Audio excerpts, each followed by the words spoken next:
Hello. Hi. Hey. Hey, you. Yeah, you. Hello. Hello. Hello.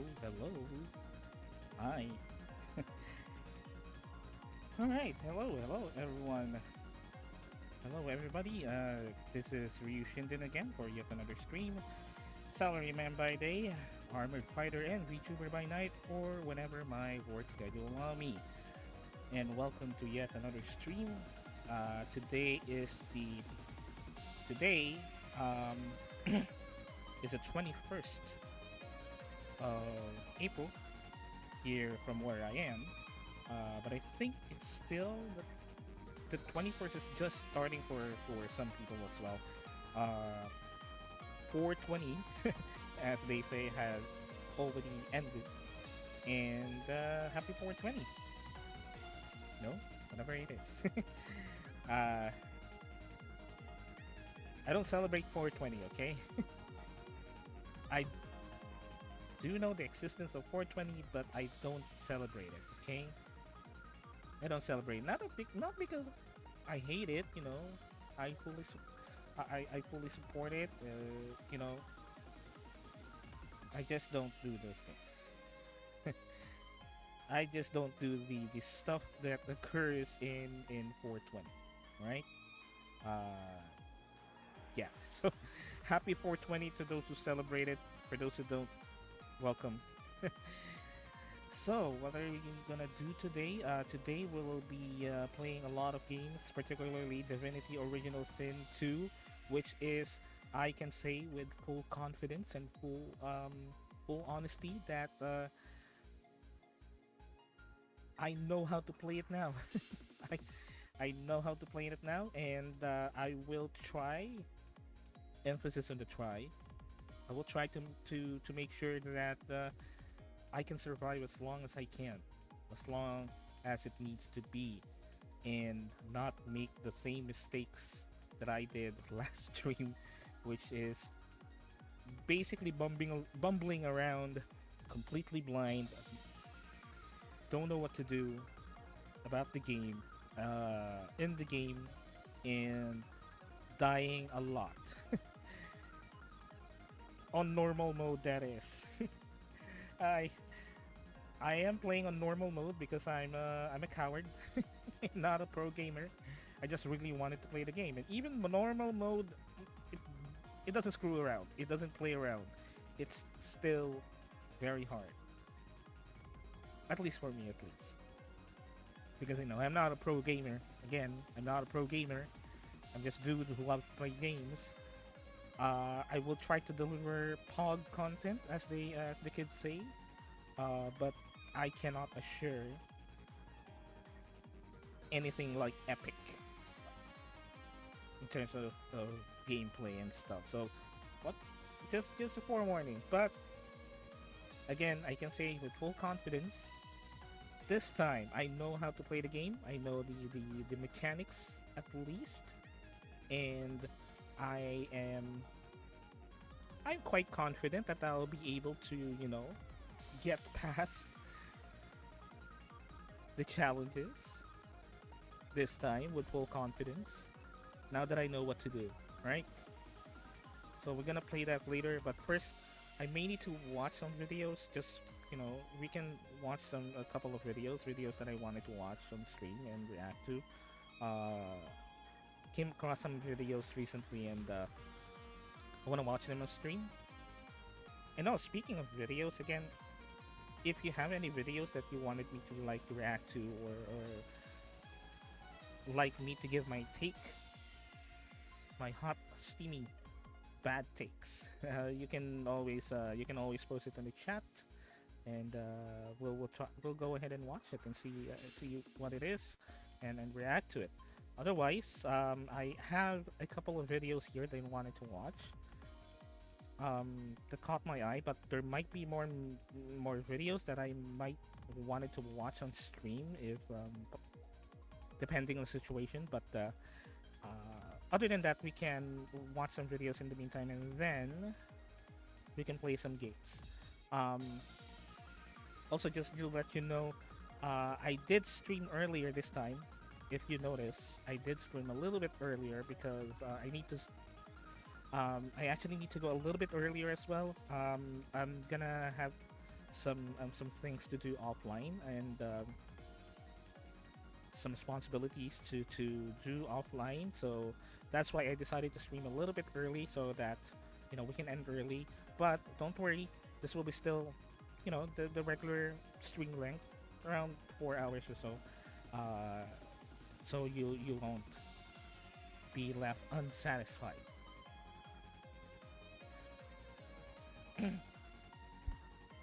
So how are you guys? Is the week good? Bad? It's already Friday here, so it's like weekend almost. And oh, I think it's holiday today. A holiday today, is it? Um, eh, Let me just check real quick, just to make sure, because I wanted to make sure, you know. Oh, okay. All right. Um, Now you see, um, I don't practice this faith. Uh, I'm not a member of this faith. I'm not a member of this religion. But nonetheless, I still wanted to greet our fellow Muslims, fellow members of Islamic faith, Idil al Fitr. I'm sorry if I wasn't able to pronounce that properly, but I wanted to greet our brothers and sisters in the Muslim, the Islamic community. Uh, Happy holidays, Eid al-Fitr, and yeah, and today is a holiday, so it's a lot of. As a matter of fact, I wanna actually share something. I was about to pay some bills earlier, and apparently the bills payment place is closed. I didn't know it was a holiday today, so I didn't know. So it was closed, so I decided to visit my friends and hang out, and then go home. And I was actually on a bike, so a bike, um, I think roughly around 30 kilometers today. It's like roughly 30 kilometers. That's like the whole trip. Like from going there to coming back home, it's around 30, 40-ish kilometers. Uh, my my speedometer, my computer is not turned on, so I'm not really sure how much distance I spent and how fast I am. Well, how fast I am is no question. It's around 20, 30 kilometers per hour. Uh, but I rode a bike for around 40 kilometers today. So it's good. It's good. And again, that is something that if possible, I wanted to do it like every week at least. Just to bring my stamina up. Because again, the reason why I wasn't able to stream like a couple for like a couple of months ago is because I wasn't really feeling well. Now, I'm okay. It doesn't need to be hospitalized or anything. It's just that in terms of like um, it's more of mental. It's more of like mental side than the physical side that uh, I was exhausted and I needed some extended rest and do some things on the side as well that would need more time for me to focus on those things and go back to streaming whenever I feel confident on streaming again. And yeah, that's why I was absent, as I explained last time. I'm okay now. And again, in terms of biking, I really wanted to do it at least every week. You know, bike ride a bike for like 20-30 kilometers every week at least. Ideally every day, but I cannot do every day because after work I'm just really exhausted. So I just chill and rest. Uh, Ideally though, on weekend or on my days offs, which is today, I wanted to do some bike rides like 20-30 kilometers or so. Now this time I was actually on an errand and I was visiting a friend, so that's why I had to ride a bike like 30 kilometers, 30 to 40 kilometers to their house. So still, and I was able to chill out with them. Had a had a couple of drinks, not too much, and then go back home.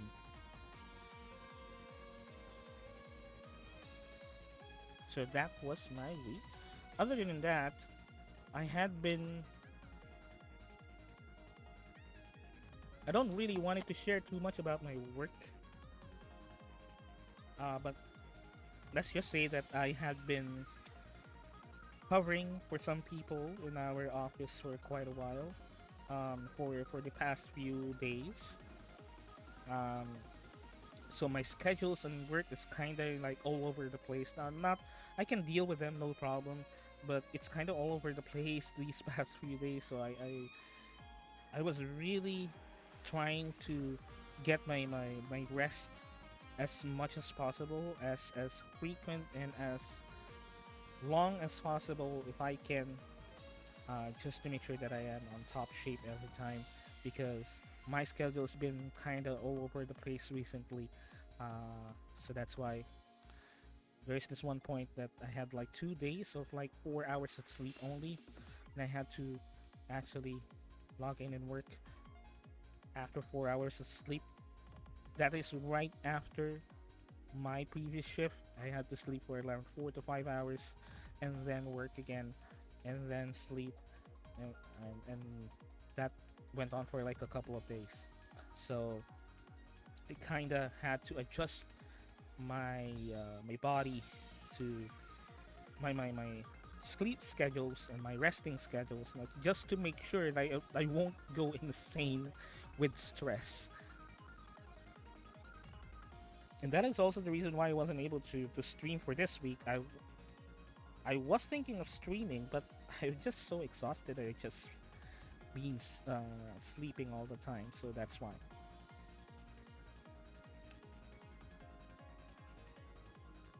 So yeah, that is my week so far.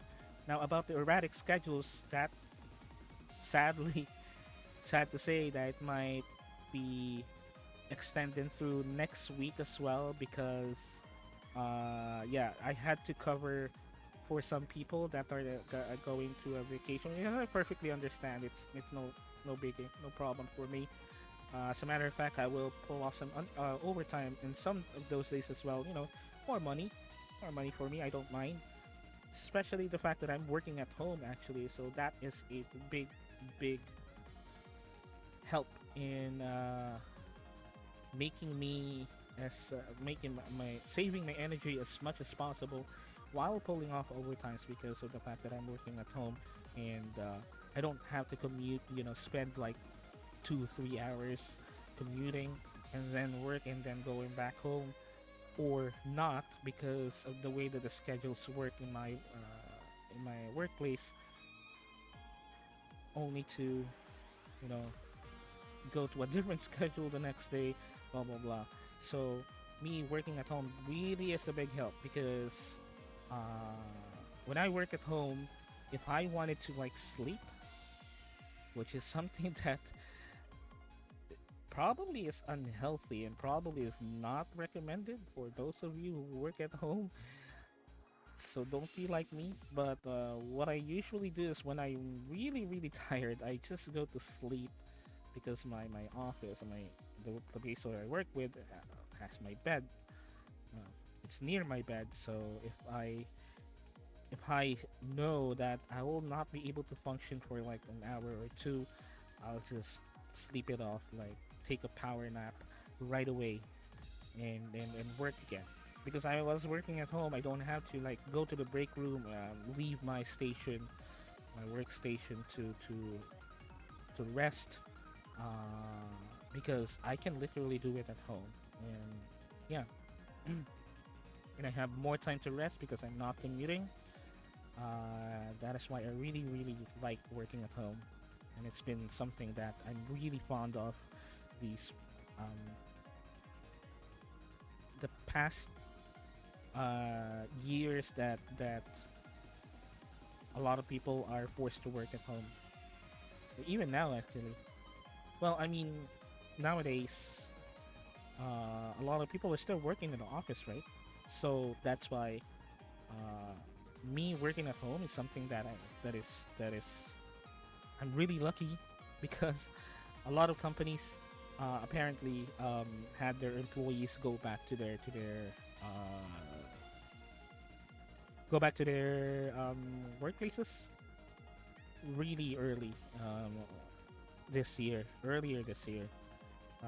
They're not allowing anyone to work at home, and I my company is very understanding. It's so understanding that they let their employees work at home because although they did encourage me and they did encourage my workmates to work at the office if we wanted, it's not something that we are forced to do. So that's why I'm also really thankful about my company um, giving us an opportunity to work at home because it's something that I really really prefer now.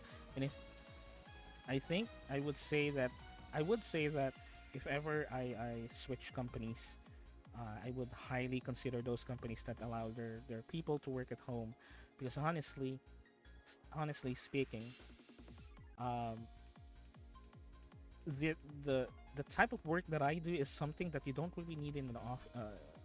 You don't really need to work in an office for. It's something that you don't need to be present in an office to be able to work. The kind of work that I do. Uh, so that's why I prefer to work at home because again, I don't really see the point of me being in an office with the type of work that I do. So that's why I'm really thankful for my company. They're very understanding and they allowed me and my workmates to actually work at home and be in this setup, which is far more easier and far more convenient and gives a lot of savings in terms of like commuting and such because I don't have a car, I don't have a motorcycle, I only have a bike. you know I can use that to commute, but you never know if your workplace will be cities over, so I can't ride on a bike for that. So that's why it's really good to work at home. But anyway, enough of that. We're going on a tangent. So yeah, again, today we're gonna be watching a couple of videos. I want to watch a couple of videos that I like to that caught my interest recently. Although although I watch a lot of videos in my spare time offline, but I wanted to watch these on stream and put my give out my input on it about it. And again, if you have any other videos that you wanted me to watch and react to, you can always post it in the chat, and I'll go ahead and look at it. So yeah, let's go ahead and start. Unless you wanted to ask me a lot of questions. Unless you wanted to ask me more questions.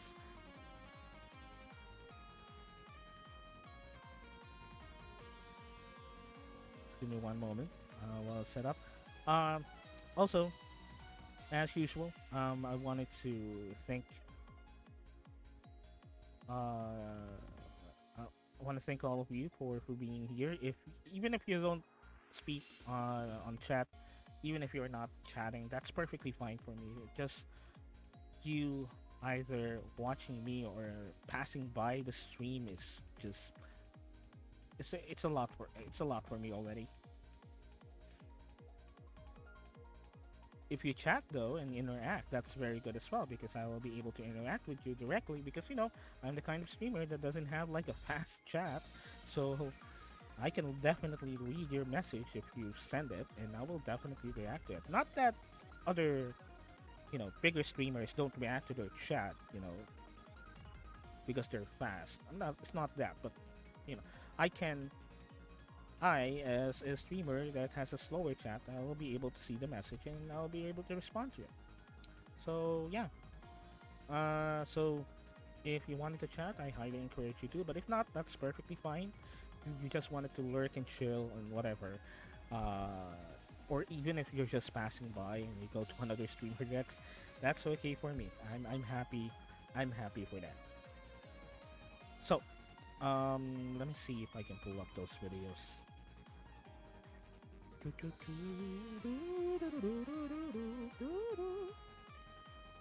Just a couple of videos, and then what I wanted to do is just play Divinity DOS 2 right away. That's what I wanted to do right away. Let's see. Let's check my Twitter real quick.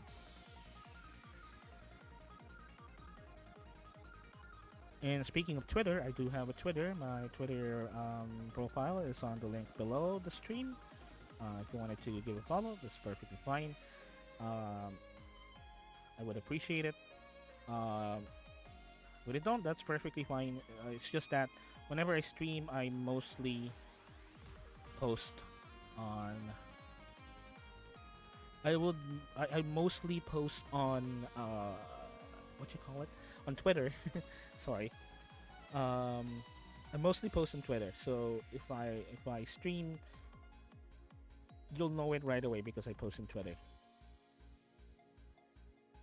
Because sadly, for some reason, sometimes people would complain. Sometimes people would complain on other streams that they didn't receive any notification on Twitch whenever their favorite streamers stream for some reason. So I don't know what's going on with that. So that's why I highly encourage you to use Twitter. Although, again, I don't really use Twitter myself. I try to post as much as possible, as much as I can.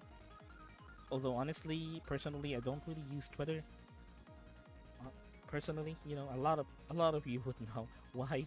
A lot of you know why. The usual reasons why you don't use Twitter. I don't use Twitter, actually, honestly. Let me see if I can pull it up. Give me one moment.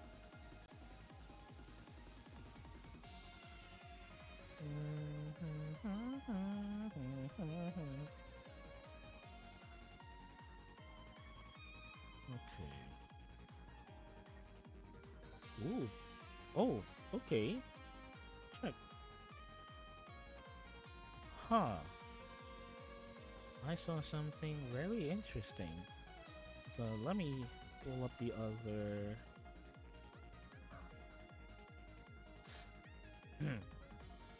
Let me pull up the other videos here.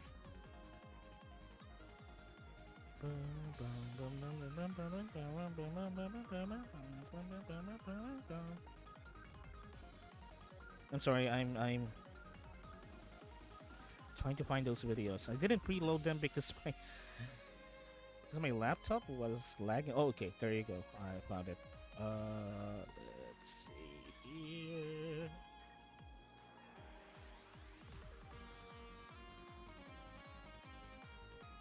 What else? What else? Let me search for critical golden. Okay, okay, here we go. Let me check.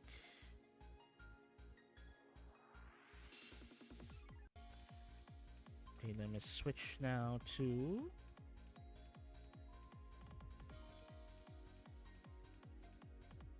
let me switch to my gaming overlay here. Gaming overlay. Let me check if I can do this. Here. No. Don't play yet. Don't play yet. Let me see if I can. put it up here. Window capture. What's this window capture here?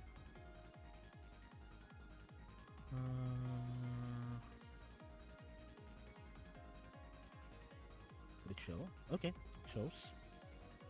Let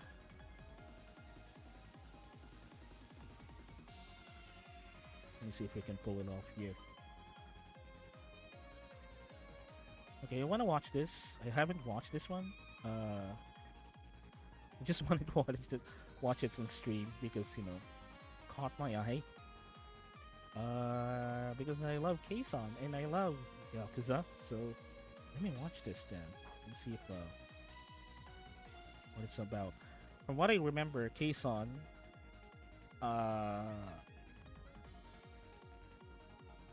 K-Son was auditioning for to be an NPC character, for Yakuza 7, or was it Yakuza Gaiden?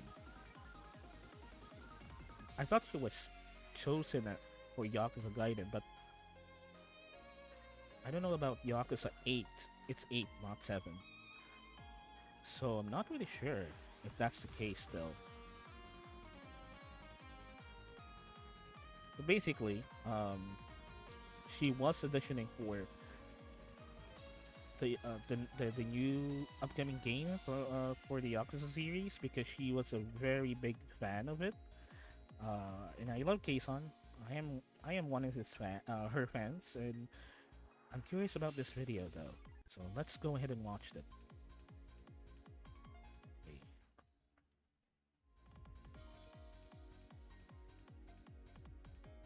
Let me turn this one off. Okay, here we go. Desktop audio. Let me. Oh. なめあいです。普段はグラビアアイドルとして活動しております。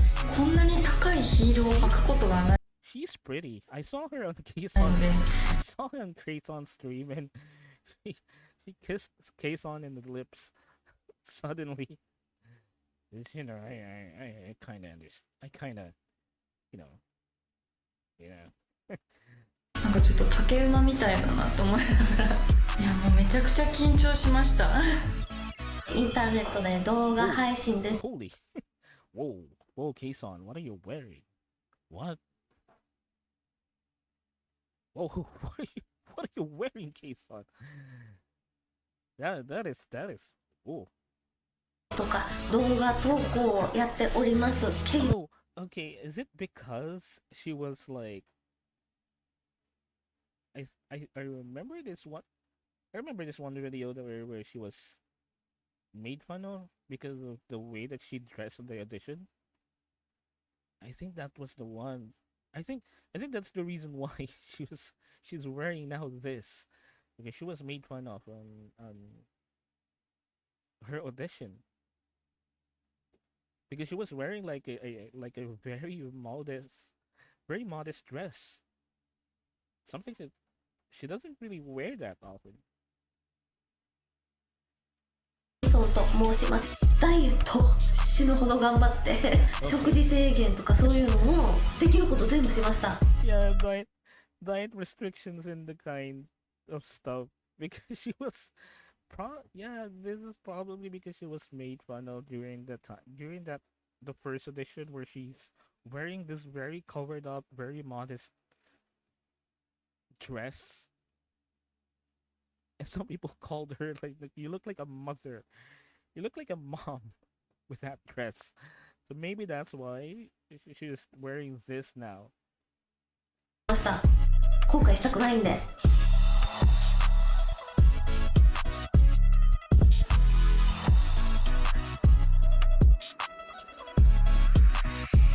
頑張りました。はい、精一杯やったんで絶対出たいなみたいな全力で撮影には挑んだと思うのでぜひ選んでいただきたいんですよ。夢叶えし者になりたいと思ってます。K-Son, I really wanted her to win. I really wanted her to win. If there's any other I'm pretty sure that all of these girls are wonderful and deserve to win. But I really wanted to win K-Son because she loves Yakuza. Like she knows it. She knows it inside and out. And out.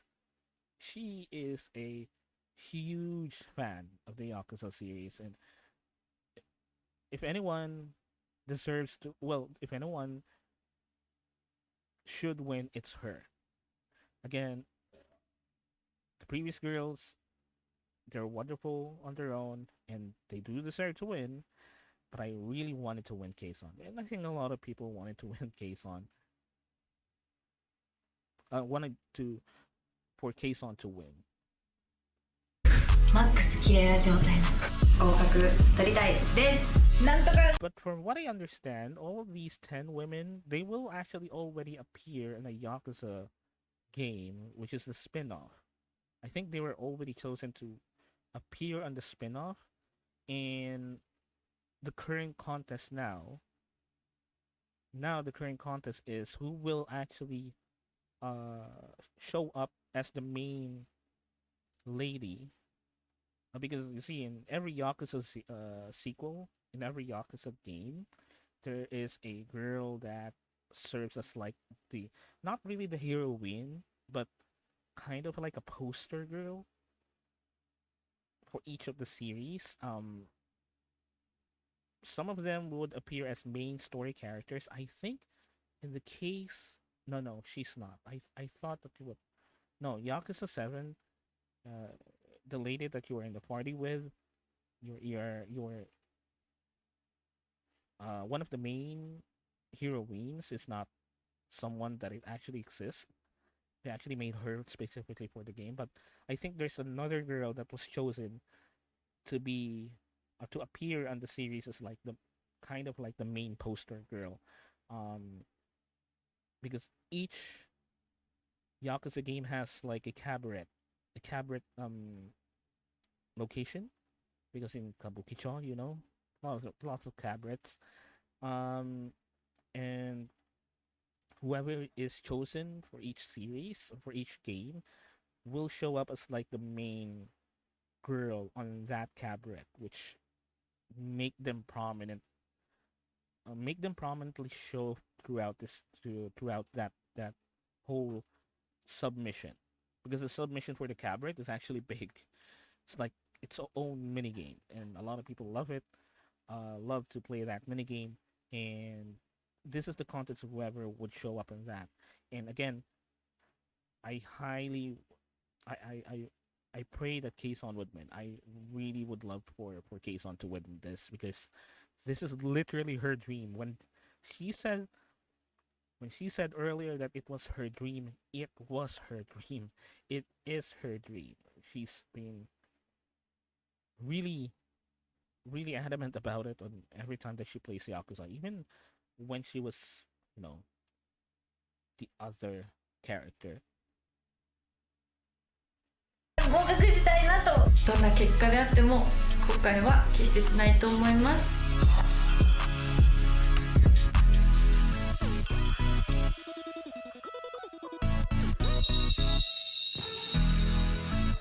He's so cute. He's on really cute in this.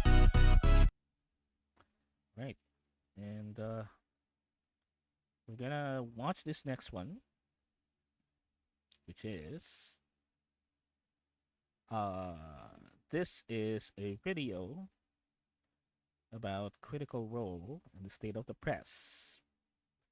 Critical Role state of the press. Now they had been doing this for quite a while.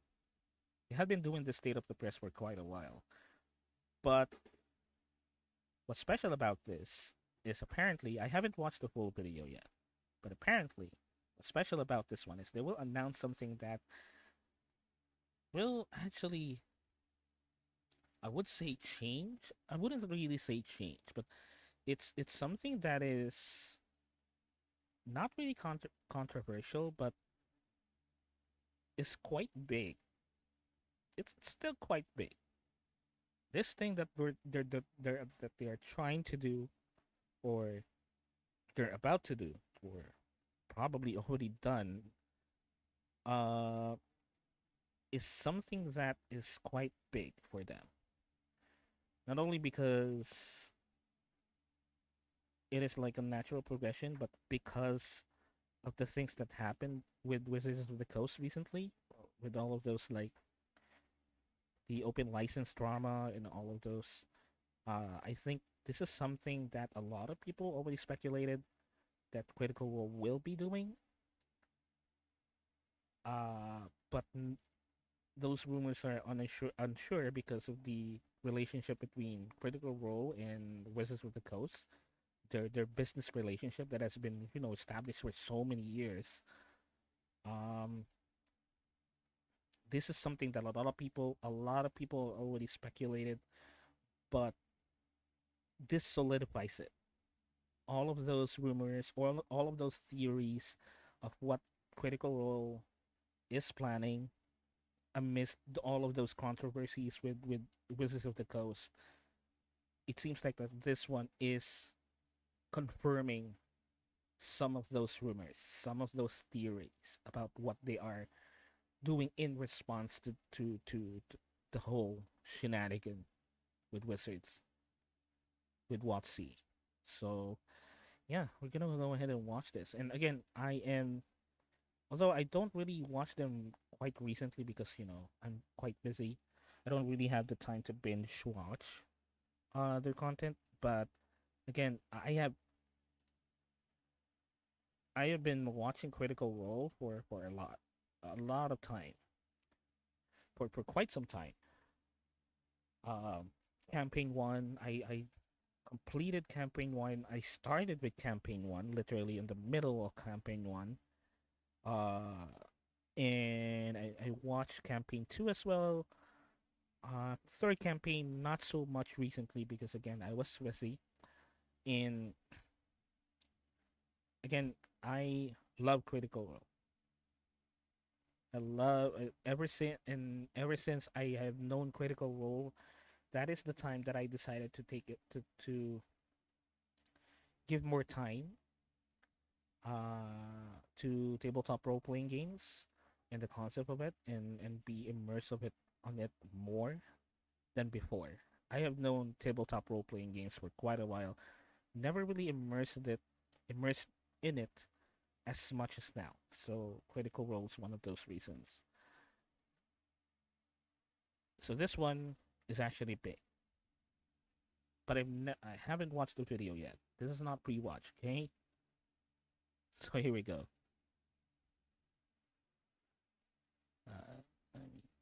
Okay, here we go. But Captain Crosswinds, is a harder entity to gauge, especially from Right. Chauffage's perspective. So I'm hoping maybe should it be more of a prolonged growing passion or like an immediate turn? I feel like an immediate turn. It needs to happen. It needs to be one of those the sudden break. Like all of a sudden they're just so overwhelmed by passion because they've really been coming at each other with such beautiful hard. Yeah. Oh, Hey, hi, everybody. We didn't. This is awkward. Well, anyway, let's welcome you all to Darrington Press's first State of the Press.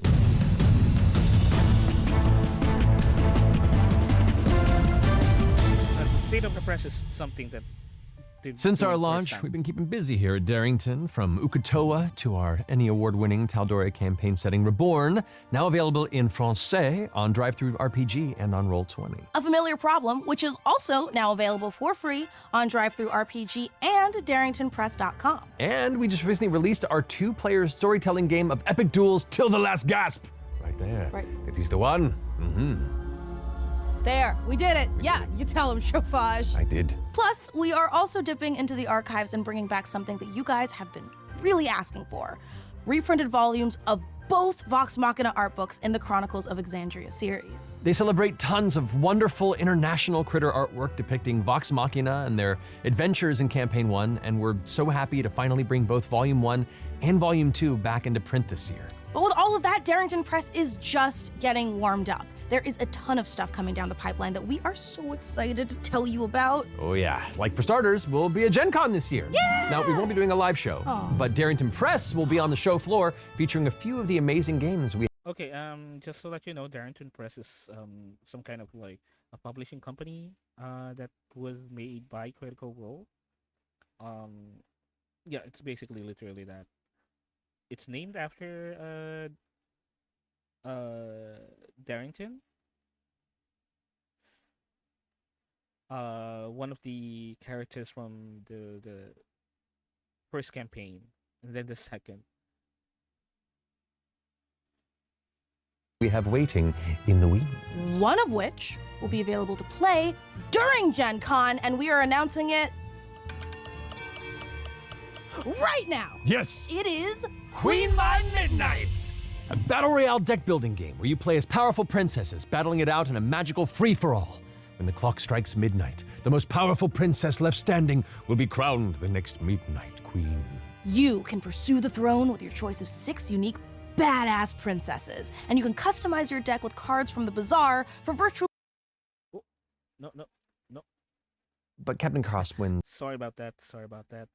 I misclicked something. Do the throne with your choice of 6 unique badass princesses, and you can customize your deck with cards from the bazaar for virtually endless replayability.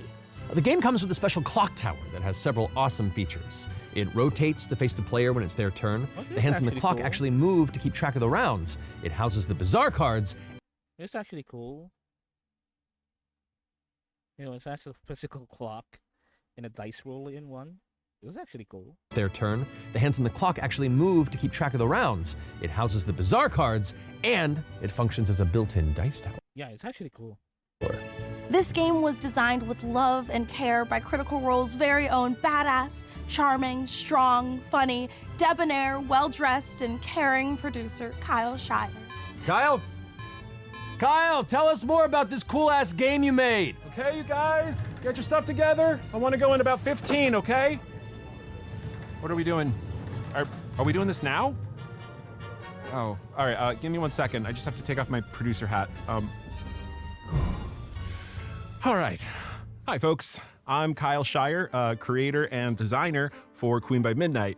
And words cannot express just how delighted I am to finally get to share this game and these fabulous princesses with the world. 4 years ago, I made the prototype for this game after getting unceremoniously laid off. Big mistake. Huge. And genuinely, I didn't think anything would ever come of it. And then I got this amazing opportunity to produce for Critical Role, and it got put on the proverbial back burner. But sometime later, Darrington Press became a thing, and I slowly worked up the courage to ask Ivan Van Norman to just watch a playtest that I was running over Tabletop Simulator. And sure enough, he liked it so much he offered to buy it and make it through Darrington Press. I knew That's cool. That's actually cool that they let they let others have an opportunity to publish their own games. It's something that it already. I am also trying to work on my own system, and it's still on the works. As a matter of fact, I will actually try to stream it sometime. Stream like my process of building it.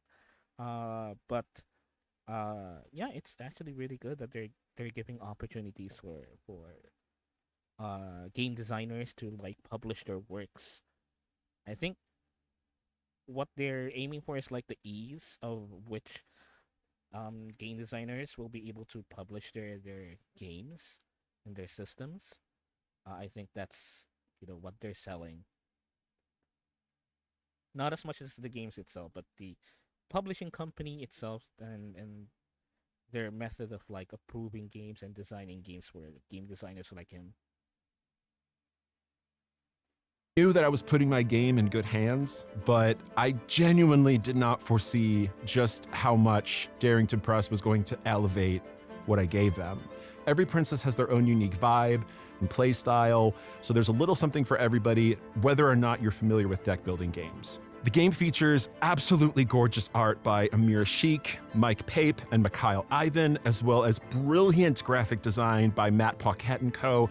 The whole thing was orchestrated by Alex Uboldi, the game's brilliant game producer, and I'm truly in awe of everything that they accomplished. They deserve all of the love. Queen by Midnight will launch later this summer, and it will be available at Critical Role shops, Darrington Press Guild stores, and your friendly local game store. And it will be playable and purchasable at Gen Con later this year. If you can pre-order through your friendly local game store, we highly encourage it.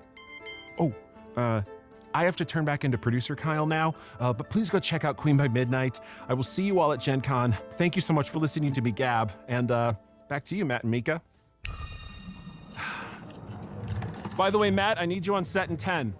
Travis, Marisha, this push-up contest, it stops now. We gotta go. Got it. Thanks, Kyle. Let me just I'll finish up this thing I'm doing right now.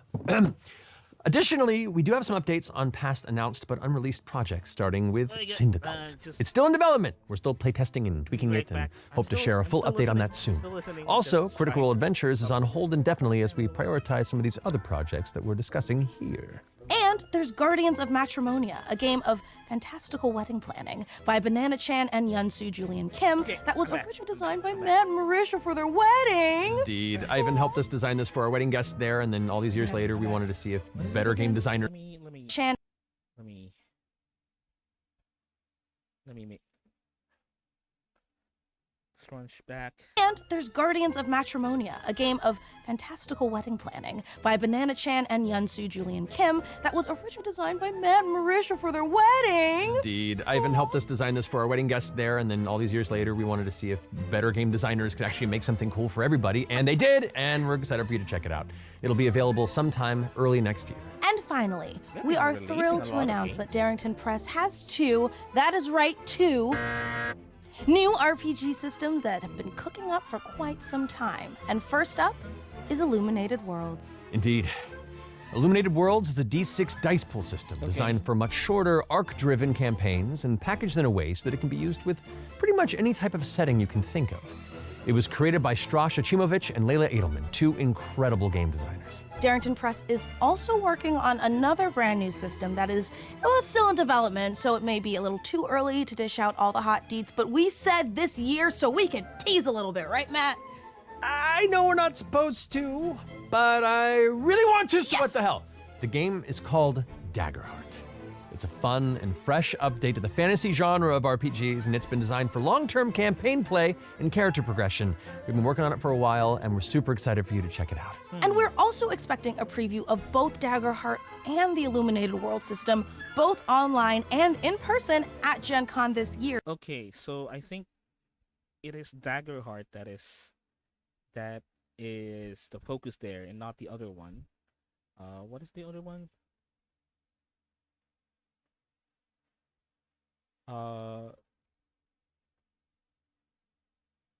Yeah, Illuminated Worlds.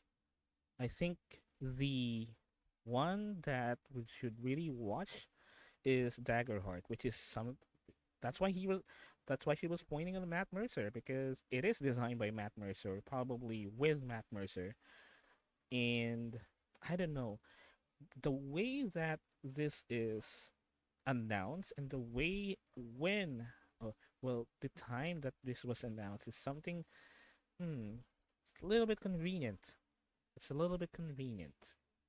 And I was also thinking that they are working on it for quite a while, but they don't have like any details that they can share. Well, not really. It's not that they don't have any details, but the details about the system are like in development, and they believe it's still too early to announce. However, they will provide a preview of it on Gen Con. But the way that they're trying to say to the audience that, hey, this is something that we are working on, so there's not a lot of more information that we can share confidently. It's a double speak for, we have the basics, but we don't have like the core systems ready for launch, or ready for even a demo, or even provide like a solid explanation of how the system works. They might have the basics down already, but not enough to actually show the audience that this is how the game works in the most basic fashion. And again, this is me speculating, and speculating. This might not be true. This might be true. This might not be true. possibly not true, but I feel like they just started this recently. It's like as recent as probably last year or a few months ago that they decided that, yeah, we need to create a new system. And this is something that could possibly be used in the main Critical Role campaign. Yeah, because why are you creating a new RPG system? You know, why are you creating a new RPG system when whatever you're playing already works for you? You know, and honestly, by the way that they play Critical Role, the way that they play D&D is something, the way that Matt DMs D&D 5th edition is something, and this is actually an issue with. But let me finish my first thought first. The way that Matt runs his D&D campaigns and the way that the players play their characters in D&D 5th edition is quite different from actual table play. It's quite different, even though they have been using like mostly rules as written on the books. Matt would sometimes, not really sometimes, a lot of times would dish out content that he created on his own or readjusted on his own, like the resurrection system, uh, and various mechanics, even a whole subclass, even whole subclasses, for Christ's sake. He dish out like homebrew content. And the way that he runs it on his D&D games is something that he is still sticking with the core rules while bending it a little to suit whatever content that he created himself, which is perfectly fine. It's not bad. It's literally what how home brewing works. So them creating a whole new system is perfectly logical. But the way that they announce this and the timing that they announce this is quite not really bad, but quite peculiar. You know, this is something that they could have announced months way after, probably even next year. You know, if this is something that they cannot really provide any particular details of, and if this is something that they felt even now that it's too early, it's actually too early to announce. Uh, I don't know. It, I feel like that this is in response to what has been happening with Wizards of the Coast. Now again, they cannot say anything about the situation really because they are technically contractually obligated with Critical Role with Wizards of the Coast, contractually obligated to do things with Wizards of the Coast. So it's perfectly understandable that they do not really have a clear statement on their stance with the whole situation. Well, the most clear about it is they are standing by the fans, but that's it. Um, but this feels like a more direct response to that situation, to that shenanigan, to all of those drama that surrounded Wizards of the Coast recently. This is their direct answer to those, and this is probably the best answer that they can provide because with Wizards of the Coast retracting on the changes that they tried to implement with the open gaming license, now Critical Role, as early as now, while Wizards, while WotC is backpedaling on the changes with the open gaming license, now is the perfect time to actually announce to the world that hey, we are working with a brand new system. This could also mean a probably a veiled, not really a threat, but a um something that Wizards of the Coast must think about. you know, we're gonna give you something to think about. Uh, by showing you that we are creating a system, we are creating an RPG system that we can use without restrictions and without, you know, with impunity, uh, with total freedom, because we created this system ourselves. It's not your system; it's ours, and it's not even derived from your system. It's a whole new system that we created ourselves that could possibly be used in their stream games. And this will be a big blow. This will be a big blow for Wizards of the Coast. Now, in terms of like, would people be um would people would turn away from Critical Role now if they are indeed rolling out a new system? Pretty sure not, because of the way that the way in many years that I have been watching Critical Role,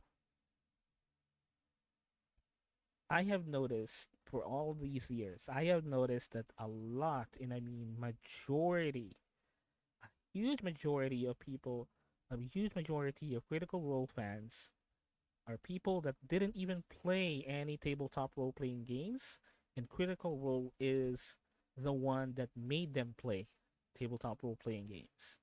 That is why the whole the whole Mercer effect is a thing. Because of that, because of new players expecting a DM to be like Matt Mercer because they started in Critical Role. They are expecting the same caliber of Matt Mercer to their own DMs who are clearly not Matt Mercer, who cannot be Matt Mercer, to play their first time D&D games with. So I could confidently say now, again, a lot of people might correct me. A lot of people might, you know, even cancel me for this, but I can confidently say that a lot of Critical Role fans are not even playing D&D at first. They just discovered these voice actors playing a tabletop role playing game and telling these stories. And a lot of them enjoy the stories, not much the games, not much the RPG itself. Or they came and they saw the characters, they stayed for the story, and that made them play the games because they want to emulate or they want to to to get that same feeling, that same experience that the players and the DM are feeling with their games. So going back to what I'm saying, I can confidently say that if they were to use another system that they can call their own and their is written by themselves with total freedom and a totally different uh, it's not derived from Dungeons and Dragons fifth edition or any editions, um because when you create a system or RPG system, you can actually use the D20 system without basing your system based on without basing it on D&D, without basing on Dungeons and Dragons, because Dungeons and Dragons technically is just another D20 system. Although it is the first, technically, it is not the only one. So you can even make a D20 RPG system without even basing it on on Dungeons and Dragons. But going back, as I mentioned, if they were to change the way that they play using a system of their own that they written, they have the total freedom of even publishing it as a separate system and playing it on their games on stream where a lot of people are watching, and we're talking about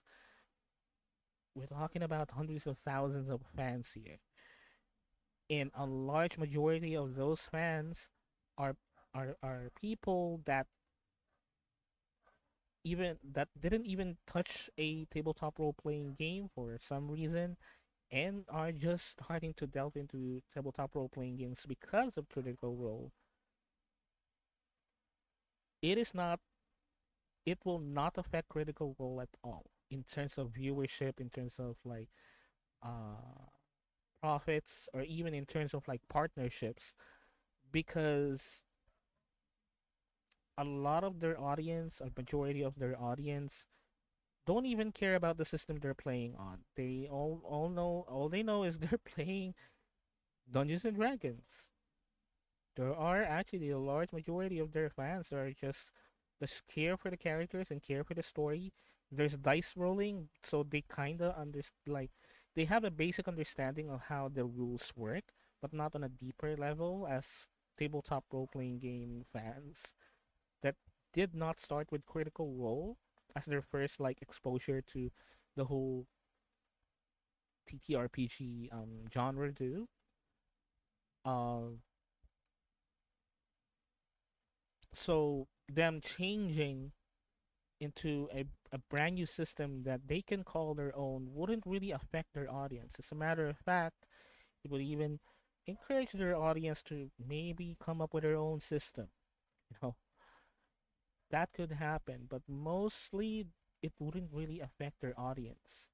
And I think again, this is something that they're kinda, I don't know if this is intentional or not, probably not, but they if they do, they're kind of trying to send a message to Wizards of the Coast to tell them that you have to fix your shit, because at any time we can, for all you know, we can even play a whole new system. It wouldn't even care about what's happening there, and wouldn't even care about our partnership. Just now that we have a contractual partnership, a contractual obligation, and for legal reasons we cannot get out. But this is our message. We can play a brand new system that we can call our own at some point. You know, at some point in the future. So this is something that uh that you needed to know, that we can switch a system. We can decide that we do not want to play D&D 5th edition or whatever edition it is anymore, and switch to a system that we can call our own, so we can freely do whatever the fuck we want without any restrictions to the gaming license and our content. You know, what we wanted to show as content and what we are not allowed to, because guess what? This content is our own now. Even the system that we're playing on is our own now. And guess what? We can even have our own gaming license open to actually have our system be modified by others and be, earn monetary profit from it. We can even do that. This is literally what Paizo did. And fun fact, Critical Role didn't even the Matt and his friends on the table didn't even play Dungeons and Dragons 5th edition when they started on their home, on the home games. They're playing Pathfinder, and Matt just converted everything to D&D 5e because it was the more popular game at that time, the more popular game system. That is the only reason why they're playing D&D 5th edition, really. But they were playing Pathfinder before. But a lot of people don't know Pathfinder, but a lot of people knows D&D. Even though Pathfinder is a better system. So yeah, this is really fascinating. We're gonna watch another video after we finish this. This is also something that has to do with what they're saying. I know we're not supposed to, but I really want preview of both Daggerheart and the Illuminated World system, both online and in person at Gen Con this year, you lucky little Gen Con attendees. I think that's all the announcements we had. I think that's it. Yeah, we did it. Very first day of the press. Yes! High five! Fantastic! Yes! Aha! So now go follow Darrington Press on social media for more updates on all these titles and more. And sign up for our newsletter at darringtonpress.com/newsletter. well, the teleprompter says that's it. So bye, everybody. Goodbye, everybody. Hope to see you all at Gen Con. Bye. Yay. Bye-bye. Bring it together. Haha, that's funny.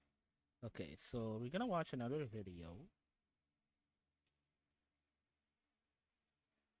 We are gonna watch another video.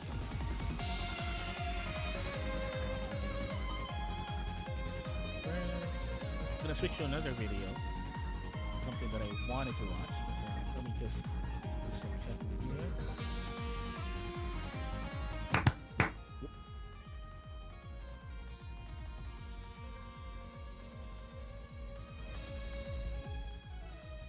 Okay, let me turn this off and I'm gonna watch another video and let's find out. This is also highly related to the video that we watched earlier, so here we go. Let me stop this music. Alright, here we go. So this is massive. People are already saying this is the thing that will kill Dungeons and Dragons. Now, I don't think this is really gonna kill Dungeons and Dragons, but I do agree this is the killing blow to D&D as the dominant force in tabletop role-playing games. Things are going to change. Critical Role put out an announcement yesterday for Daggerheart, their own tabletop role-playing game system. It is created by Darrington Press, who are owned by Critical Role, set up by Matt Mercer in 2020. They've made a few card games, they've released a setting book for D&D, they've made other games, but they've never made a full-blown TTRPG. Until now. Critical Role are largely responsible for the explosion in the popularity of Dungeons and Dragons over the last decade. Perhaps even more than Stranger Things, and definitely more than anything Wizards of the Coast themselves have actually done, Critical Role. That is actually true. I would highly agree with that because, yeah, I highly agree with that. That Critical Role made it. Critical Role made D&D explode in popularity, and I mean explode, because I was a living proof that a lot of people discovered, or either discovered or rekindled their love for D&D and tabletop role-playing games in general through Critical Role. And this is something that even Wizards of the Coast themselves were not able to achieve on their own. The company that created the game system, didn't even do it on their own. It's Critical Role that actually made Dungeons and Dragons popular. Now, just a disclaimer, I haven't really watched the D&D movie. I heard it's good. I heard a lot of positive reviews around it. But I can confidently say that although a lot of things I hear a lot of good things about the D&D movie, I think it is not enough for Wizards of the Coast to actually introduce D&D to newer people, because honestly, while the movie is good, it is something that you can apply to other systems. If you reskin the movie as like Pathfinder, Honor Among Thieves, it wouldn't really make a difference. By the end of the day, the movie is a fantasy movie, a medieval fantasy movie, and Dungeons and Dragons is just like a tagline. It's just included there for marketing. You know, if the movie is titled Honor Amongst Thieves, it wouldn't really even matter. Even if the movie is created to promote Dungeons and Dragons as a game, it wouldn't really even matter, because at the end of the day, while it's good, it's still just a fantasy movie. This is not something that would elevate or further expand the popularity of Dungeons and Dragons, because for me for me the most effective way to promote D&D the most effective way of promoting D&D to people who hasn't played it before and doesn't even have the isn't even introduced to the concept of D&D before and tabletop role playing games before, is to show people playing it. Show people uh, that play that how the game is being played in very creative ways, with very creative people, and show what the potential of the game is in terms of like freedom and the concept of role playing.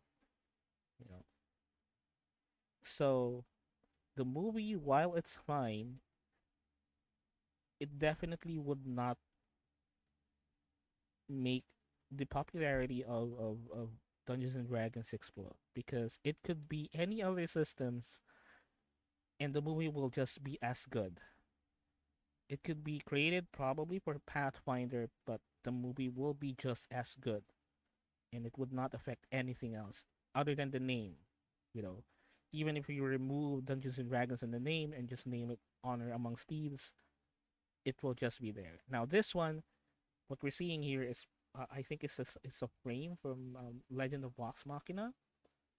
Um, this one uh is also kind of the same effect, you know, but this one exploded in popularity because of the context of where this came from, which is it came from an actual tabletop play of Dungeons and Dragons.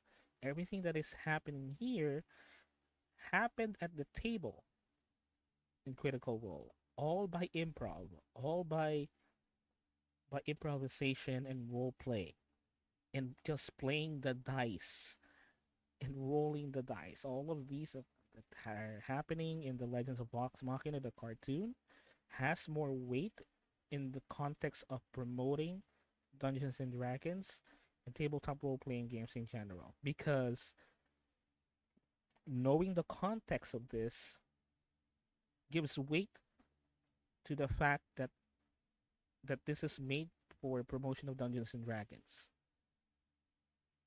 It's actually even not promoting Dungeons and Dragons. It's just promoting Critical Role. It just so happened that a lot of moments that are played here came from Dungeons and Dragons by playing Dungeons and Dragons. And I heard the movie. I'm not really sure because again I haven't watched it. I heard that the movie itself is just like fantasy. It doesn't even show that whatever is happening on the movie is something that is played on an actual table, you know? So even removing the Dungeons and Dragons name out of the title doesn't even make a difference. It's just, I heard it just shows a lot of references to D&D, just of like monsters, creatures, spells, blah blah blah, the classes, but it doesn't really show actual table play, you know. So yeah. Has brought people to the game. I never watched Critical Role. I started playing because my friends were playing Dungeons and Dragons. But my friends started playing because they saw Critical Role. And I think if you trace back most playgroups, you will find that the genesis comes from that show. Anyone who plays D&D because of this channel, in a way, can be traced back to Critical Role. So what happens when Critical Role Season 3 ends, and they roll up new characters for Season 4 using their own TTRPG system? I mean, why wouldn't they? If they swap over to Daggerheart on their show, PG system. I mean, why wouldn't they? If they swap over to Daggerheart on their show, they will pull that titanic audience with them. See, that's what I was saying earlier, that it doesn't even matter what system they're playing on. A lot of people are watching Critical Role not really only because of the system, but because of the stories they created using the system. So even if they are playing with a different system, even if they're playing Pathfinder, it wouldn't really make a difference with the audience, because most of the audience are there because of the stories that are created, the moments that are created in the table, which is honestly can be also created by other systems, really. It's just a matter of if the system is appropriate with their play style, if the system is easier to play for new people, if the system is simple or complicated in terms of the rule set. Uh, it's just a matter of that. But other than that, even if they play another system, it wouldn't really matter, really. Although it does help that you have like you have like a an understanding of how the game works or how the game system works. A lot of people, it doesn't really matter to them. A lot of people doesn't really care about what system they are playing on. Because either some of them would just um gather context on how to play the game either by asking people or just watching the streams and stuff and the campaigns. They will slowly, slowly learn how the system works. uh but other than that, they're watching for the stories that they are making, not the system they're playing. So again, this is a big threat for Wizards of the Coast and the popularity of their system, because a lot of people would realize a lot, and I mean a lot, we're talking about here. They would realize that we're not watching Critical Role because of the system, we're watching them because of the stories that they make and the moments that they make. So if they create a system of their own, it doesn't even matter, and most of all, it actually would be a blow to Wizards of the Coast because it shows that Critical Role can introduce a new system, maybe even make it more easier than D&D 5th edition or whatever edition that is, and show it to people that wanted to play like them. You know, they would be curious about the system, how it works, so that they can keep up on what's happening with the dice rolls and such, and how combat works, how the skill checks work. So eventually, they would buy the rule book. And again, a lot of people were talking about here. A lot of people would tell them to their friends, so let's play Daggerheart instead. I want to play an RPG, let's play Daggerheart. I know Daggerheart by heart. I can DM for you, or I can teach you the rules and the system. It's very easy. It's easier than Dungeons and Dragons, and this is the same system that Matt Mercer and his group play, so you can watch Critical Role good. They are playing Daggerheart. It's a lot of people, and it's a lot of people that we're talking to, not only fans but future fans. The friends of those fans, the family of those fans will tell how good Daggerheart system is, you know. So it's a lot. It's a big blow for Wizards of the Coast for this one. Huge cultural power that Critical Role have is going to be laser focused like a microscope on Daggerheart. And make no mistake, by making this a high fantasy setting, they are directly challenging Dungeons and Dragons. And this has come at a terrible time for Wizards of the Coast. So let's dig into that and talk about when Daggerheart is coming out and how it will be played. Greetings, mortal! I think this is hashtag ads. I know this is a video by D&D Shorts. I've been watching him recently, not really all the time, but recently, and apparently he's a very, very, very popular D&D creator. Although not less popular, as Matt Colville. He's very popular. Especially recently with the whole Wizards of the Coast drama. So yeah, I'm gonna provide a link later on the chat later.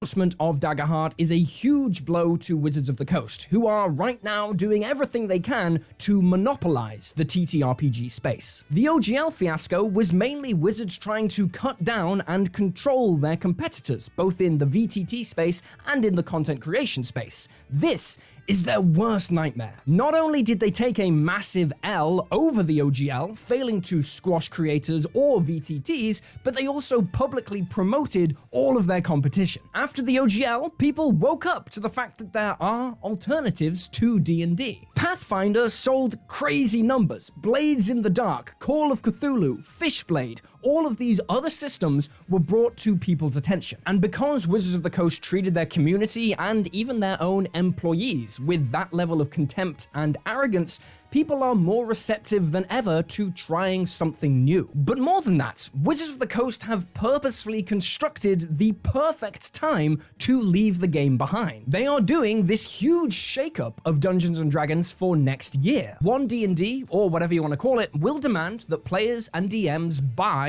and learn a bunch of new stuff. Lots of people will not want to buy the PHB, the Dungeon Master's Guide, and the Monster Manual again just to keep up with the game. If a change is coming either way, if you have to learn a bunch of new stuff anyway, well, why not just go with Critical Role then? Loads of people, especially the more casual crowd and obviously Critical Role fans, will just naturally funnel out of 5e as it changes and directly into Daggerheart. Then you have the issue of D&D's virtual tabletop, which has been a huge investment for them, and the response has been very meh. People don't really care about it. I mean, it's kind of interesting, but I've not heard anyone, white-knuckling hyped for the new VTT. So you get all these people that Wizards of the Coast are trying to crush into this virtual space where they can be hit with microtransactions and $30 a month tiers, who honestly don't have any interest in being there. So at that point, why not move on to something else, like Daggerheart? And of course, we need to remember that Critical Role has that special something that Wizards of the Coast burned away over the last 5 years. People love them. It is easy to forget just how big and how powerful Critical Role actually are. Last I heard, an ad on a Critical Role show was running at $65,000, and that was Holy fuck, 65,000. That's an ad for Critical Role. That's an ad read. Last year. Brands are paying hundreds of thousands of dollars for just a couple of minutes of the Critical Role team's time. That is what 2 minutes from this team is worth, and they're going to be spending a lot more than 2 minutes talking about their own new system. You cannot buy what Critical Role has. You have to earn that respect and love from the community. And Critical Role has it, and it's made them incredibly wealthy. And now, for the first time, they are stepping into the arena against Dungeons & Dragons. And look, although I'm not WotC's biggest fan, I do love Dungeons & Dragons, and I think this competition is going to be amazing for people who play this game. We want a competitive and diverse marketplace because it means that we, as consumers, have to be courted. D&D books have been worse recently, and in some cases, they've had to actually be recalled by Wizards of the Coast. When you have to come out and apologize and have been, by your own words, racist, you know you've screwed up. Ooh. A huge part of this poor quality is in words. Let me read that. Okay, we wanted to acknowledge our own inclusion of offensive material within our recent Spelljammer Adventures in Space content. We failed you, our players and our fans. We're truly sorry. The campaign includes a people called Hadozi, which first appeared in 1982. Regrettably, not all portions of the content relating to the Hadozi were properly vetted before appearing in our most recent release. As we continue to learn and grow through every situation, we recognize that to live our values, we have to do better. Throughout the 50-year history of Dungeons & Dragons, some of the characters in the game have been monstrous and evil, using descriptions that are painfully reminiscent of how real-world groups have been and continue to be denigrated. We understand the urgency of changing how we work to better ensure a more inclusive game. Effective immediately, we will remove the offensive content about the Hadozi in our digital versions, and these will no longer be included in future reprints of the book. Our priority is to make things right, and we make mistakes. In addition, we've initiated a thorough internal review of the situation, and will take necessary actions of that review. Okay, so there. Let me. Okay, honestly, I haven't really, checked about the Hadozi because again, I don't really care about, don't really care about, uh, content within Critical Role. Okay, Hadozi. Oh, the apes, also known as deck apes or winged deck apes, are simian humanoids with distinctive patagia who are known for being master mariners and famed for their sailing skills and loved their ships in the sea. So it's Forgotten Realms. Okay, that's why I don't care. These are setting specific. These are setting specific class race. And again, I will be using race because I'm not a racist, but I just wanted to use race, a more clear definition of race in D&D. I'm not I'm not using race because of racism. I'm using the word race because it is a more direct, convenient version of races in D&D, you know. So if you call me racist, it is not counted as being racist. Just saying the word race is not racist. Hating on a race is being racist. And I'm not hating on any race. I'm just using the word race as is intended by Wizards of the Coast to be used originally on their games before they change it to lineages, which is something that I don't get even until now why they need to change it. Just call them race. The word itself is not hurtful. It's how the word is used in some situation, in some evil context. It's not the word itself that is evil. It's how it was used. So anyway, yeah, Hadozi is the apes, the space apes or deck apes, which is again, which is this is a this is a this is an interesting, race. This is an interesting concept for a race,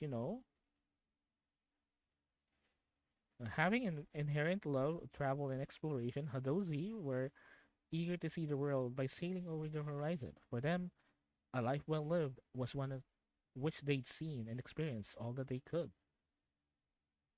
A few Hadozi focus on this drive on specific goals, such as journeying or to uncover magical secrets, the lore for fallen empires, or just hidden pirate treasure. See, they're cool. They're cool. What are you talking about with the controversy?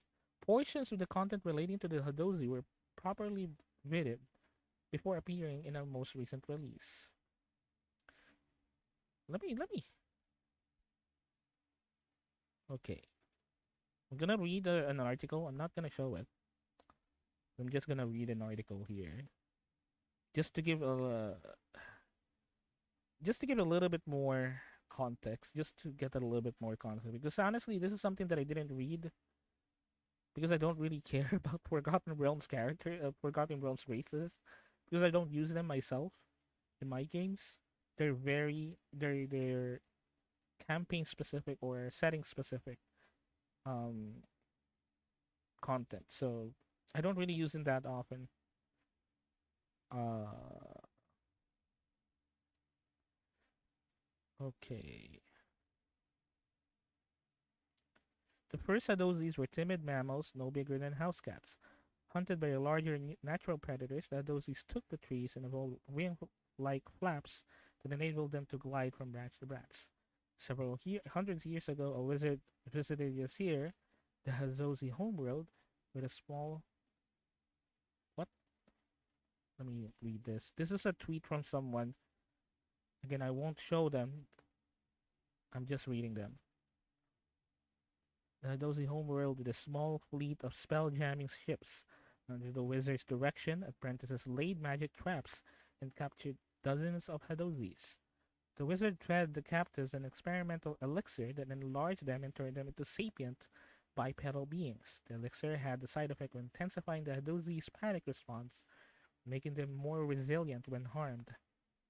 The wizard's plan was to create an army of enhanced Hadozi warriors for sale to the highest bidder, but instead the wizard's apprentices grew fond of the Hadozis and helped them escape. The apprentices of the Hadozis were forced to kill the wizard, after which they fled, taking with them all remaining vials of the wizard's experimental elixir. So this is literally Planet of the Apes plot. Literally Planet of the Apes plot.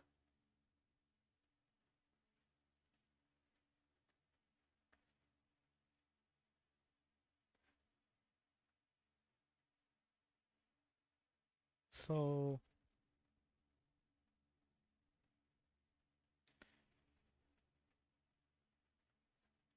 okay, so this okay, it was actually a tweet from someone that I actually read, and they quoted like the passage from D&D Beyond about the Hadozi.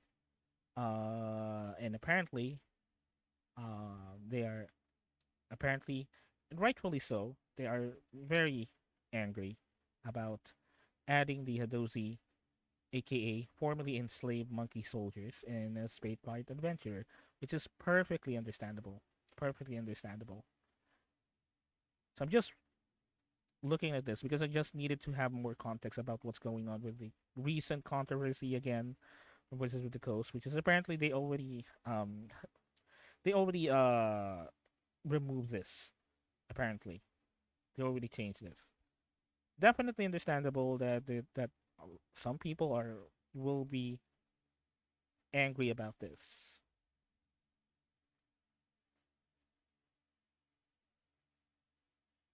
And don't say, yeah, okay.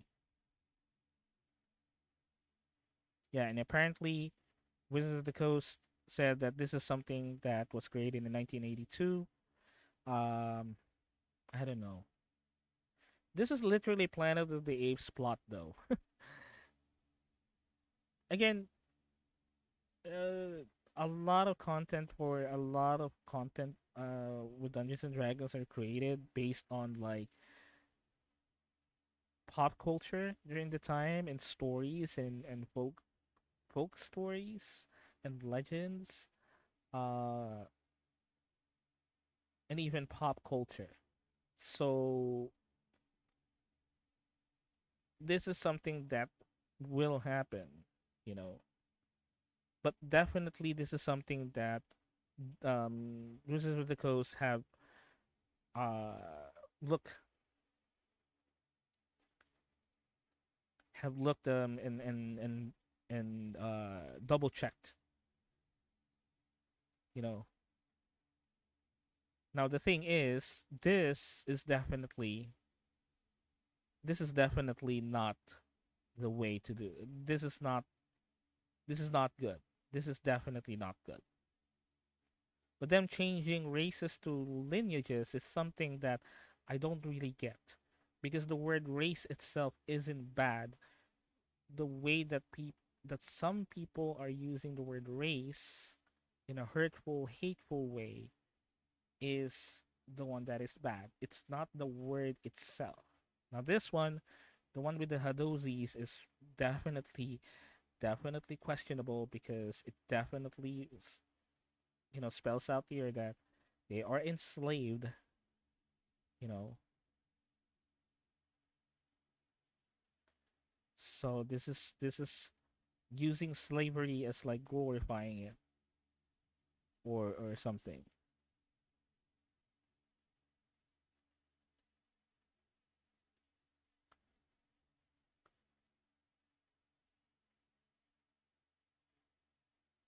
So anyway, going back, I just needed to have a few more context about that. Sorry about the tangent. Hello, Saki. Hello. I'm sorry I wasn't able to. I didn't notice your chat. But hello, hello, and thank you for following. Actually, thank you for following. Let me show you your follow here. Hello. I'm very fine. I'm very fine. Thank you for asking. How about you? I'm good. I'm good. And again, thank you so much for following. Thank you. I'm not as popular as other, VTubers. I'm just a salaryman. Uh, I think Static, I think Static or Titus recommended you to me. I recommended me to you, which is honestly a very bad move. Which is honestly the worst mistake that he could have done. You will regret this. Why would that be bad? Just, you know, you'll see. You'll see. As the more that you follow my content, the more that you follow my stream, the more that you realize I made a big mistake. So, yeah, but anyway, thank you so much. You'll find out. You'll find out. But anyway, thank you so much. And I also followed you back. I watched some of your streams. They're good. So thank you so much for dropping by. What we're doing now is we're watching a couple of videos about DMD and yet another yet another controversy surrounding DMD. As you might know, I am a big fan of tabletop role playing games, especially Dungeons and Dragons. Well, not really specially, but one of them is Dungeons and Dragons. As a matter of fact, the one that recommended me to you is one of my players in our private D&D games. So that's why, you know, that's why. And I hate this character. So yeah, he's one of my players, and I am a dungeon master and a game master for tabletop role playing games, but I mostly run Dungeons and Dragons. So I mostly play Dungeons and Dragons and run Dungeons and Dragons games. So that's why uh, we're watching a video about it. You have a cute personality, so I see why he recommended you. No, I'm not cute. I'm not cute. Remember that. I am not cute. Um, I am not cute. That is why I wear the mask or helmet or whatever. My company gave me this, and they promised me a helmet, but they gave me a mask because my armor is currently being repaired as we speak. So that's why they gave me this mask, and I said, you can use this. So anyway, off with the tangent. Let's go back. Let me show what I have been watching for the past few hours. This one. Pull it up. Make sure that I don't have anything here that might give away private information.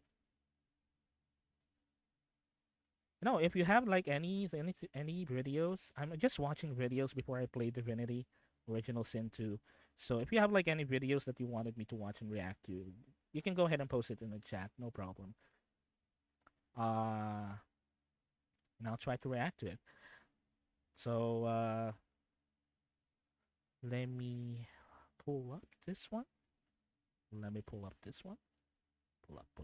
I don't know any. No, that's okay. That's perfect fine. I'm just saying that if you have any videos that you wanted me to react to, like any interesting videos that we can react to, so you can go ahead and post it in the chat. Let's see. Let me pull this one up. Sorry. I'm a middle-aged man. I'm old. So I'm quite new to streaming. So if there's like any technical difficulties, I'm sorry. I'm an old man. I don't know technology.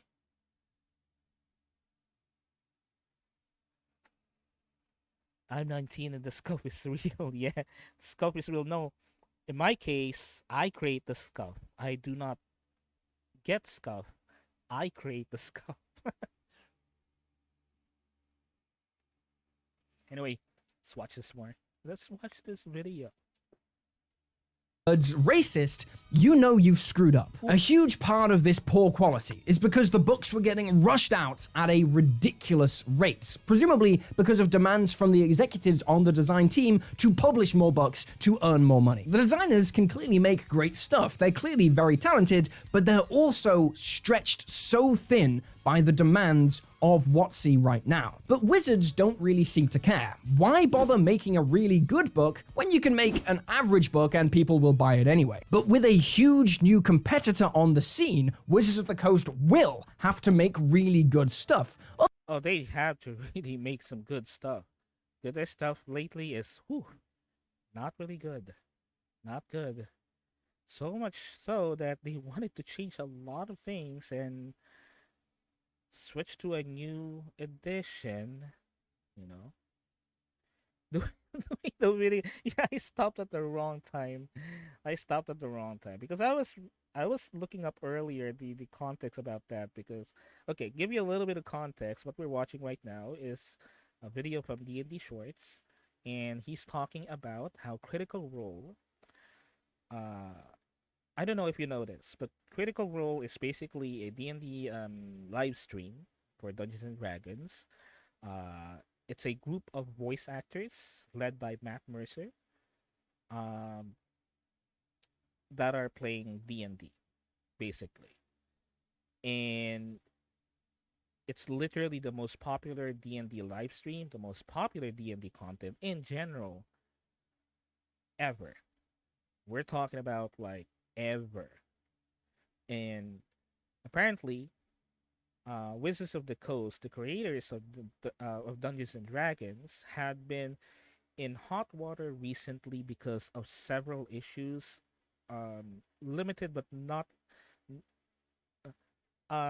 including but not limited to trying to monopolize literally the tabletop role playing game community and scene, because in the tabletop role playing community, um, there are a lot of publishers along with Wizards of the Coast that are publishing their own role playing game systems, such as Pathfinder, Call of Cthulhu, Blades in the Dark, all of those. So they have been doing some shady stuff, and what they're trying to do is to monopolize everything by disallowing all of these other publishers to make role playing games so that they are the only ones who can make role playing games themselves. They can literally sue the fuck out of those publishers if they want it, by making these changes under open gaming license, or OGL is what they call. So recently, Critical Role, they announced a new role-playing game system called Daggerheart. It's their own role-playing game system that they created themselves. And this could be a very, very big blow for Wizards of the Coast, because Critical Role alone had made Dungeons and Dragons so popular over the last 10 years. As I was explaining earlier, a lot of people that don't even play D&D are watching Critical Role, and were introduced to Critical Role, including myself. Well, not really introduced. In my case, I was not really introduced to D&D by Critical Role, but it was one of the bigger factors on why I play D&D now.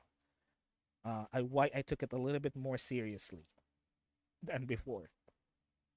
Um, but Critical Role is a massive contributor of Dungeons and Dragons popularity over the past 10 years. And them making their own system is something that could be a threat to Wizards of the Coast business. By creating a new system, they could popularize that system to Critical Role fans, which is we're talking about massive fans, and switch to their system instead of Wizards of the Coast. And we're talking about like a huge business here. Talking about huge losses in massive gains for Critical Role and huge losses for Wizards of the Coast. Because apparently recently Wizards of the Coast has been like losing profits. That's why they are doing these shady things to monopolize the whole tabletop role playing community. So yeah, that's what has been going on. That's the video that we're watching.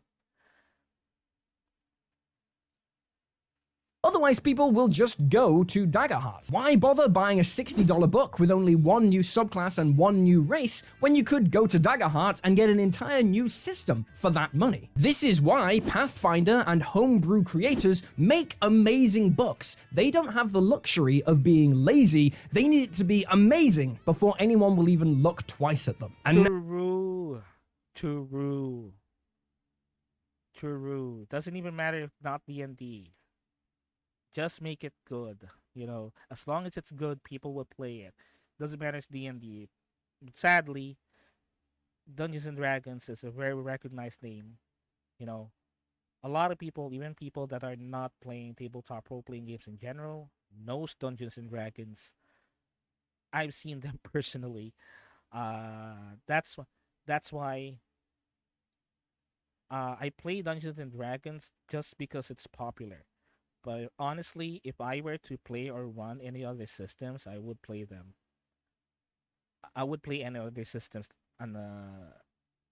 compared to D&D, because honestly, D&D by itself has a lot of issues when it comes to the rules, and a lot of restrictions when it comes to like how creative you will be with new classes, new weapons, new items, new settings, and whatnot that you can create it on your own. The system itself is clunky. While it's easy, it's very clunky and sometimes not balanced. There's a lot of systems out there like Pathfinder that fixed a lot of issues that D&D 5th edition has.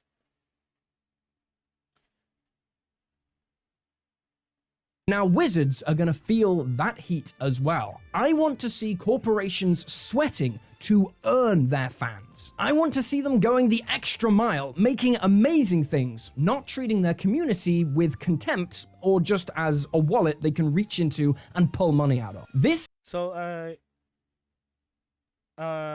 Sucky, I cannot pronounce your name. Tell me how to pronounce your name, Marinette. I'll just call you Marinette, whatever. So, have you played D&D or have you played any tabletop? Is okay. Correct. This is an issue that I had last stream when I saw your following. I had a problem with how pronouncing your name properly, respectfully, because I don't want to. I don't want to. Oh, okay. All right. Okay. So it's okay. Okay, because I was hesitant to actually pronounce it that way.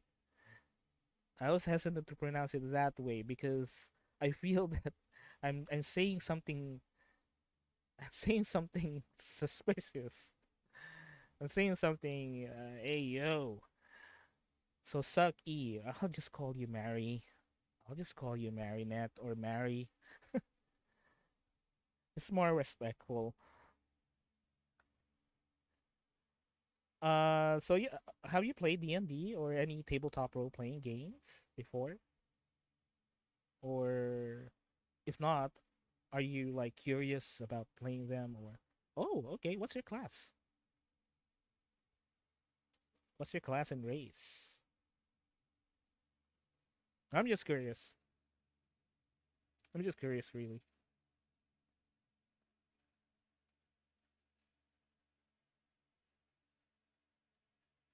I know, yeah. Just to let you know, I'm also doing tabletop role playing stuff here. Whenever I can. I'm not just playing games or like talking or rambling. I also, as a matter of fact, one of the projects that I'm working on is to be able to run D&D games on stream, and hopefully I can do that. Like my targets are like um maybe last quarter of this year. Hopefully I can stream some games from D&D, some D&D content and games. But I'm still working on those.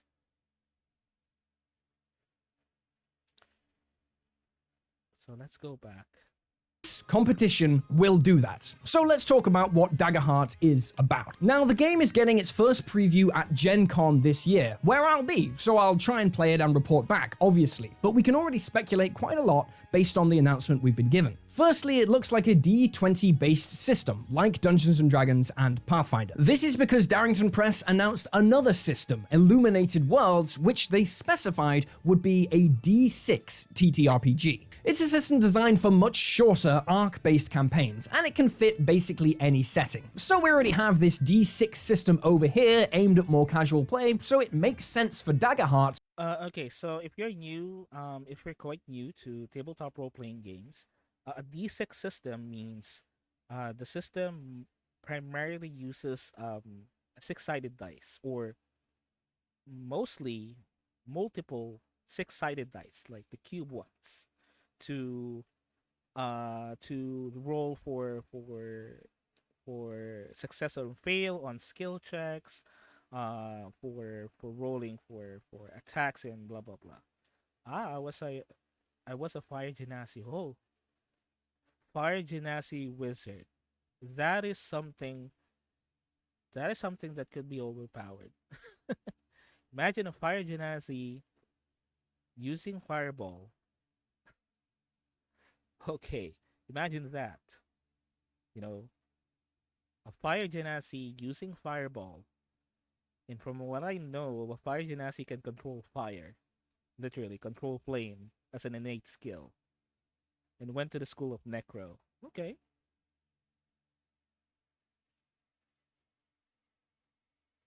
Yeah, pretty cool. Pretty fucking cool. It's cinematic, if you're using fire spells. And imagine like necromantic fire instead of like regular fire, so it's all green and stuff, possibilities. That's a cool that's a cool race. It's a cool class. Although I never really played the spellcasters that much. That is why even running them, I am having a hard time running them as a dungeon master, because I've never played spellcasters that much. Not because I don't like them, but because I haven't really had the chance to play them as much. Yeah, I do know the basics though, but sometimes I scramble for like, what did the spell do? What did the spell do? Okay, it has a blah blah blah range. It does this. It does that. Sometimes I forgot how spell slots work, or how spell slots are gained, what is a ritual cast, what is concentration spells, what are concentration spells. So, yeah.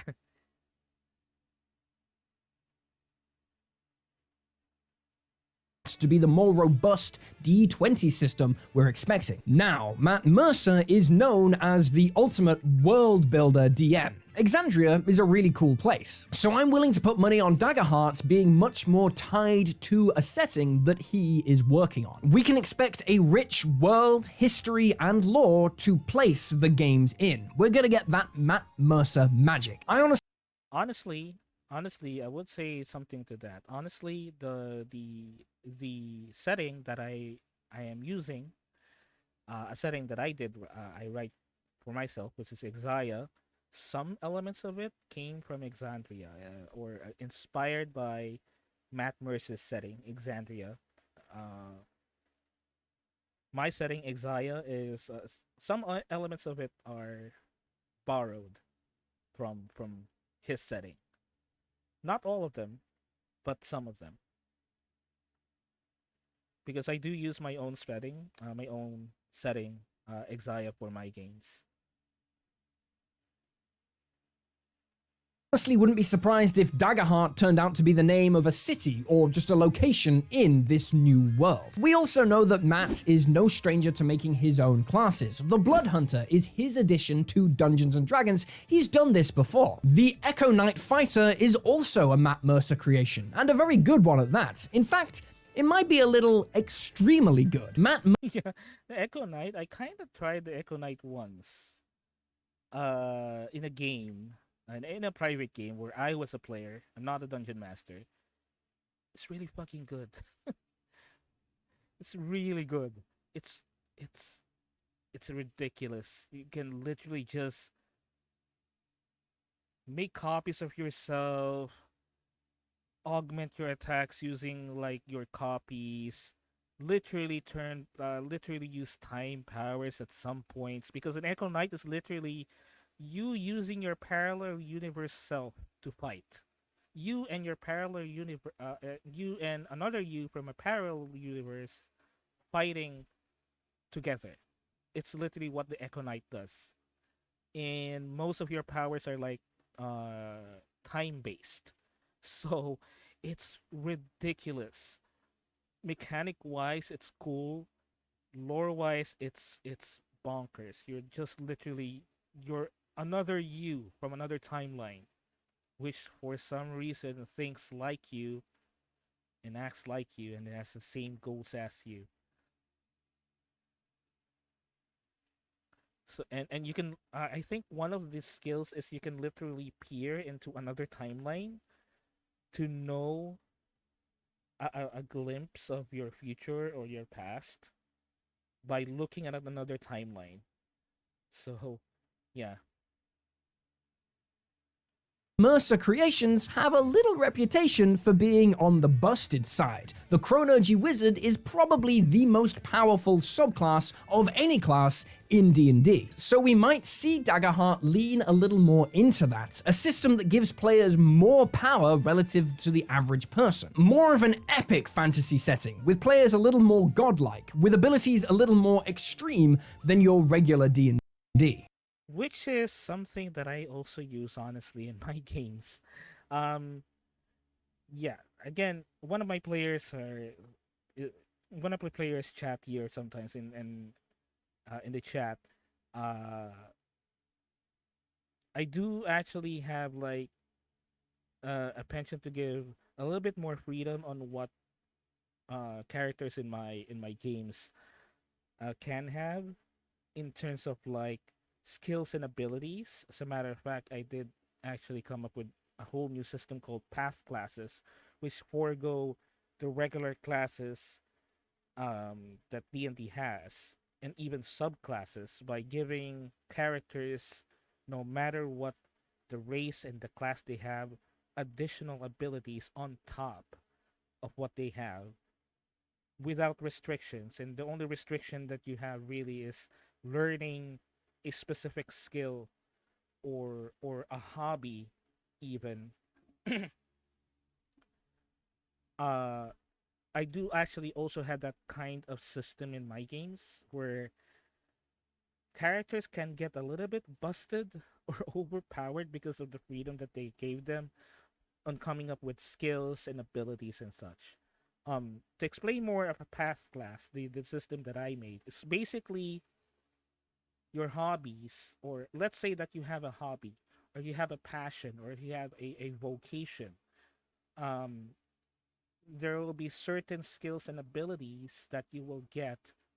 And this is on top of the skills and abilities that you get from your race and your class, and even your subclass.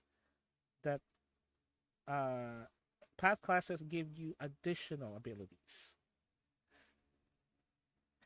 This is gonna sound dumb, but but is that like when my DM made me a school nerd and a ranger? Kind of like that. Kind of like that. So, for example, your character has a background with, let's say, actually one of my players, um, he's a ranger, or well, she's a ranger, but the character's a he. One of my players' characters is a ranger, centaur ranger. I think she chose for him I I forgot the subclass, but it has a subclass. Her character has a subclass. So her character also has a background of alchemy, of being an alchemist because of his backstory. Um, so he learned alchemy from a master, and the whole backstory about it is he just got curious about alchemy, so he actually asked a master, an alchemic master, to teach him the ways of alchemy so that he can create potions and whatnot. Um, so he became an alchemist as a path class. So on top of the skills and abilities that he has from his race and class, he also has abilities to create potions like elixirs as a path class of an alchemist. So this is regardless if he's a ranger and he's a centaur, because he learned alchemy through like a master because he just got curious as a hobby. He gained skills on top of those because of those. So that's kind of what I made on the path class system. So that I also had this philosophy of giving my players a little bit more agency and a little bit more freedom with the skills and abilities that they thought would be for their characters to have to have would be cool to have their characters learn and develop. But at the same time, though, the monsters that I make are mostly homebrewed as well. So my monsters and creatures are also a little bit busted when it comes to abilities. Although they are just steamrolling my monsters recently. So it doesn't really matter. But yeah, it's it's actually really cool that they're also making the same approach with whatever RPG they're making, because a lot of players like agency and a lot of players love when they are given like the reins to create something, especially skills and abilities, because they love their characters and they wanted their characters to survive, and giving them more skills and abilities increase their survivability and make their characters like unique as their own. And although we've already touched on this, my real prediction is that Critical Role will start playing Daggerheart for their Series 4 and beyond. It'll probably start off with a few one-shots, but likely build into the whole show. But we won't have to speculate for long. With previews and gameplay coming in August at Gen Con, I'm guessing they're aiming for a Q4 public release, right in time for Christmas. With Critical Role never having been stronger, and Wizards of the Coast being more unpopular than ever after the OGL Magic 30 and reports of abusive treatment of their workers, this is the time for something to come along and smash right through them. So they will need to work hard to keep people, and that means stepping up their game, making better stuff, treating their community with more respect. It may be too late in a way, or maybe Wizards will just cut and run into the digital world and hope their VTT is a big enough success to support them. Maybe they will just abandon their current base and try and capture a new audience of people who want the D&D video game type experience. In the meantime, you can grab the DM secret weapon on Patreon for hundreds of pages of new races, subclasses, rule systems. Okay, hashtag ad, hashtag ad, hashtag ad, hashtag ad. So, all right. So that's the video. So that is the video that we wanted to watch today, or I wanted to watch, today. So, we're gonna go ahead and do some game time, but before that I would need to step out for a few seconds. Just need to pee and get some water and some coffee, and I will need iced coffee for this. I'm out of iced coffee. It's just a few seconds really. I'm just gonna take a tea break and some water break, coffee break. And once I come back, we're gonna go ahead and start playing Divinity Original Sin 2 and try not to die this time because I know how to play this time. So I'm gonna be back for a few and don't go away. And yeah, Mary, you can lurk as much as you want. You can lurk as much as you want. Just chill out and we're gonna play some games when I get back. So stick around. I'll be back.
Ayo, ayo, ayo. I'm back. Got me some water and some iced coffee here. And oh, hello, Static and Dana. Welcome to the stream. Hello, hello. Just got my water and my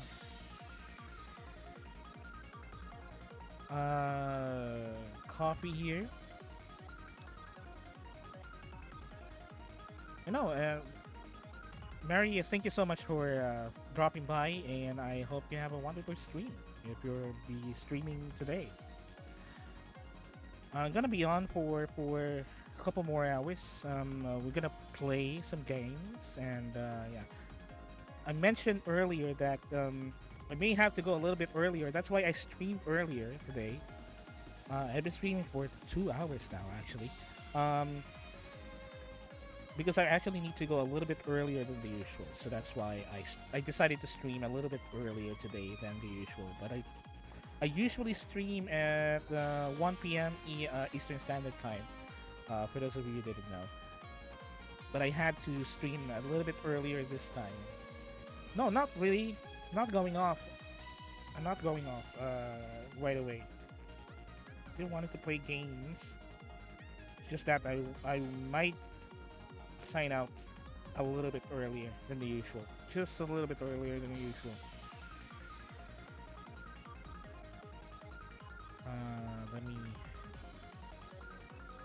Let me load up the game.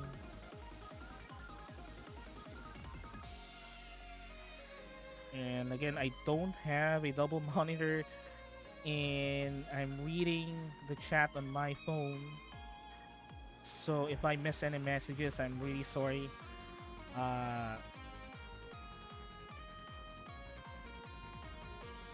So that's why I may not be able to read your messages right away. And I'm sorry about that. I will try to like alt-tab every now and then to check the chat. But otherwise, you are all free to chat while I play the game.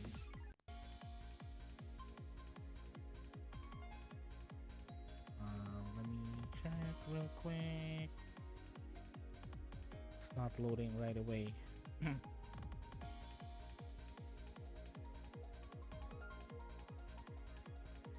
No, Larian Games, I don't want to sign up. I just wanted to play the game.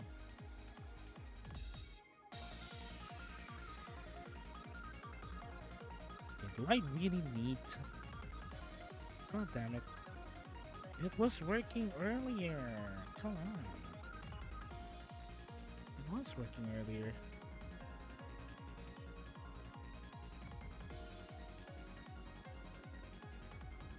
Sorry about this. Just give me a few more moments.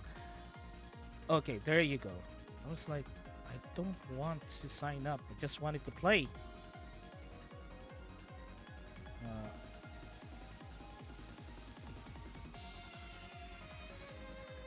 Okay. Let me turn off my music. And not background. Again, just let me know if I'm too soft or too loud, and if you cannot hear the game or whatever. I was actually checking the VODs last time, and it seems like that I was a little bit too loud. And sorry about that. And speaking of, if you don't know, I have a VODs channel or VOD channel of my streams. They upload them to YouTube, and the link is down below. What do you think of the Strixhaven stuff for 5th edition? I haven't really watched it. I haven't really played it. So, I don't have an opinion on it.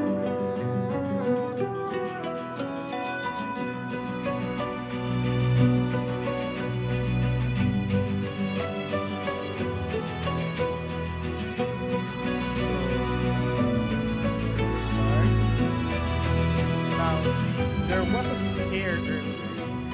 a scare earlier that I thought I deleted my save, but luckily I was able to retrieve it, so we're good.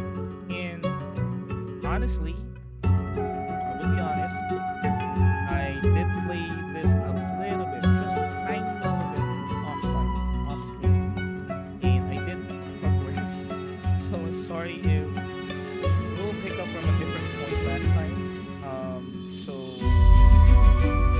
I'm sorry about it, but it's just a little bit. It's just a little bit to the main story. So you might see something different this time. I'm just gonna give it a rundown later.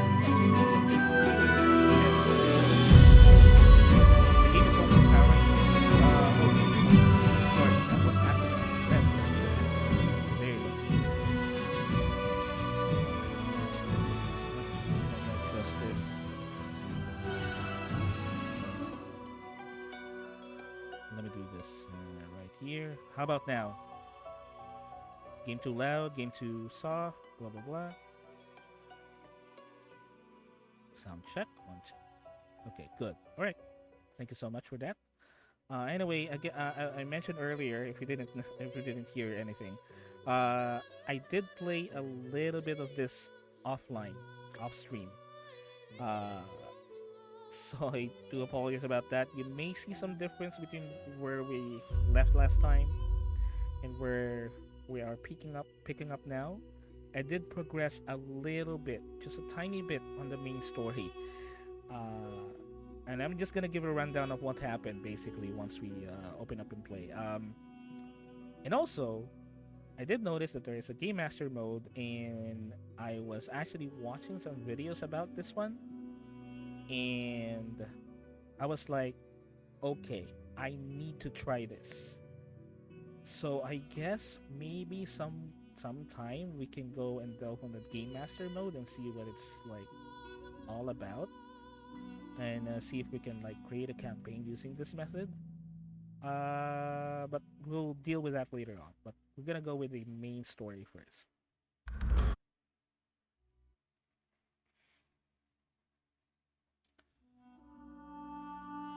Again, for those of you who are here, thank you so much for watching and staying and chatting. I really do appreciate it. If you're someone that is just passing by, that's perfectly fine. I hope you have a wonderful day. And for those of you who are staying, thank you so much. And I do appreciate it.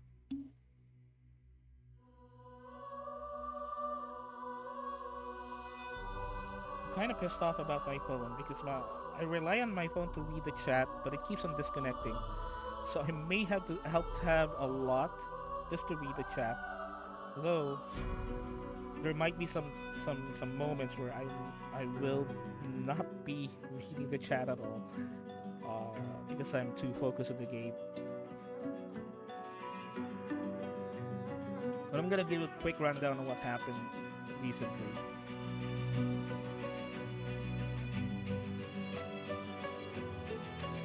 Actually, it takes a lot of time to load. The demon will make sure that... Okay. Alright. So here are my characters. By the way, I am an undead lady named Sylvia.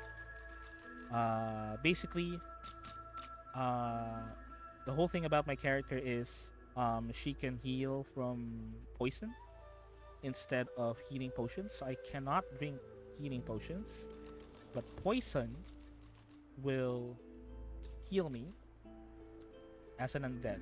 And I am not allowed to take off my mask because people would treat me differently if I take off my mask and my show here. And these are my companions currently. We have Lose, we have Ifan, and we have the Red Prince. I hate the Red Prince. I want to actually replace him. This fucking arrogant son of a bitch. I wanted to replace him, but he's so valuable though. I just really hated his guts. So anyway, speaking of that, what happened recently, what happened last time when I was playing offline is somebody tried to kill this dude. Just one person. For some reason, he was contracted to kill this dude by whoever, by someone. We were able to kill him. It's kind of hilarious because that one person keeps on chasing the Red Prince and ignoring the rest of us. So we killed him and looted his body. Second of all, we met someone under the inside the caves. We met someone like an undead knight, and he was stuck on a spear. I think we can go there right now.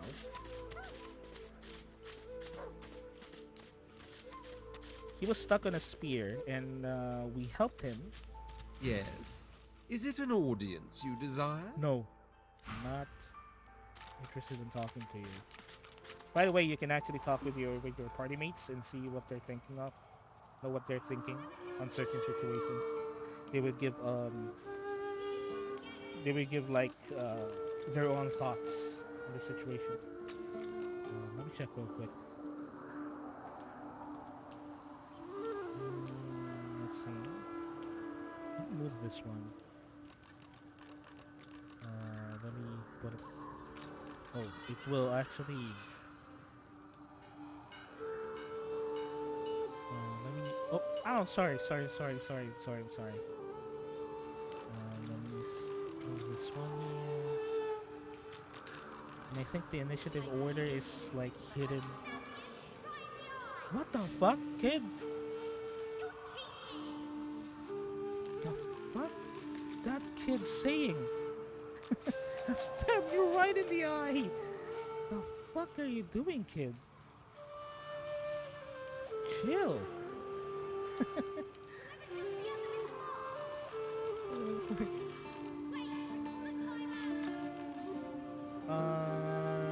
sorry, just give me one moment here.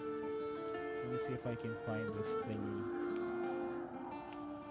Capture follower. It's not chat overlay. It's not. Oh, socials. Okay, here we go. Slot. Let me move this here instead, because I wanted you guys to see the initiative order as well. I don't think that there's anything else on this side, so some adjustments. Sorry about these. I'm almost done. Scott is real. Okay, here we go. Good. I think we're good. Okay, let's go ahead and search. Now, what happened here is I went to this part of the cave, and I think Ifan, this dude right here, I think he was able to discover, he was the one who was able to discover like a mound. So we dug it and we find this hatch. So we went in. So there's no. Oh, what the hell? Yes. Is it an order? No, I don't want to talk to you. So, okay, so we went onto this cave right here, which is apparently a forgotten cell. And we met this guy. So honestly, I really wanted him to be in my party. Lord Withmore. So this guy asked us to help him to remove the spear. And in exchange, he will tell us, he will help us escape this island. Because basically, we are prisoners on this island. And we're trying to escape. So this guy asked us to free him, pulling out the spear from him, which is now Yvonne uses. I think this is this is the spear that he's using. Spear of Brachus Rex. Now he told us that he will help us get out of the island, Fort Joy, if we will able to retrieve his soul from a underground prison, which is, we did found the underground prison. The only problem is there's lots of guards there, and I died so many times because I was too underleveled. So we're going on another route, and maybe once we're kind of strong enough, we can go ahead and face those guards and loot them at least, and help at least Lord Withmore. Now, you're too slow. Now this lady gave us another quest, or actually this one, Sahila. Sahila has a brother who was accused of stealing food from the camp manager that is handling the food rations and supplies for the island. I feel him, but I do not see him. Now that person denied that he was ever involved in any theft. And he also made a deal to us that he will help us escape the island if we will be able to find the culprit behind the food stealing. So this is where he's in.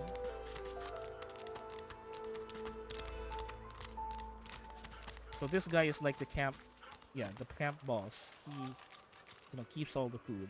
And this is the guy that we were talking to earlier that wanted to be freed by finding the culprit. So this I got that special shipment you was asking after. this leads us to this place.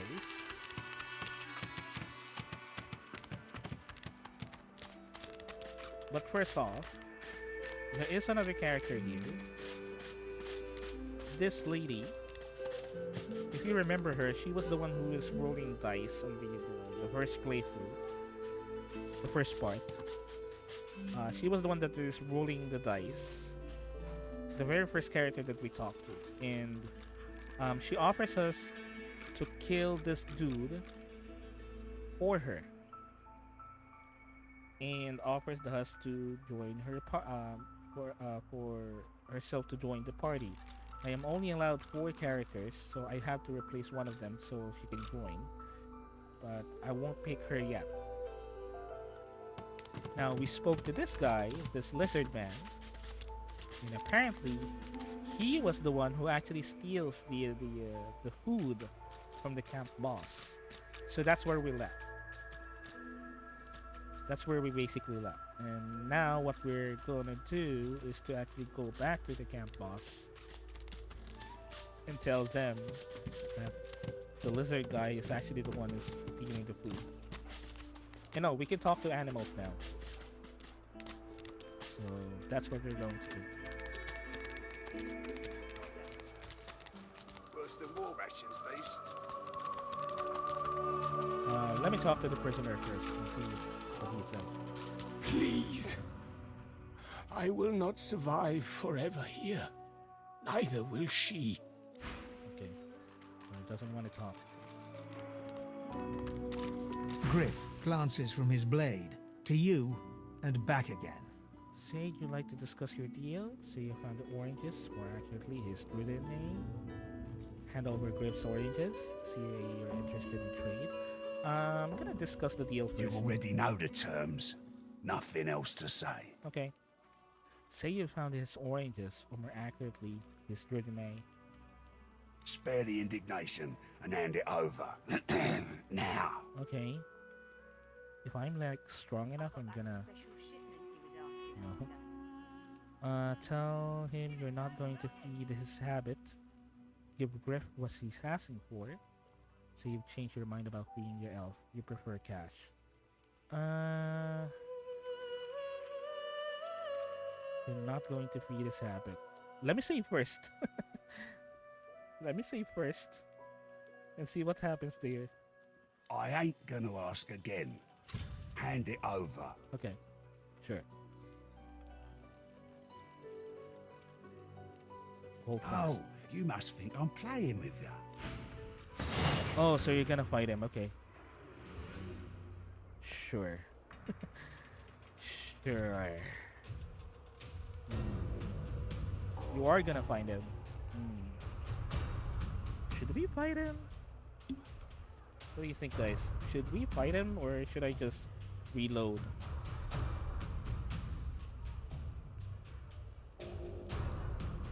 Because the last time I fought them, I was fucked. There's actually a lot of them here. It's not just him. 4 and 4, all level 3. I am level 3. So, what do you think? Depends. Roll a d20. How should I roll? Oh, okay. I think I know. How should I roll? Make a wisdom check.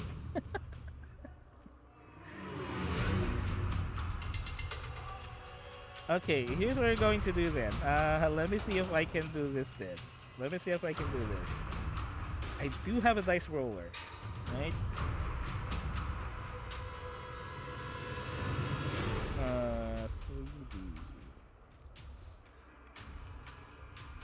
I do have a dice roller. Let me check. Let me check first.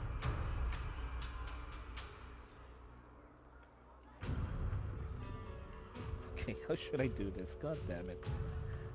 Let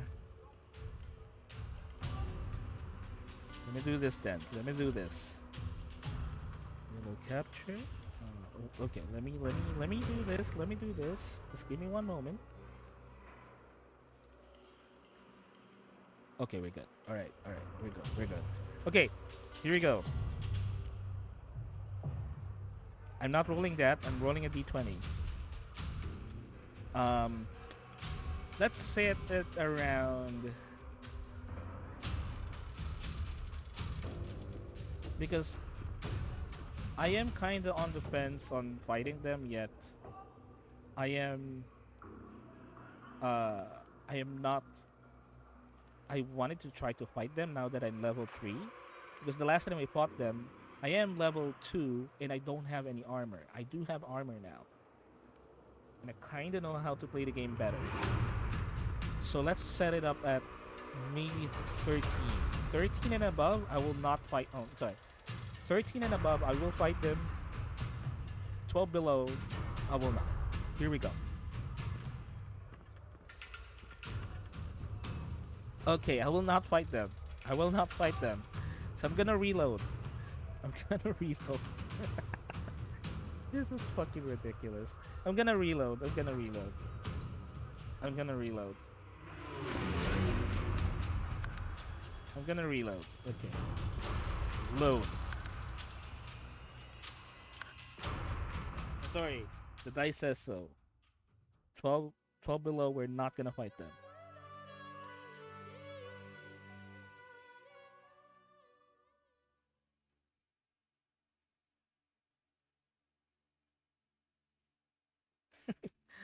Oh my god.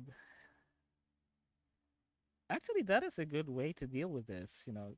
That is actually a good way. I'm just gonna roll dice and see if I am gonna reload or I'm gonna move on and live with my mistakes. Okay.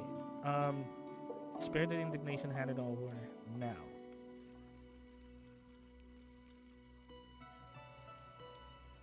Some meta level of decision making, yeah, right. Okay, we're just gonna give him what he asked for. Good girl. Fuck you. Looks like everything's accounted for. Now the important question. Who's the thief? This Griff is nothing but a thug. Don't give up Stingtail so easily. Okay. I don't want Stingtail's blood on my hands. Okay. Griff would kill a fellow over petty theft. Giving up Stingtail is no better than murder. Okay. What do you think? Should we give up the lizard guy? They're not liking it. Or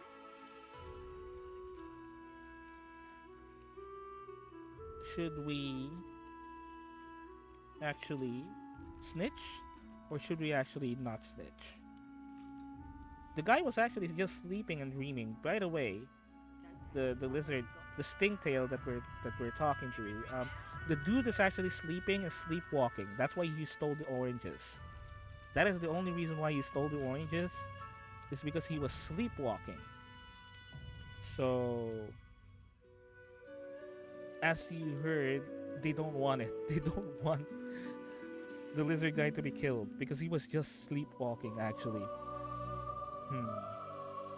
The truth is the truth. Stingtail the lizard took your stuff. Some truths are better kept under one's hat.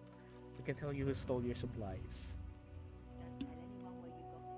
Again, I'm gonna roll again. Right? I'm gonna roll again.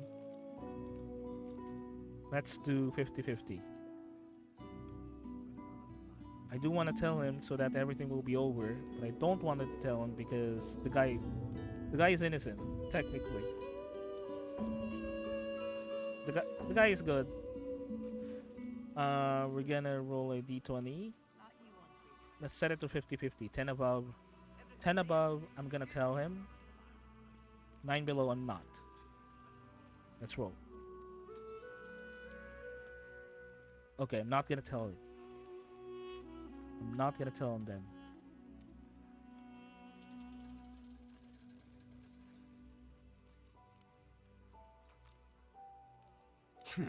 I'm right chuffed to have my supplies back, so I'm gonna give you one last chance.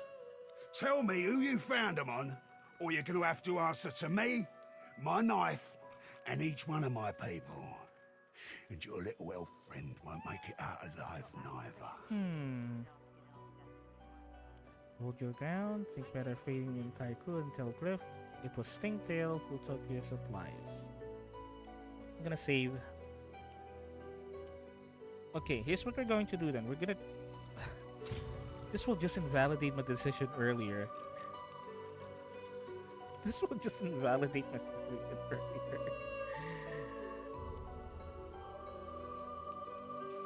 earlier.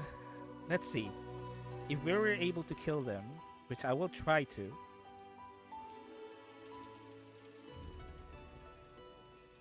If we were able, we're gonna try to fight them and see if we're able to kill them. Otherwise, I'm gonna snitch. So we're gonna try to fight them once this time. This time, I am kinda equipped, kinda. So, yeah.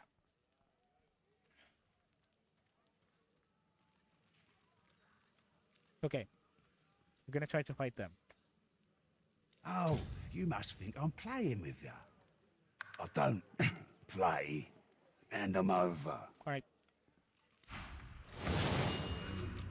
Okay, here we go. Ifan. Let's see. What can encourage him? I can go ahead and run through. Do I have potions? I don't have potions.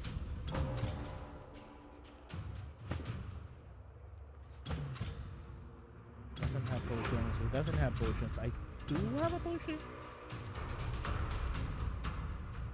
Okay. Sylvia has a potion. Red Prince has a potion. Okay.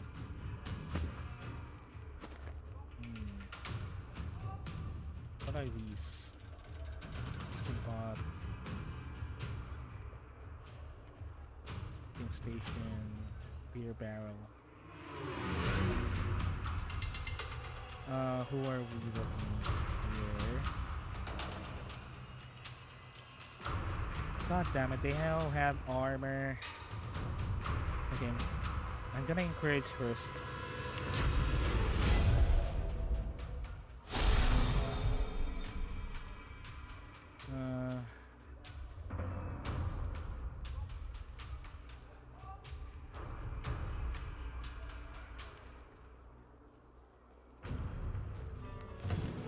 This one.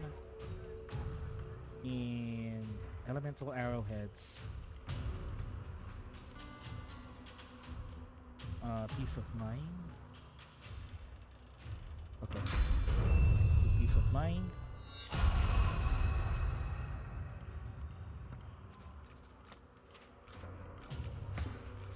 These are like spellcasters. Okay. I can go ahead and probably give someone a potion. Because I cannot use potions. I'm undead. So I'm gonna give... Who doesn't have a potion? I'm gonna give... Oh, sorry. Okay, I did put it in the inventory, so that's good. Wait. What is it?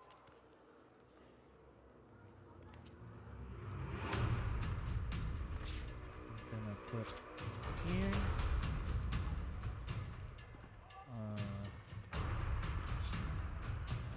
Split item. Gonna put it in losses bag.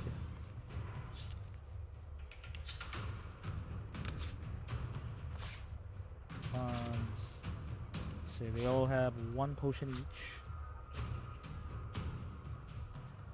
So what I'm going to do,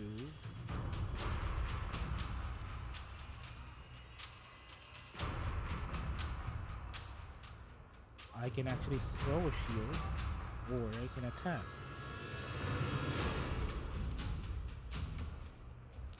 Attack.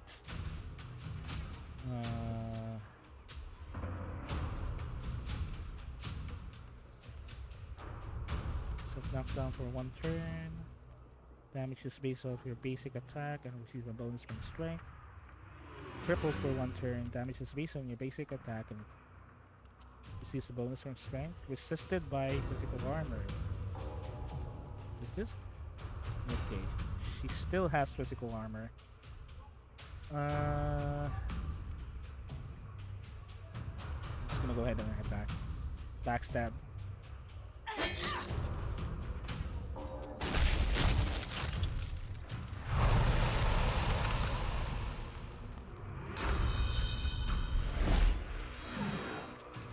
I really hate spellcasters.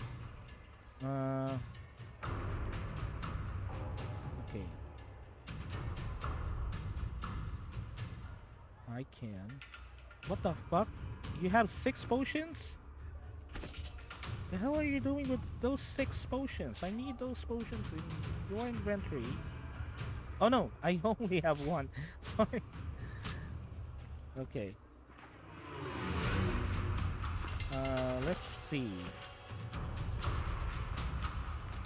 I can go ahead and attack him.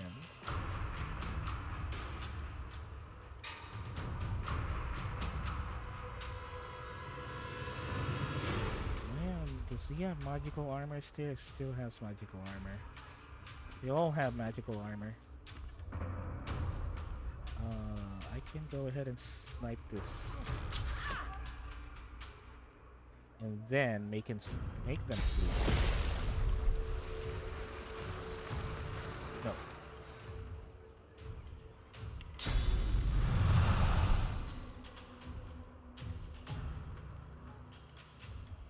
I'll just shoot them for now.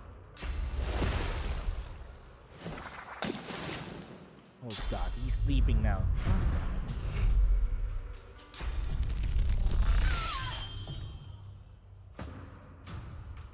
Okay, shields up.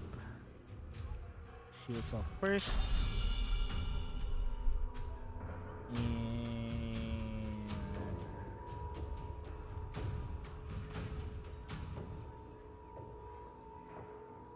Bloodsucker, encourage, restoration.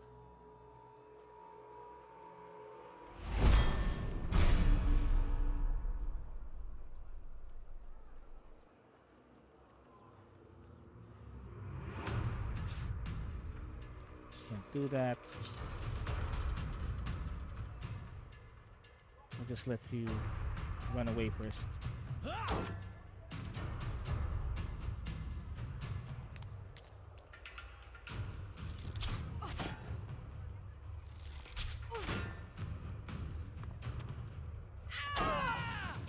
God damn it.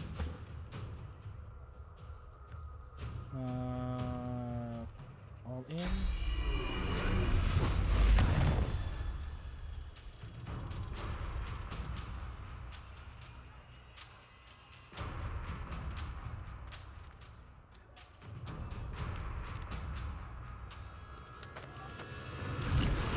They're trying to distance. Thank you for the poison. I am actually... No, that's a fun. Sorry. Let's see. I can go for this guy. Or I can restore a fun. Who's injured?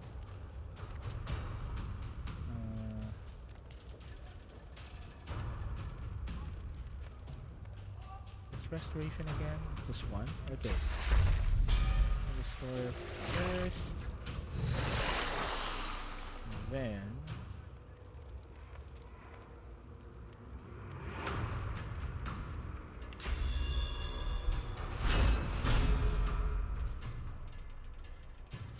closer to him.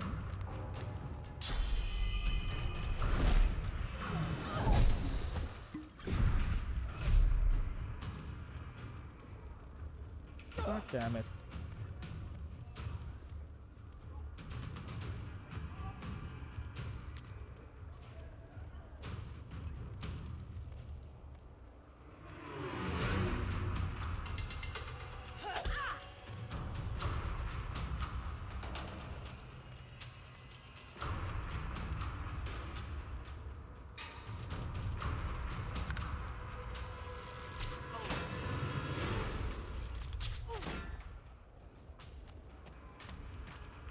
No opportunity attacks? What?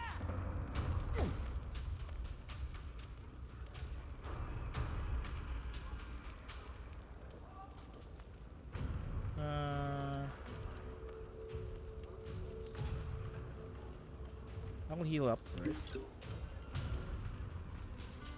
Then attack this.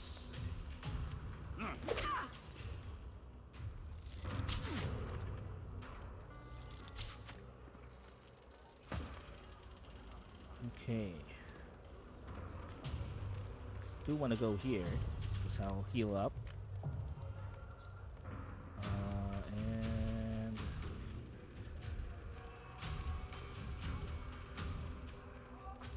maybe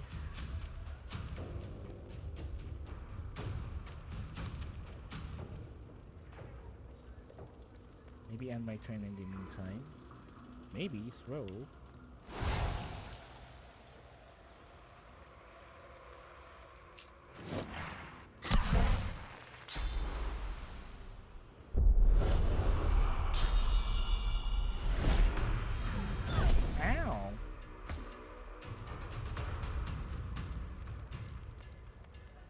Killed by that thing? I don't think so. Red Prince, I cannot get out because this lady is here. Maybe we can go and not grab his place.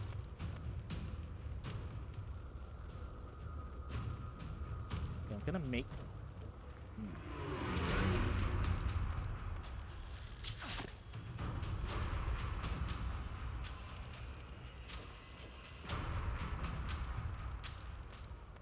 target this lady right here on the top. Oh.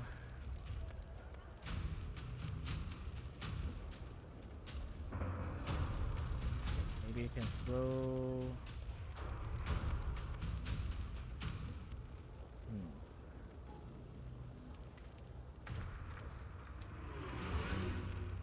I'll just attack him.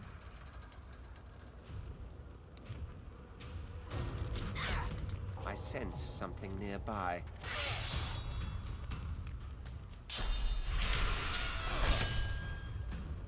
Bleeding. Okay, now you do Bloodsucker on the pawn. And maybe a little bit of encourage. Heal up. Who needs healing? Heal up this one as well. Okay. So we're good. Maybe move towards... Let's box him up. I can attack.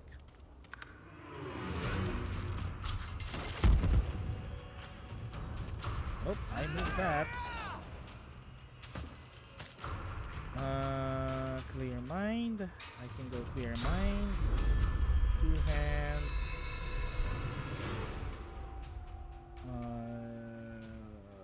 Who's the lower HP here?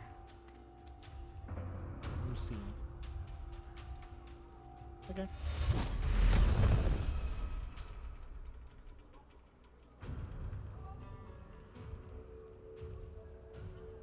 Maybe move a little bit over here. Nope. Just a little bit over here. It's okay. That's fine. That's fine. That's fine. gonna need you. The battle stomp actually.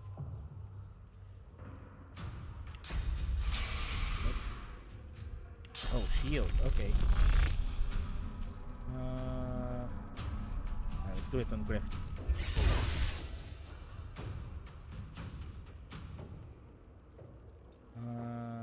Let's throw. No, not gonna throw a poison.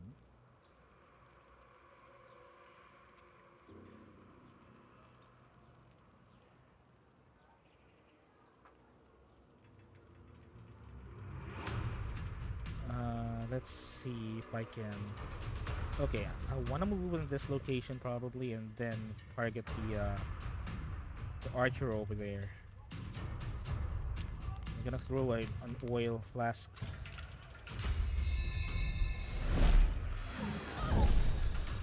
Youch! Youch! Youch! Youch! Youch! Youch! Control Red Prince. Okay. I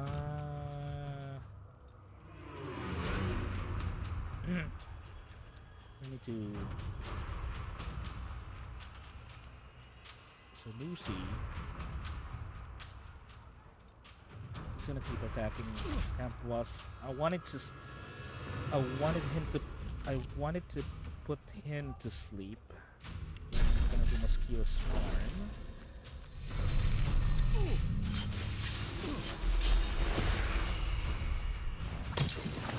That's okay. Make him sleep. Whoa, what is that?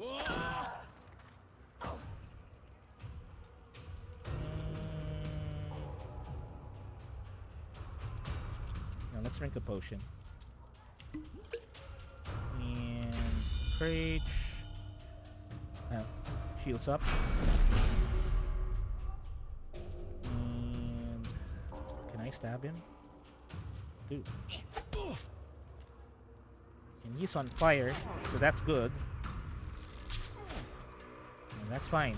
If I can kill, if I can probably kill Griff, hopefully, this just hopefully, they will run away. Hopefully they will run away. Hopefully. Oh my god. Really now? You're dead? How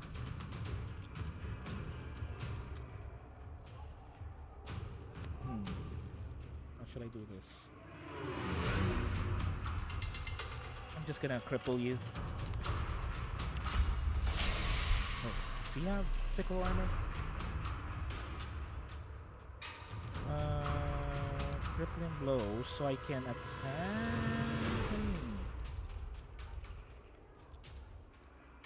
I'll just damage you again.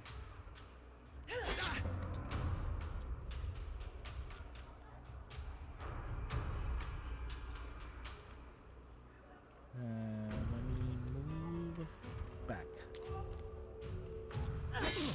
Okay, there you go. That's good. That's my plan. Armor Frost.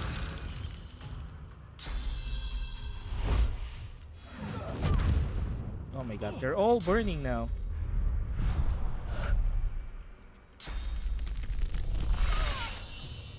Oh god, they are dying. They are dying.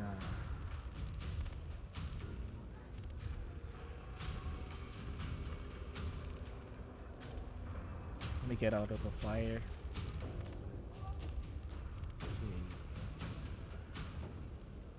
Can attack you apparently.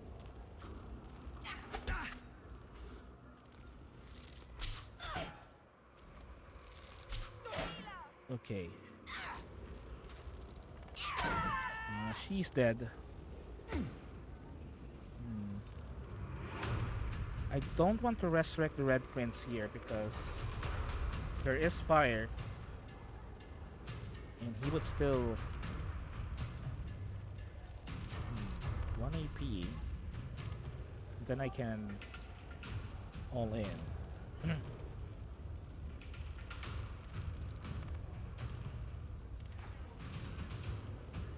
He doesn't have, he doesn't have any So I go peace of mind, I move here, and then I go all in, or I can all in and move and all in. I really wanted to kill Griff. So here you go. Fuck! I missed. I'm fucked. I am just fucked. Okay, resurrection. Resurrection, heal. Lost it. I need you to get up, and I need you to heal.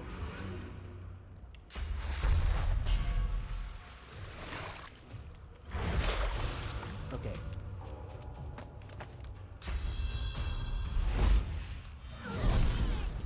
What? Oh, he's dead. She's dead. And I'm dead. Loss is dead.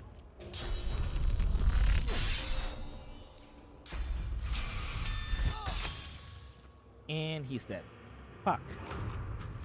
I need to... I don't have resurrection.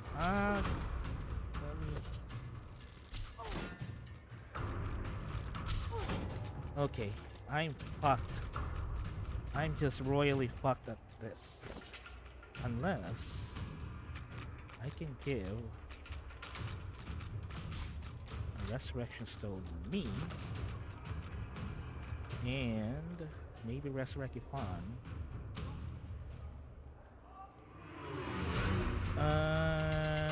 Let's see.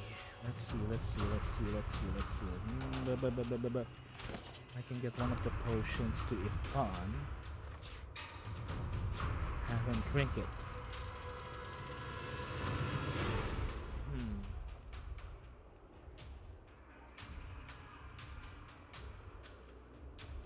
Let me see. Let's see. What do you think, guys? What should we do?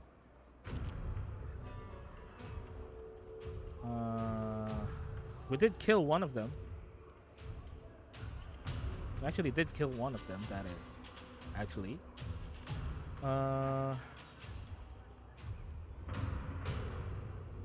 Okay, I'm gonna revive Ifan. I'm gonna let him heal with a potion. And we'll try to escape.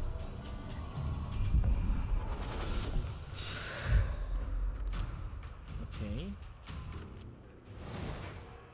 That's good.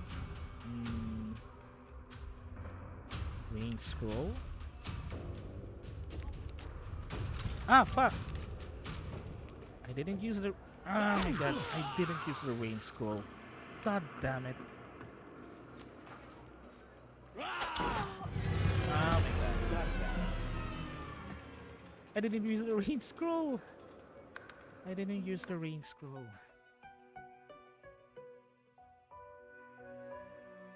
I really wanted to actually kill them. So let's go ahead and kill them. Hopefully if we kill Griff, everyone else will run away. Hopefully.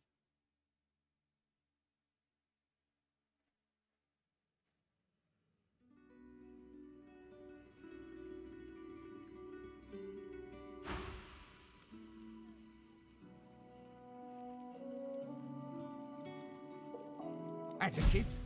Your guy's free to go. He should be fine. Eventually.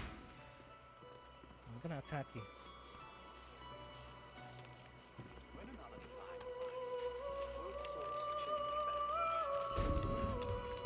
It is done. And quickly. I hold my end of the bargain. I show you the way out. But I have something more to ask I'm gonna of you. load and I'm gonna try to beat Griff. I'm just gonna try to beat him. I don't wanna go away and not get the hero tag.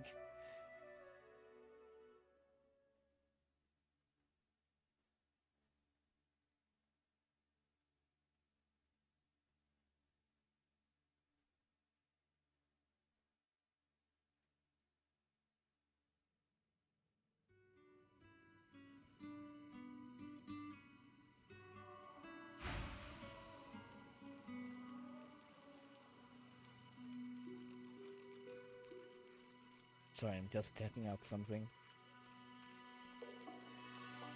Okay.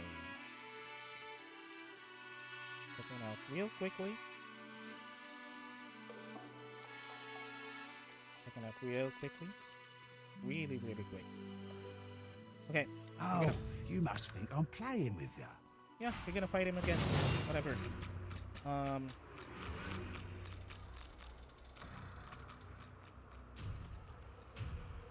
So can I actually move it here? It cost me 280 to have to do it. Target is too far, so I can move it in a certain distance then.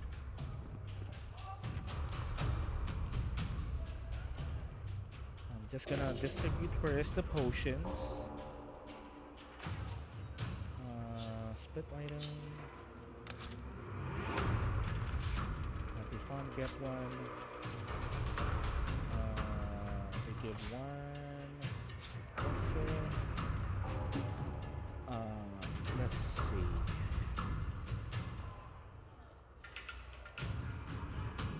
Here's 10%.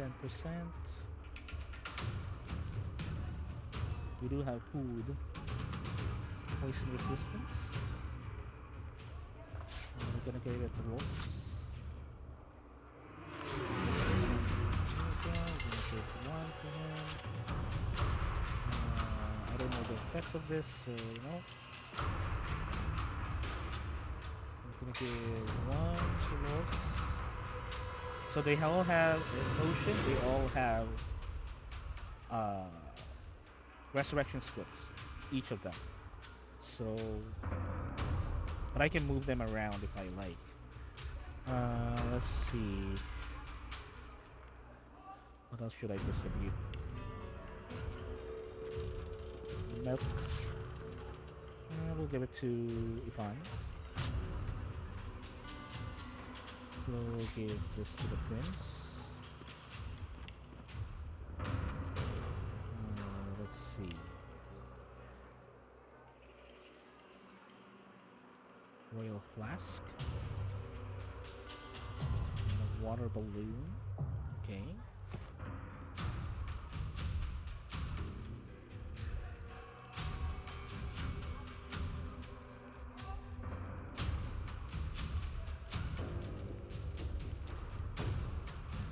Target is too far.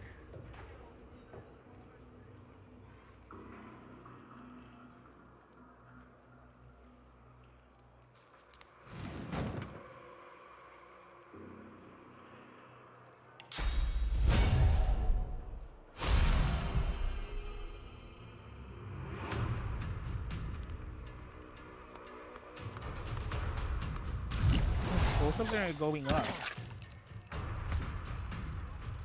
I wanted you to move here. Okay, so here's what I'm going to do then.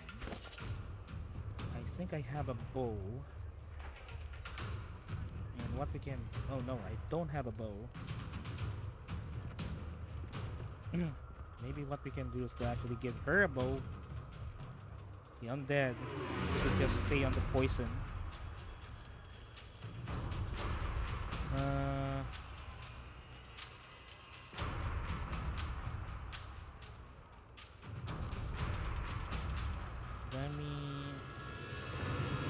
Let me give her a bow then.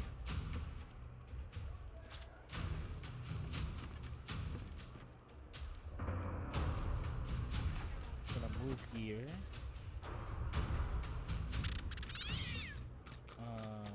Switch to the bow.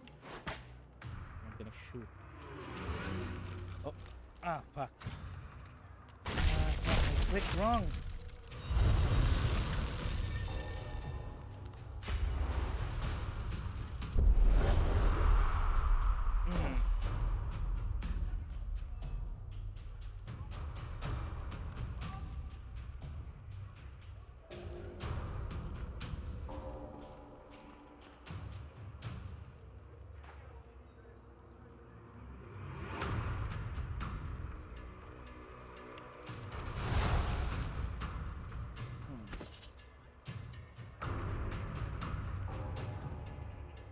I'm gonna try this way.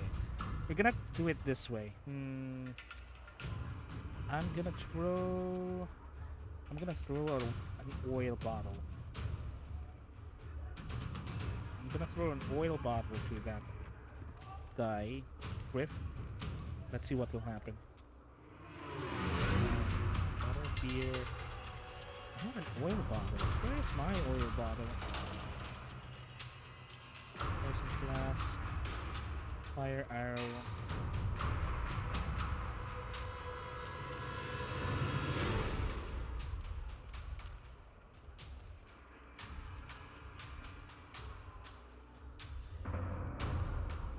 Maybe I should.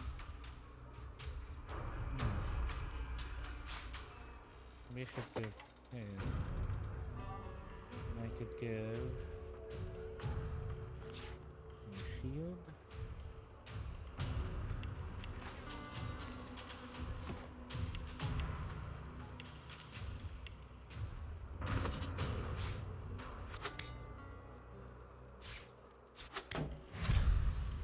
Shields up.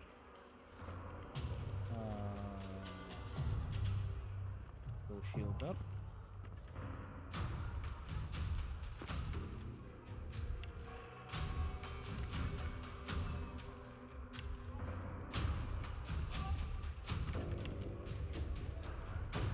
Entering. What do you have entering? Okay. Fine. God damn it. My plan is ruined now.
How far can I go with 2 AP? I think I can go all the way here.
What?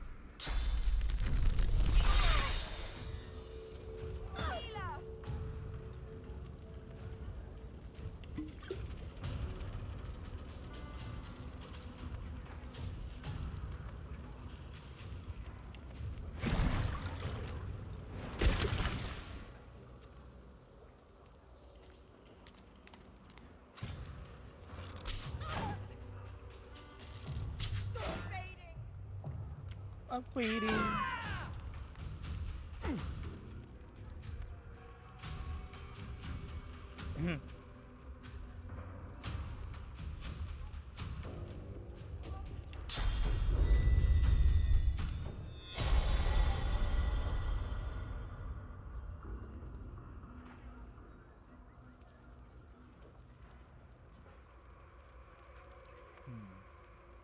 I can reach them all the way.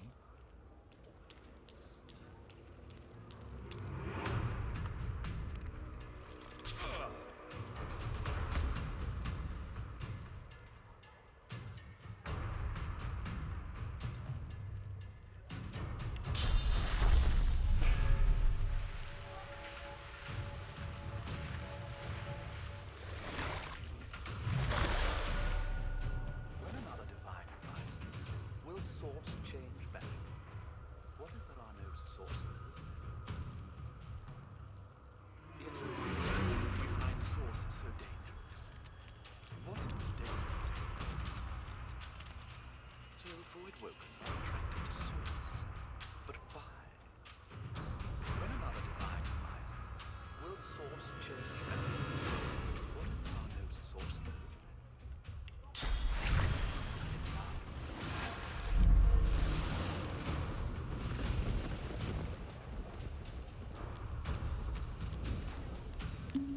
Why are you running? Why are you running? That again.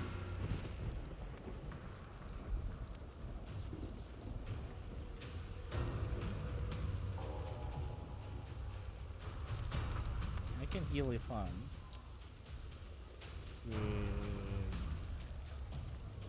No. Oh, okay. So no. Oh, so he doesn't have the. Yeah, he doesn't have the blood thingy.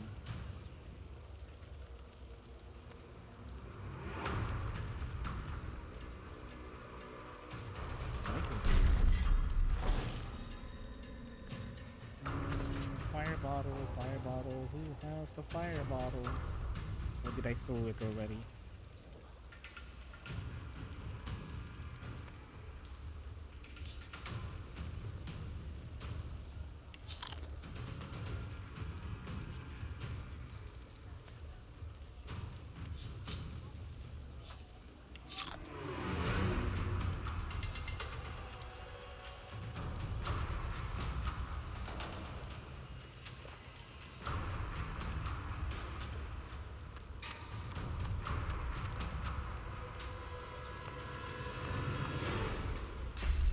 Chasing me.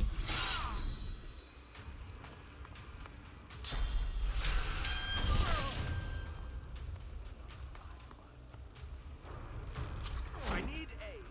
I need 8.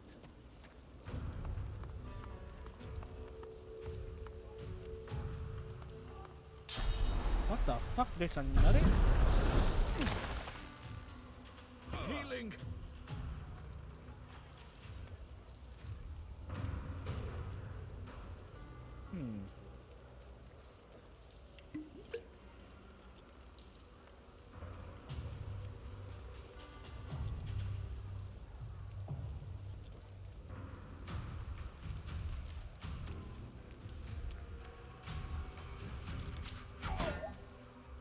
Yep, I'm dead again. I'm dead again.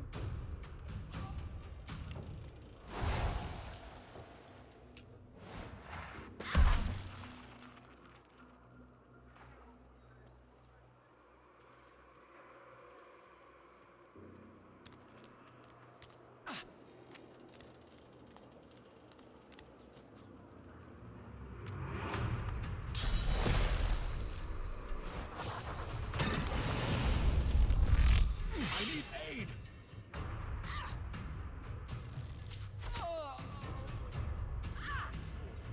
They're all dead again.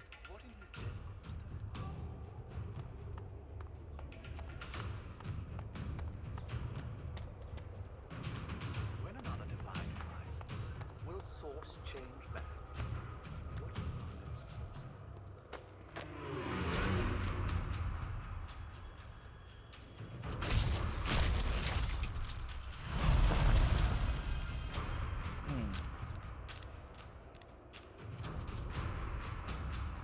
mean, I can keep myself in the cloud.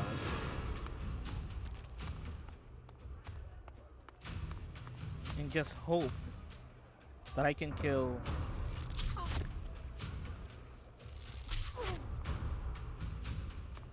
him that way.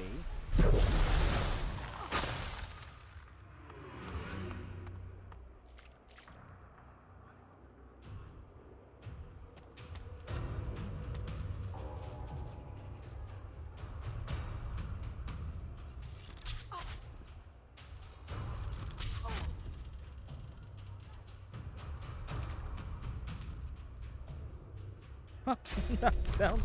I slipped. And he slipped. But I'm dead.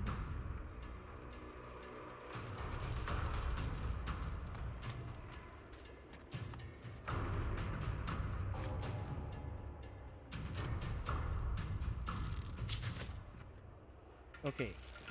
Yeah, I'm dead. Oh my god. Right. Okay. I'm actually now thinking. Okay, one more. One more. We'll see if we'll be able to kill Griff. At least Griff. One more. One more. Let's not give up.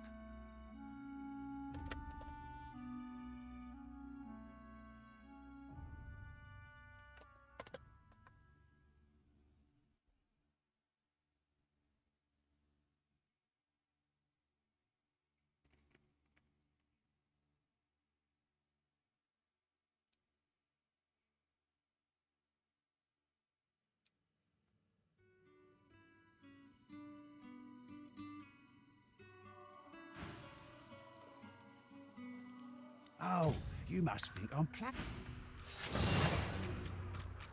Okay. Let's surround Griff this time.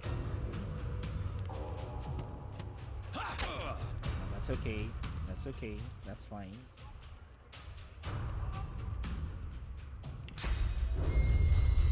So he won't be able to go invisible. That's the main issue here. I'll go here. And my turn.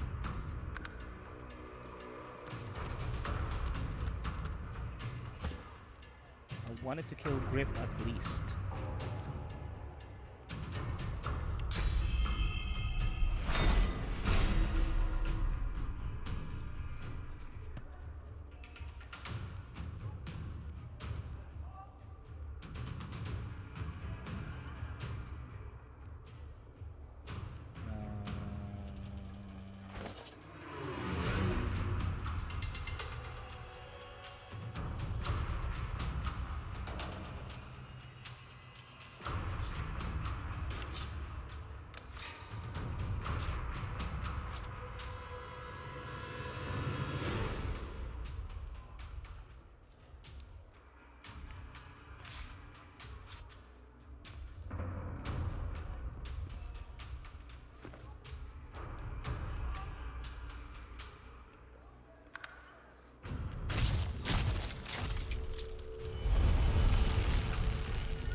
That's fine, that's fine.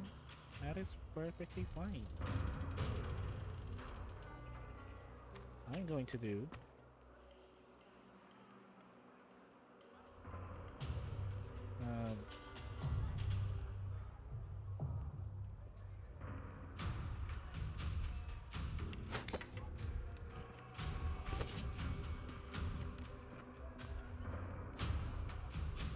what's my other shield?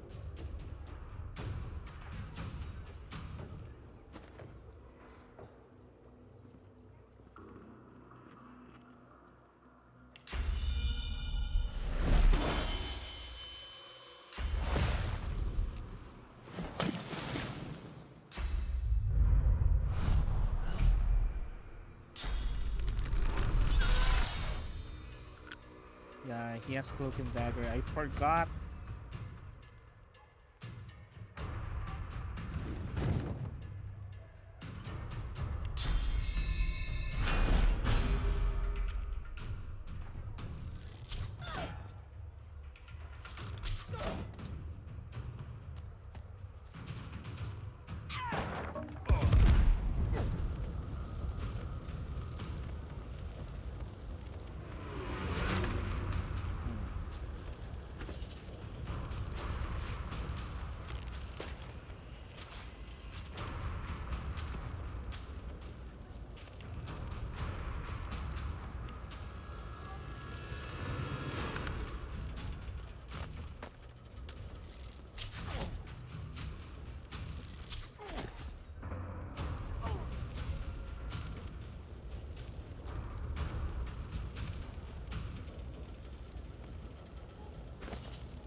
don't have physical armor.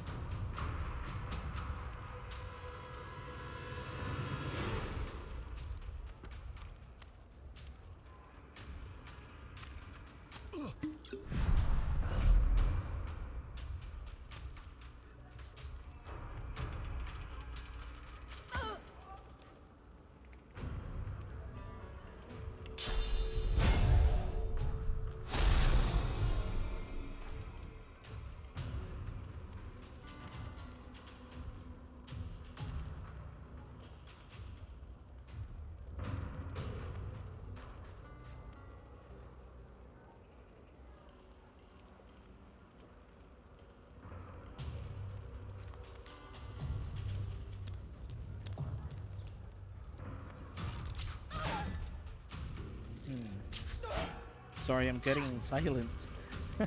I'm actually getting silent. Okay, let's see.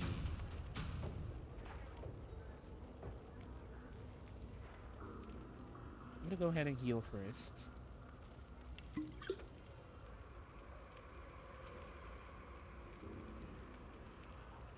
got 2 AP and I can two-hand him.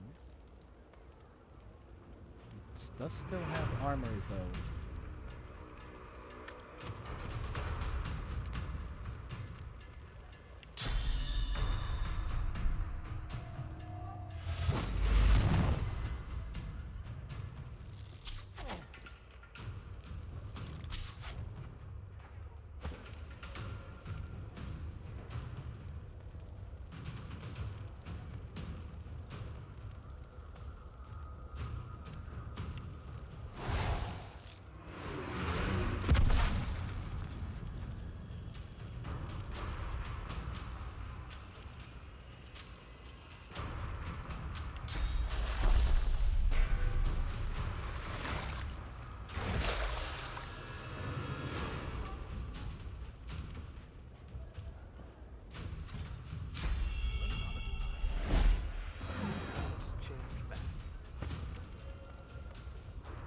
Okay. Let me remove.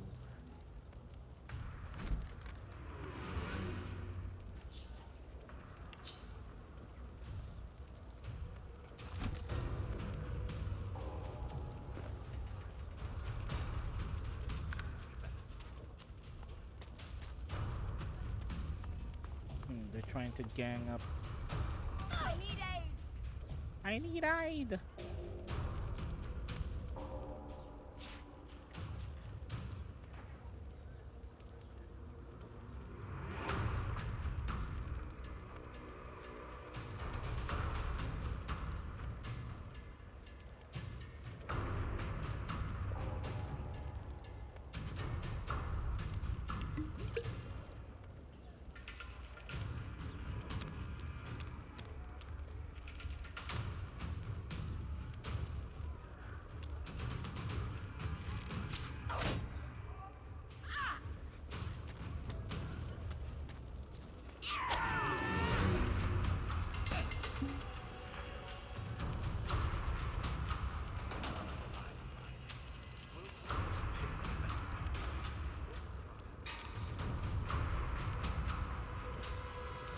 Oh, whoops.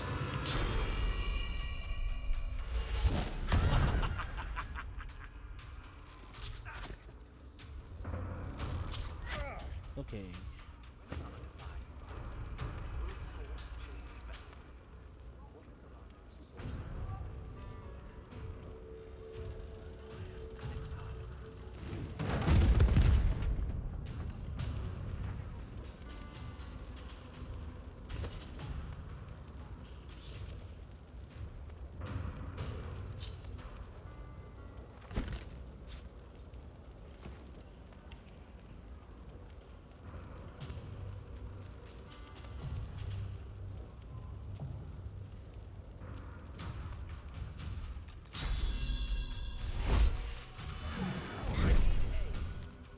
I need aid. Healing.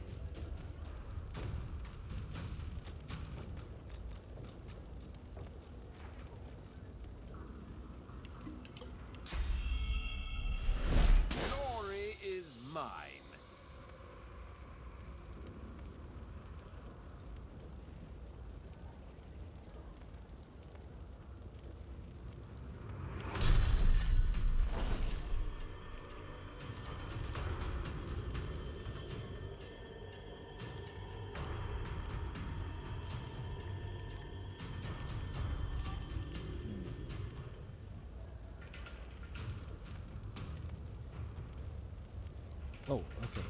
Raise floating corpse.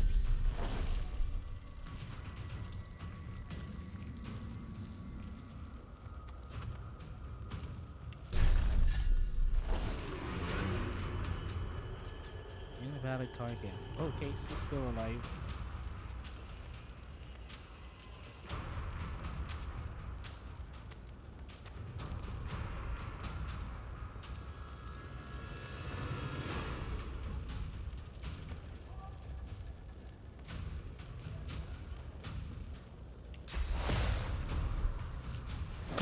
Ah, fuck!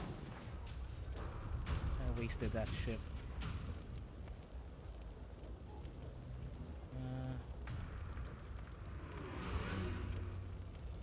Send your turn.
Physical armor.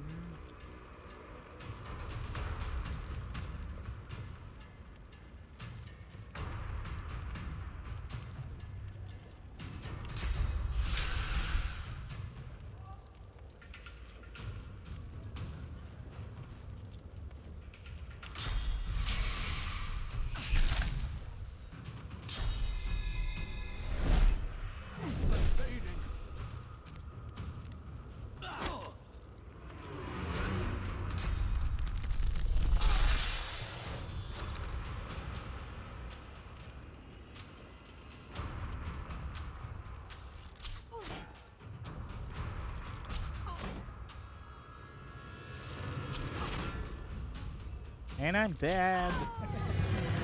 Oh god. So I can't beat these people. So there's my conclusion. I cannot beat these people. So I'm just gonna go ahead. I'm just gonna go ahead and give up Stingtail. Because I'm probably too under level for these guys. Although they are level 3 and I am level 3. It seems like that they have more numbers. So yeah. Or am I...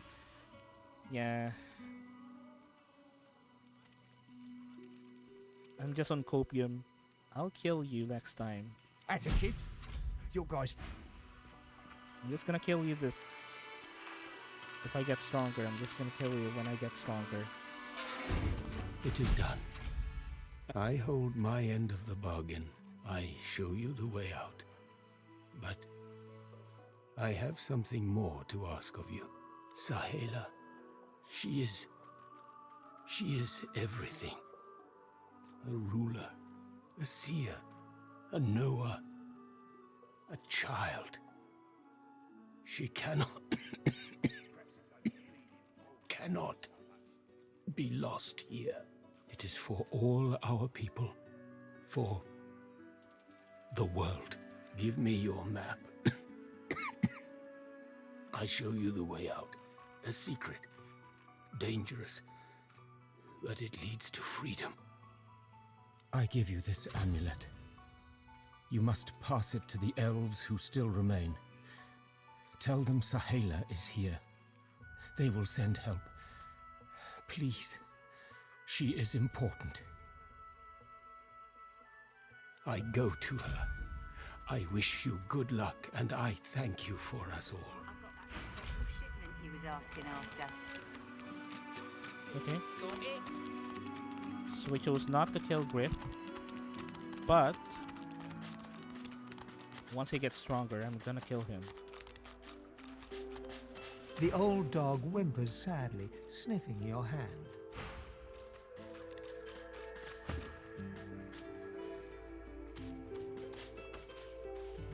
The dog focuses at the cat at your feet, baring its teeth.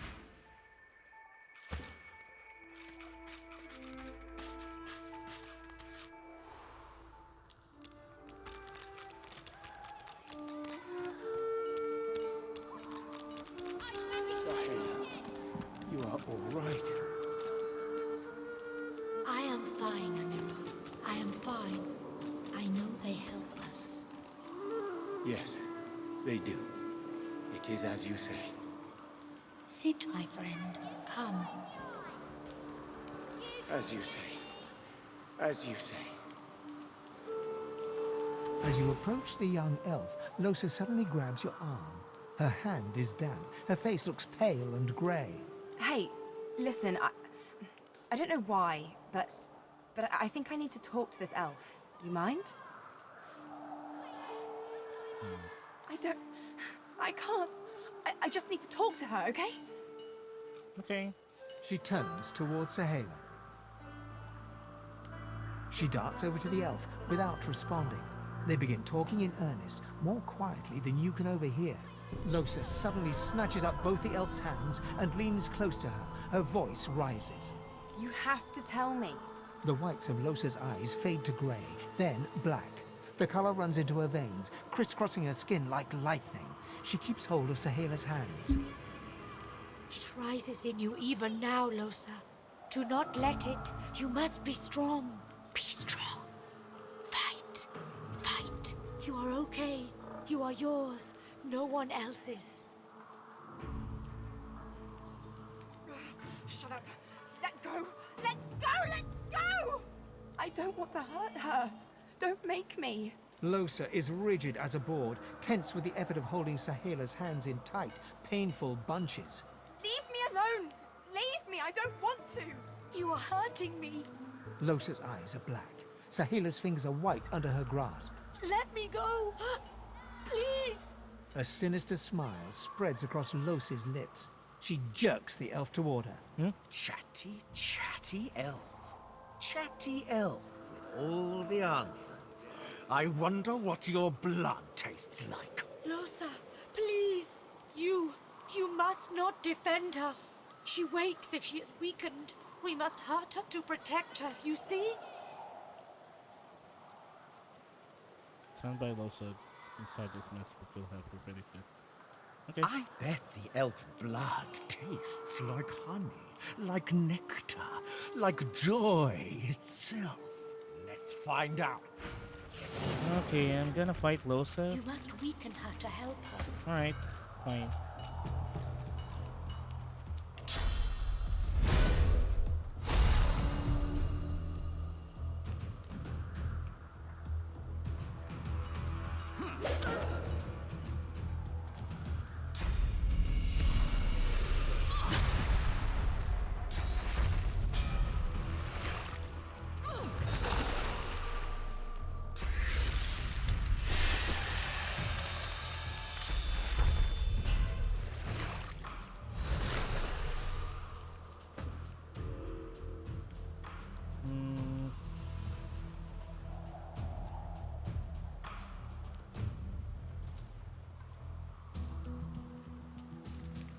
Okay. I'm gonna knock her down.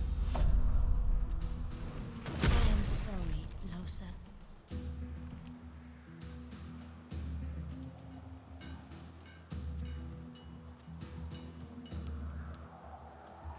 She does not mean.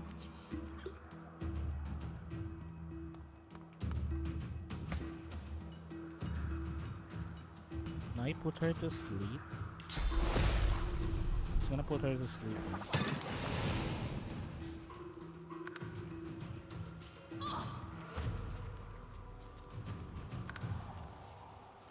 We do not want to hurt you, Losa.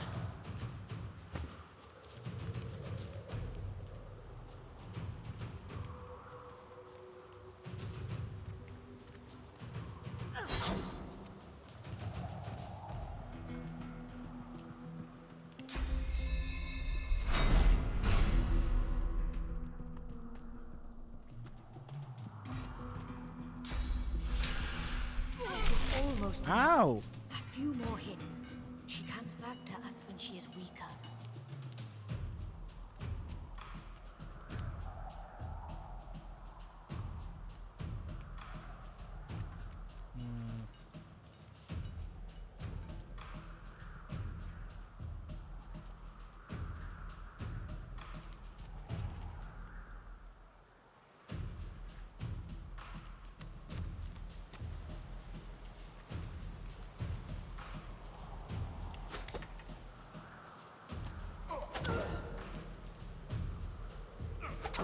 You okay? Yeah, thanks.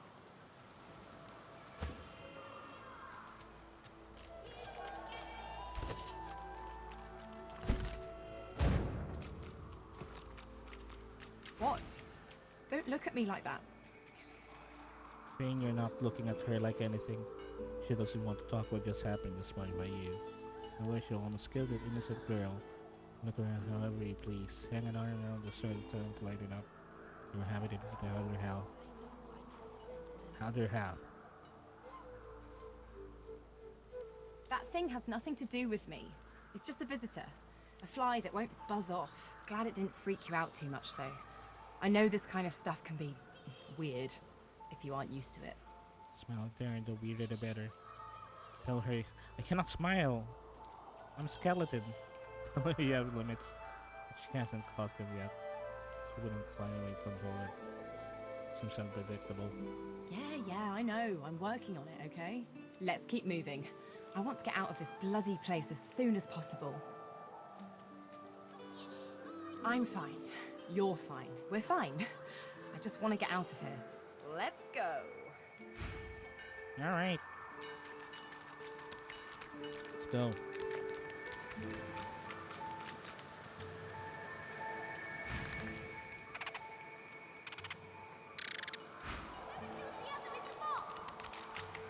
It is good. I see it. She breaks into a huge, childlike grin as you approach. One friend brings another home. Thank you. He gets better, little by little. We are together. We always get better if we are together. Oh, I can make her my party member? I can bring you a token back to her people, so that my comment has her. Her face falls at the mention of her home. Her hands fly instinctively to her eyes, as if to wipe away tears. But she stops herself. My people, I miss them, but they cannot save me. It is not to be. We stay in Fort Joy. They stay elsewhere. This is the way. This is the only way. Homeland is gone. Home is wherever my people are. My mother is amongst them. Tova, a great elf. I do not mind Fort Joy, but I miss her very much. Yes, it is a deep hurt. In my tribe, we say, the heart lives in the family cookpot. It is true, I think.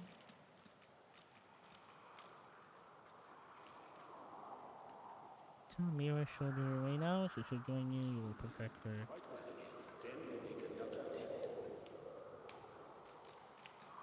Thank you, my friend. But only you survive the passage. I see it. You are free. We must remain.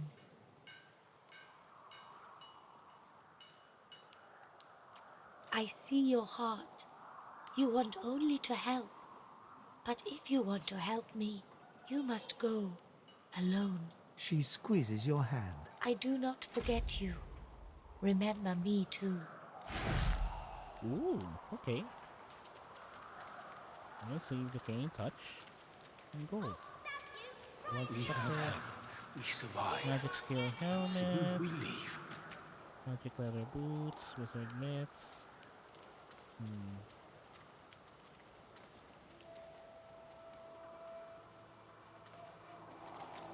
+1 Geomancer.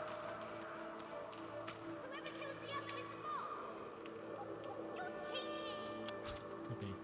Gotta get the... Sure.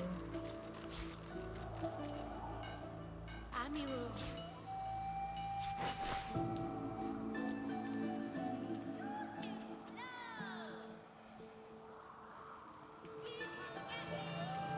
Decaying touch. I You are actually quite have her safe. learn decaying touch. I am so glad.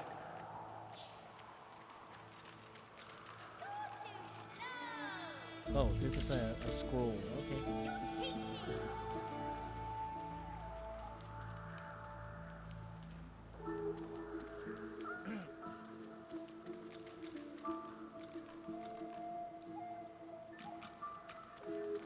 You are quite safe. I am so glad. Wait, I call a timeout.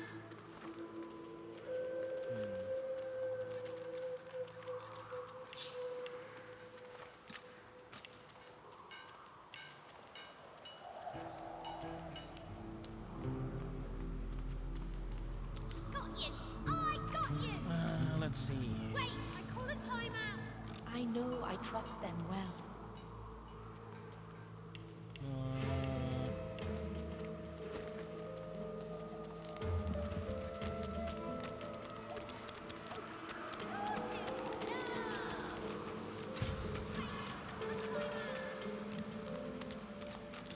What's their missions? Right in the eye. Wait, I call a Speaking timeout. of so high. Hideout of Skinky somewhere in the island.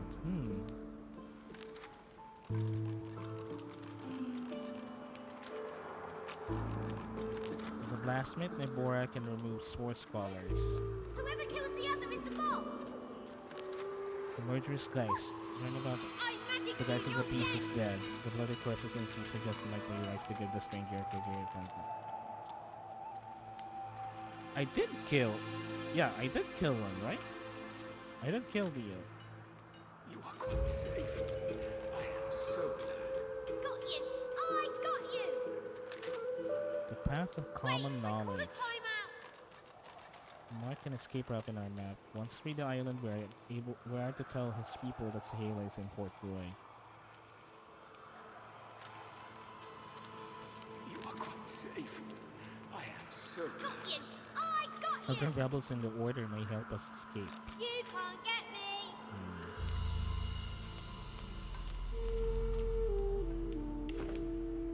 Okay. So let's see if we can actually...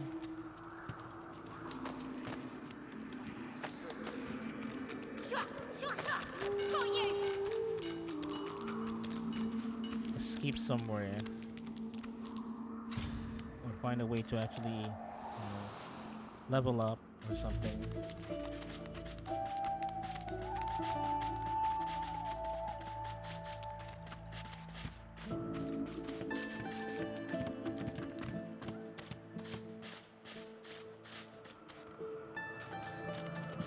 Regards from Don't mention my name to Griff. Please.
hurts, doesn't it?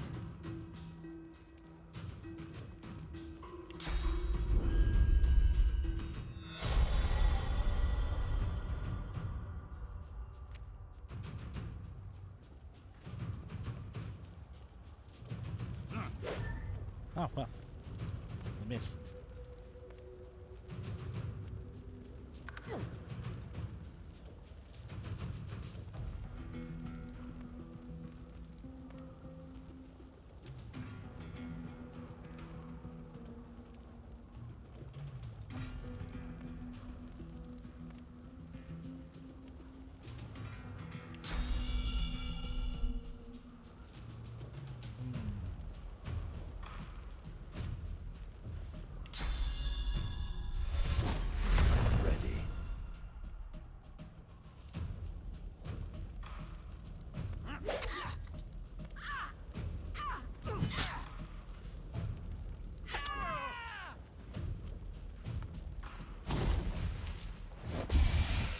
Oh.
No, but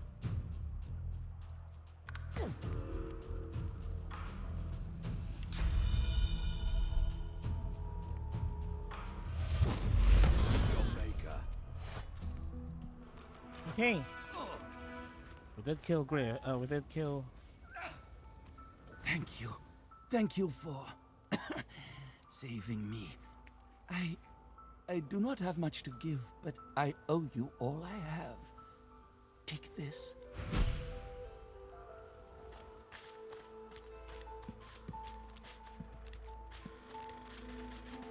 Did we level up? We didn't.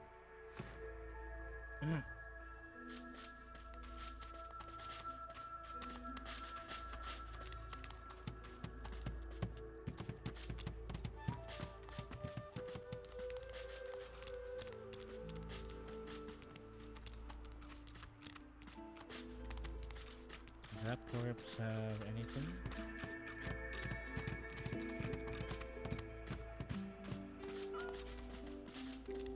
Corpse gone.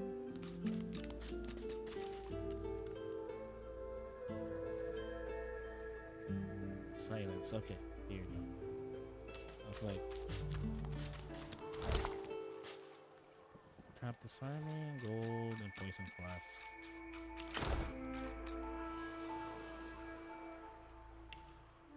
Don't even have anything.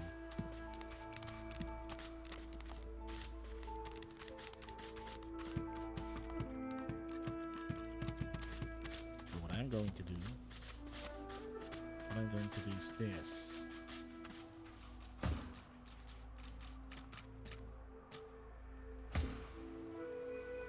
Loaded corpse? I don't.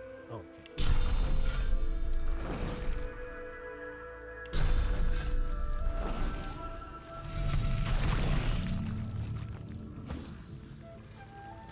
Come on, buddy.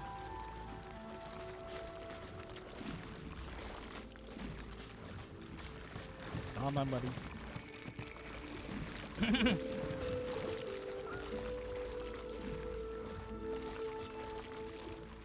Oh, it has a timer.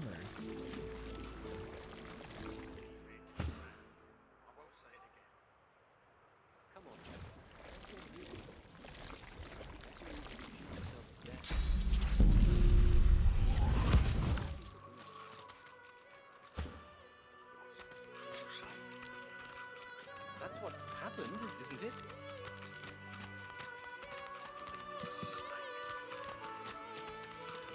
Let's go back and buy some items, I guess. Go back to the blacksmith. Buy some items.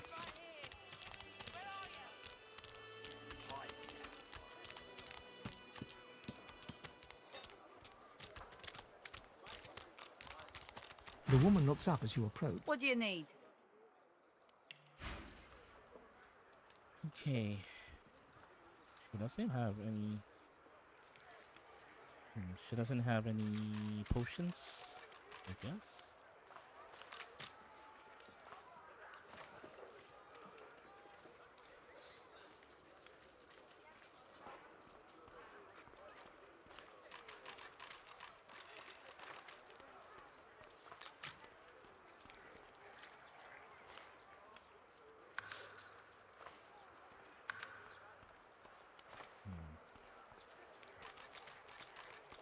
Yeah, she doesn't have any potions.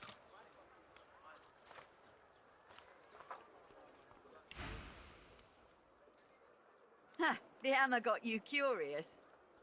Yeah, funny name for a gal like that. When I knew her, the Feather would have been a likelier name. Oh, I don't know. She was a sweet soul, quiet, loved her family. Always seemed strong as I recall, but she didn't come across as no fearless military leader back then. She was just a girl. People do change, don't they? She nods once. Clever lass, her. No wonder what Alexander sees in her. Question is, what she sees in him.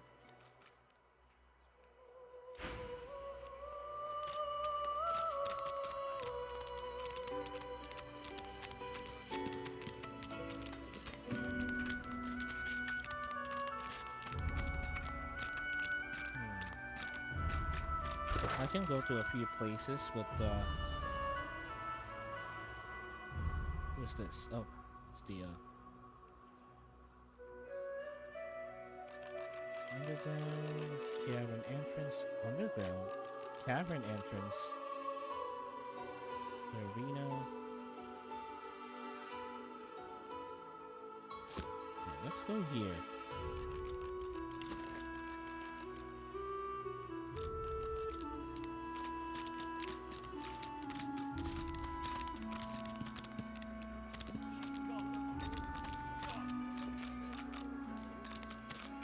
I haven't seen that underground thingy.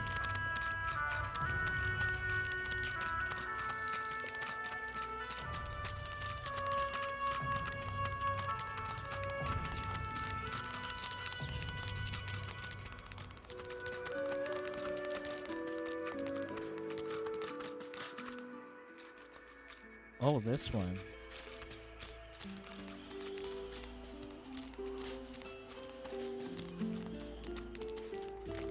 I've spotted something. I need a shovel. I need a shovel. I need a shovel. I think I can dig? I need to dig here. Oh, you can dig. I'm not opposed to manual labor if circumstances require.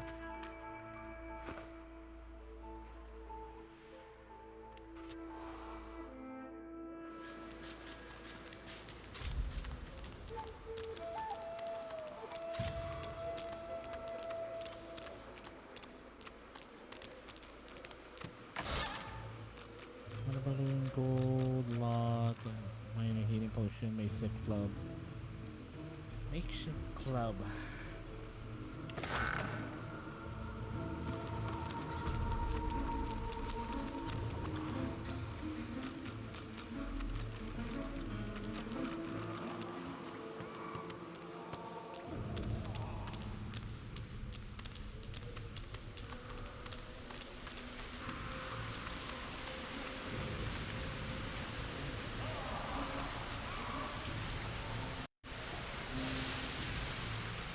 What's this? I found something. I don't have the right tool for digging. Even the most noble among us must occasionally dirty their claws. Ooh. Lots of gold.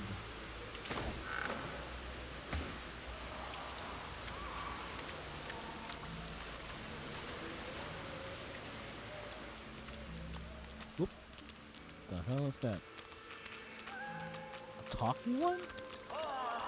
Aglow with flames and glistening slime, the strange beast looks at you almost expectantly. The bizarre creature utters a series of gurgles. It seems to be gesturing towards deeper in the cavern. Gesturing towards deeper in the cavern. The creature warbles incoherently, shaking its bulk towards the bowels of the cavern.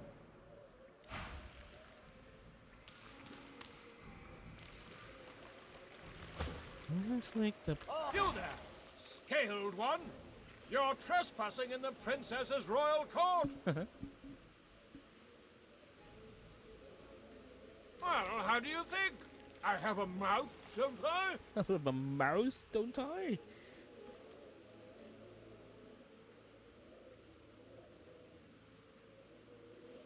You've never heard of Her Royal Highness, Princess Zenthia of the Firelands? To be forgotten?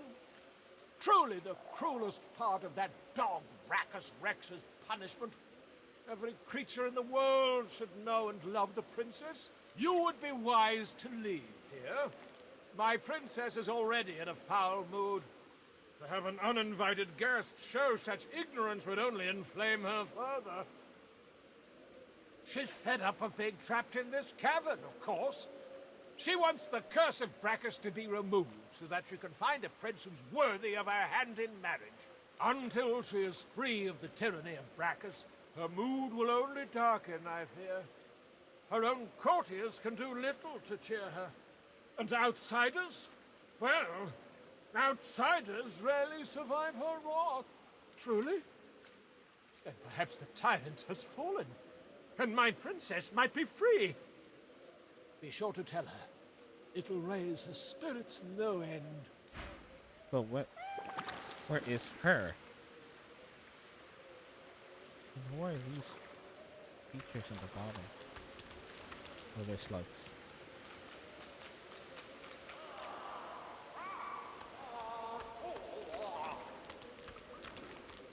What is this? Green cart. Green corpse. Doesn't have anything.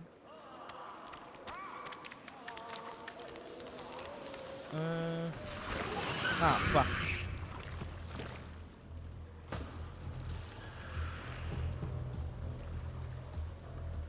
Run away.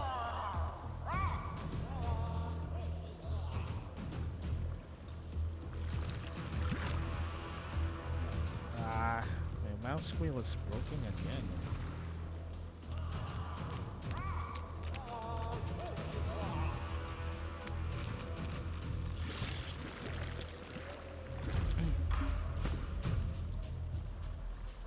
The scroll wheel is broken again.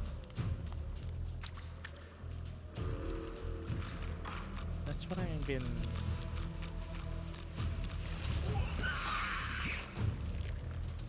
having a problem with recently. Is my mouse scroll wheel is broken. And lately I realized that how much I actually use the is that the princess? I think that's the princess. Just gonna escape.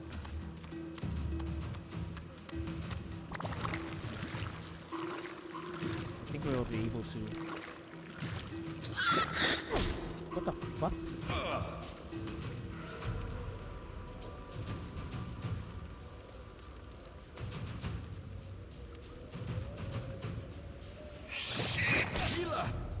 Gila!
Ah, fuck. Ifan is dead.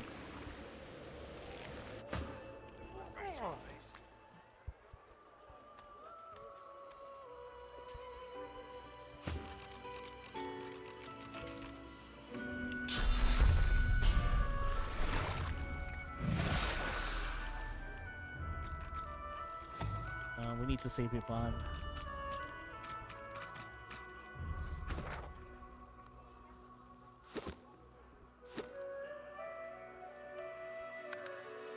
Ain't fit for beasts.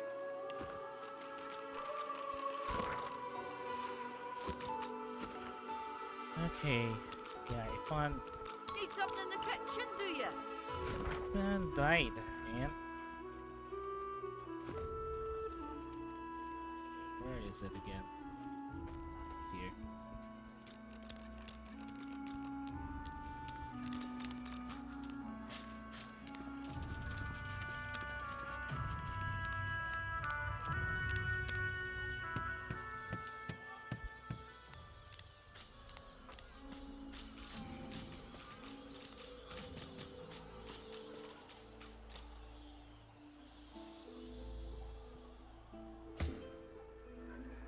What the hell? Why are you here? Why didn't you follow me? Or why didn't you two guys follow me? Okay. We're just gonna see if we can try to save Ifan. Where is Ifan?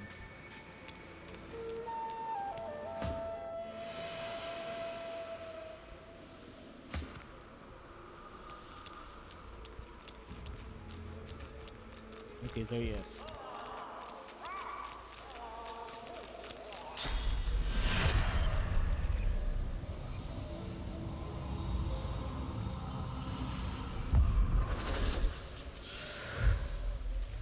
Alright, let's go, Ifan.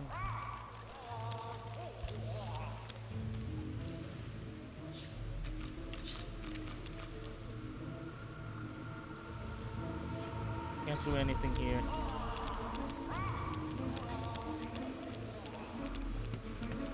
I almost wanted to go a lone wolf build. I almost wanted to do that.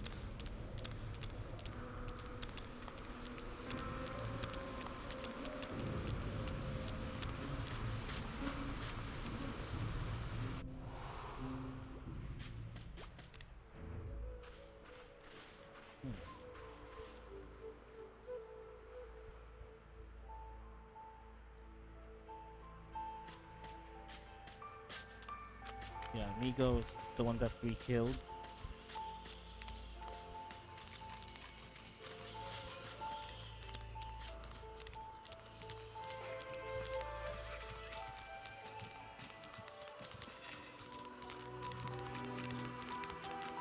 So there's the other two. They were not chained for some reason.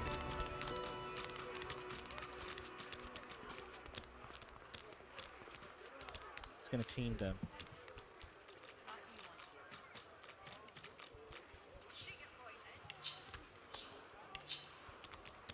Okay, so let's explore other things. We haven't explored this part actually. So we will just go there.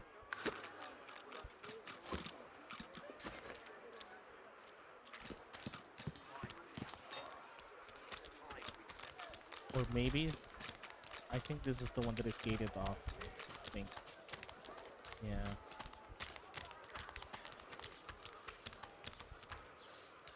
The Magister stares at the ground. The Divine is dead. The Bishop is all we have left.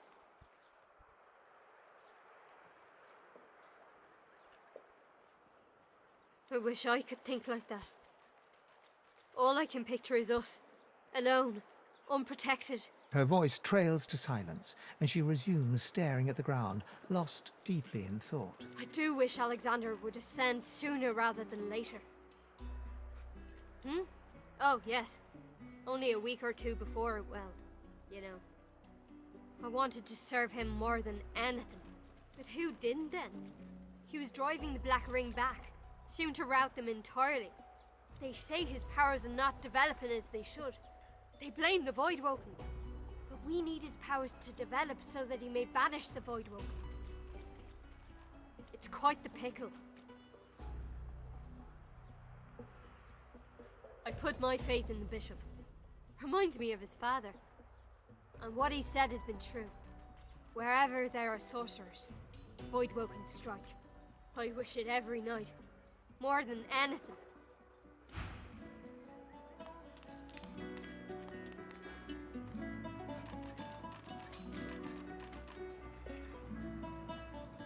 As you approach the unsmiling Magister, Ifan catches your arm and speaks to you with some urgency. I need to talk to this one for a few moments. Alone. Ifan strides up to the Magister, speaking in a calm and controlled voice. Though you can't hear what he whispers, the Magister's face turns whiter than snow as he hands a note to Ifan with shaking hands. Don't! I'll give you the information. Here, just don't! All right. Ifan walks back to you, leaving the quivering wreck of a Magister behind. When he catches your eye, he winks. What? You killed the cat! God damn it. Go on, keep moving.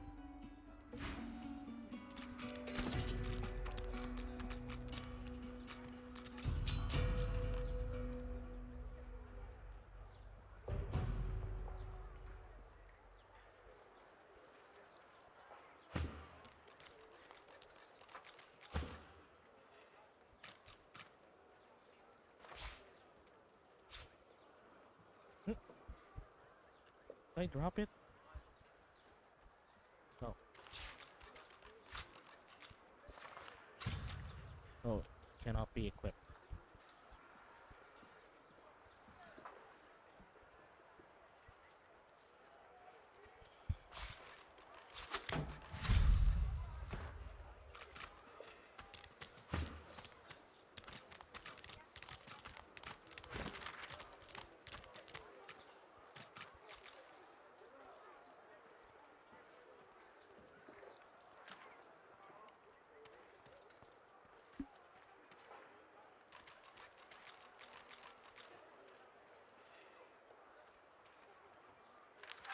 Bolted on there tight, ain't it? Why is it still on the active ones?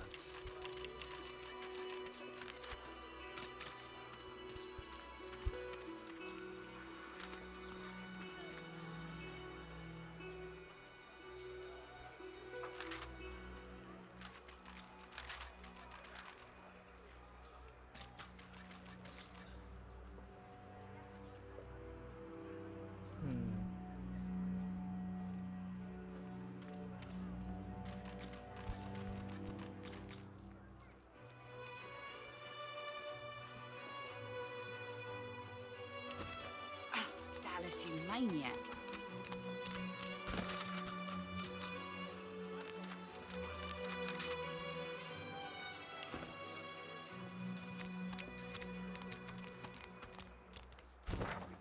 So we cannot pass through that.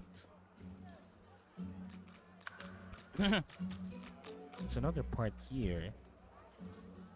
Actually, there are lots of parts here.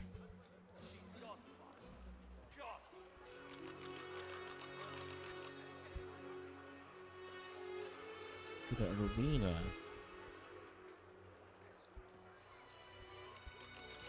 We haven't really gone this part. What is this? Vines. Oh.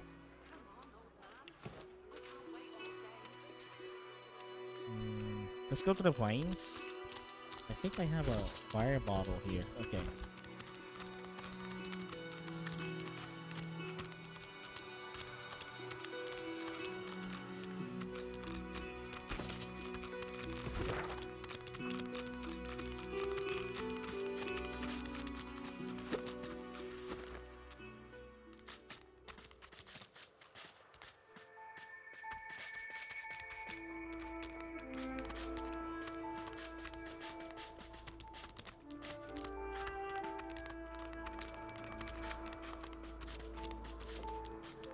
That's what I remember, that you need to burn the vines.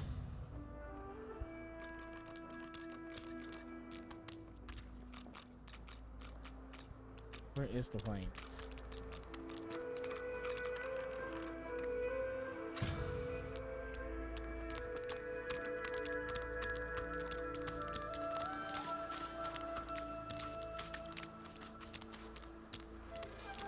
Oh. Someone... I saw something on the map. A green dot.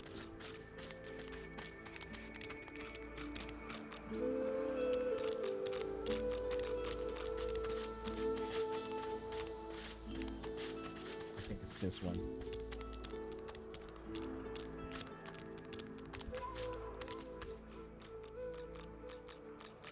Oh, it's a I've spotted something. Ooh. Okay.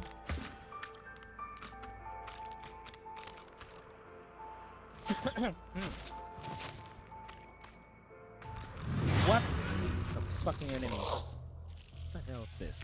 That's the brain.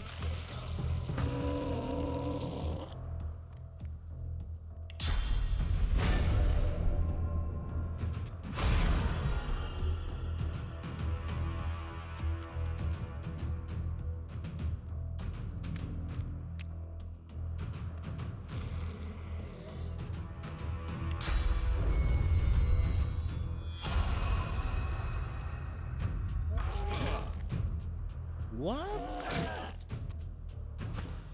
What the fuck is that damage?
Okay, he's dead.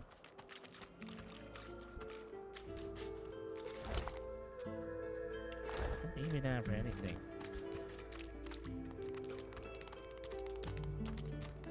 What are those vines?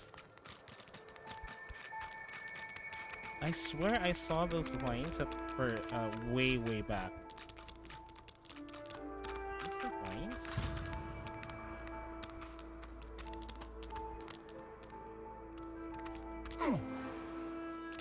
Up, down. Let's see.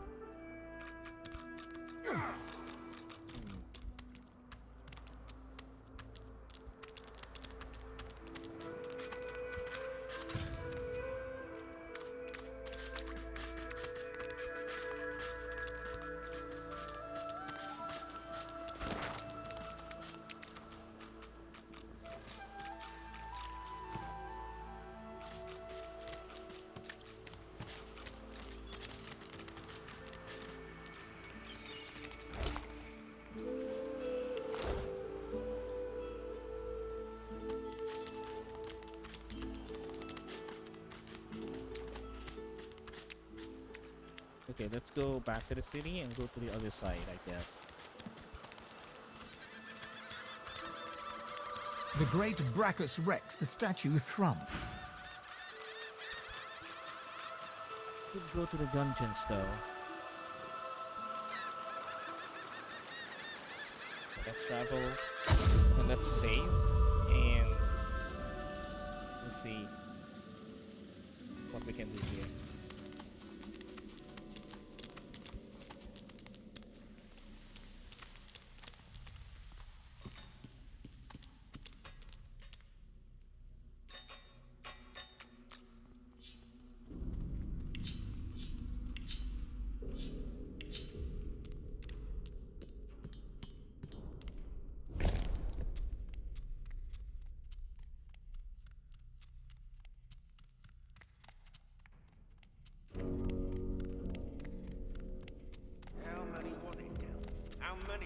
you let go?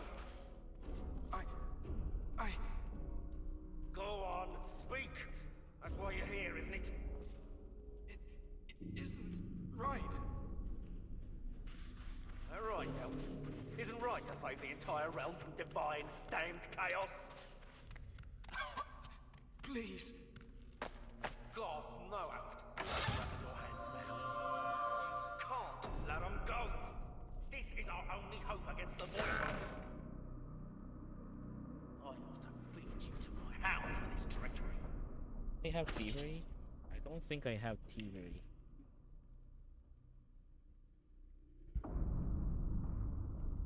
I don't think I have thievery. Yeah, I have 0 thievery. I don't have any thievery skills. Did you let go? I... Go on, speak. That's why you're here, isn't it? It isn't right. All right, Elf. Isn't right to save the entire realm from divine, damned chaos.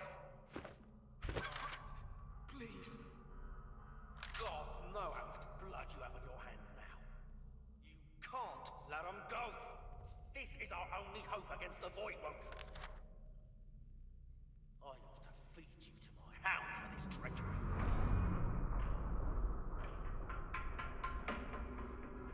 Which in the courtyard statue leads to the phylactery room in his soul jar. How many was it, Del? How many did you let go? I... Go on, speak. That's why you're here, isn't it?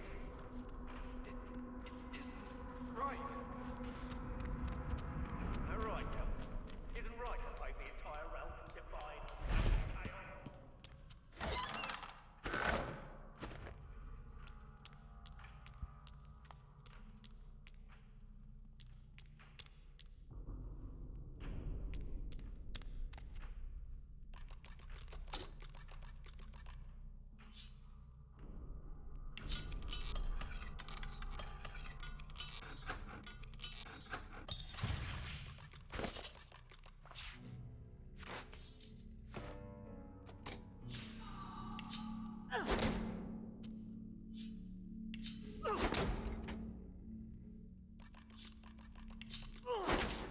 Can't attack this door, I guess.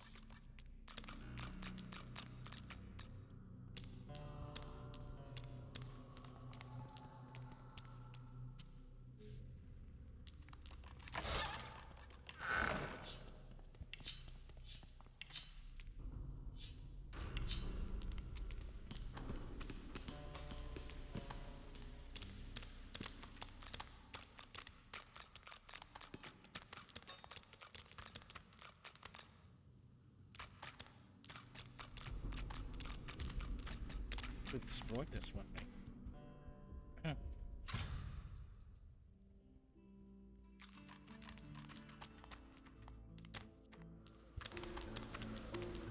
And there are like fire slugs here. The problem is we cannot get down. But get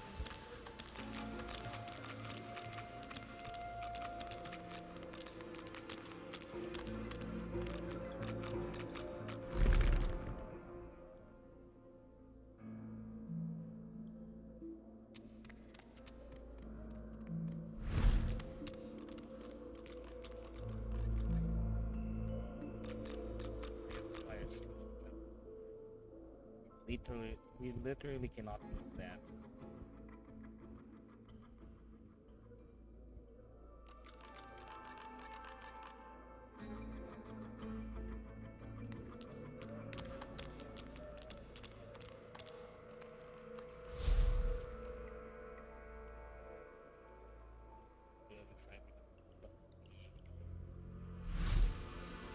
Moving around.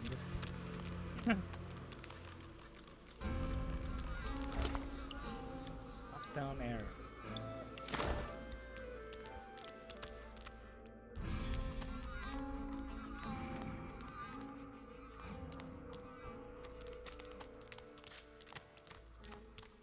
Poor you. Poor you. Poor.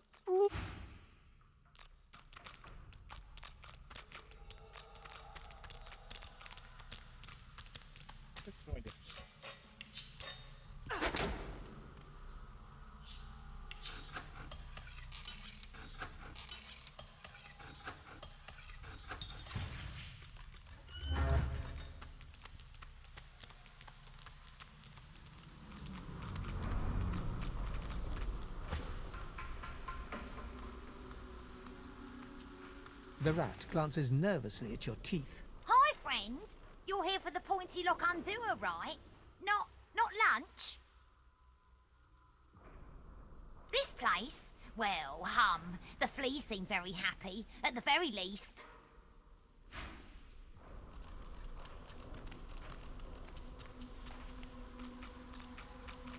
Oi! You're very much... Oh, good. That's for you, then. Bye-bye, flea scratcher, my bob. Hey, thank you for the lockpick.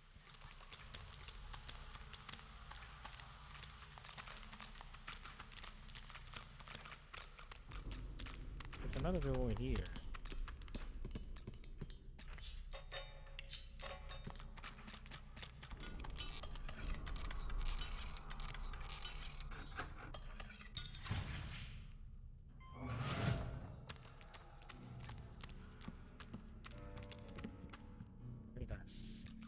The elf's skin is pale as a corpse's, but his face contorts with inscrutable emotion. Joy, horror, and rapture flash over him like the changing surface of a pond. His eyes lock onto yours. It's you!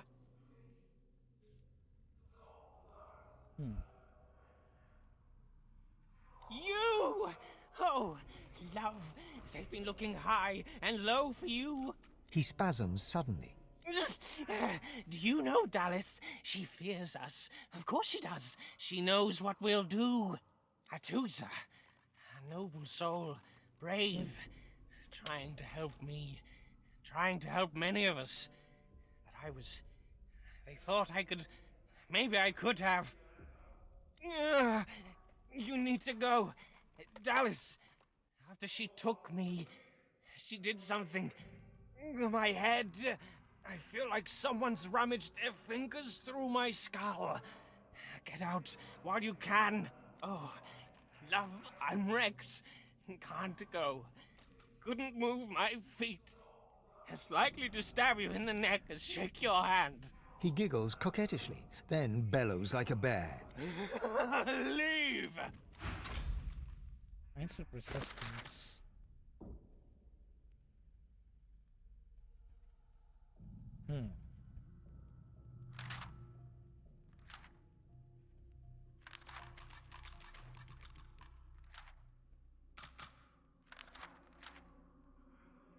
Where was it?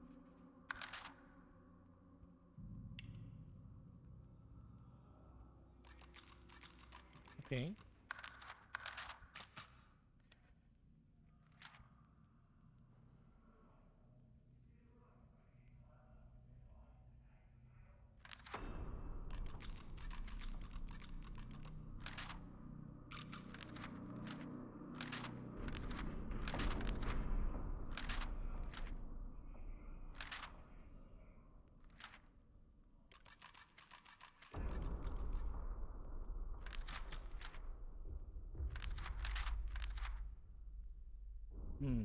On map.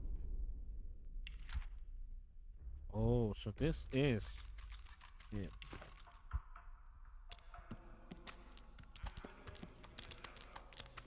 Yeah, there's just too many people here.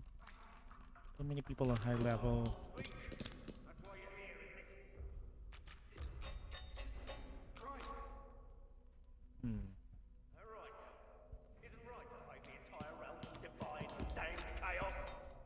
Okay, I'm gonna save. Please. And I'm gonna convince these people. Sorcerer! What do you think you're doing, prowling around inside the fort?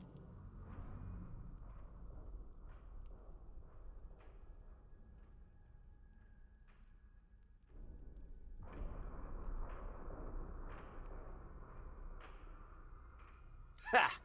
And what is it you think you saw? Speed and bloody magister at speed, such a sight speaks for itself. Guess he saw you, he didn't see anything at all. Ha! This cockroach is a traitor. He'd get worse than this if Dallas caught him. Speaking of roaches... He looks you up and down. Got a nice marble to you, haven't you? Good.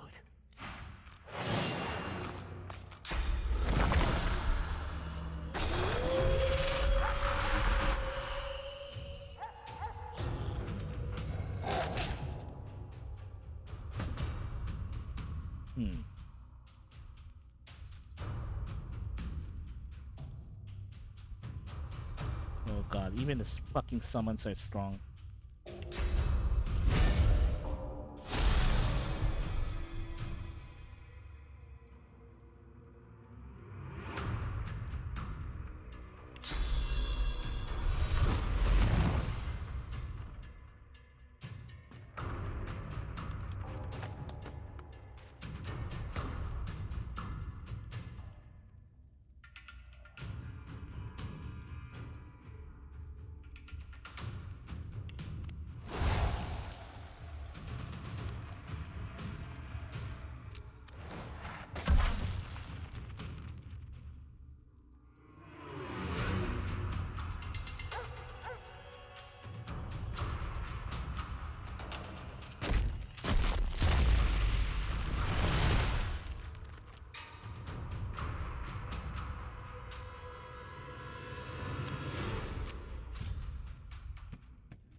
Prepare yourself.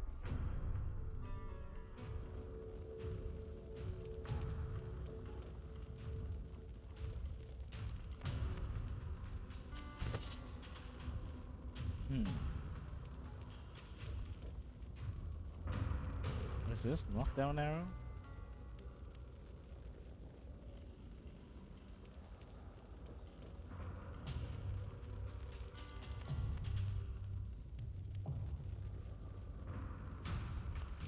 Let's see. Gonna move you here.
Twisted by physical armor. You still have physical armor though.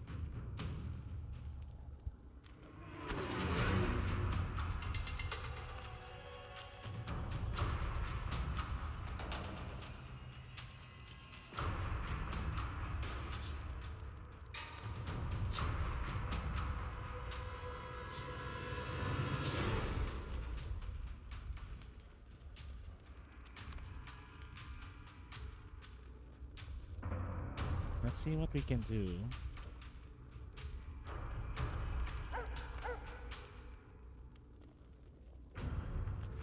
Yep, I can only attack him.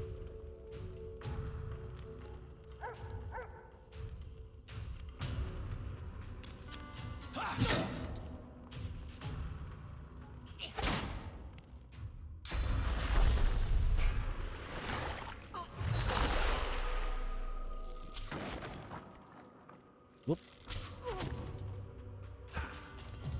It's trying to burn us.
What the fuck? 3? Huh?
Oh god.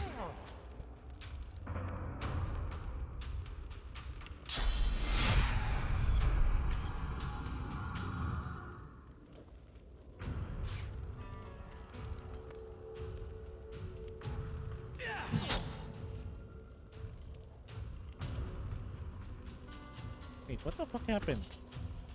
A fire bottle.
What the?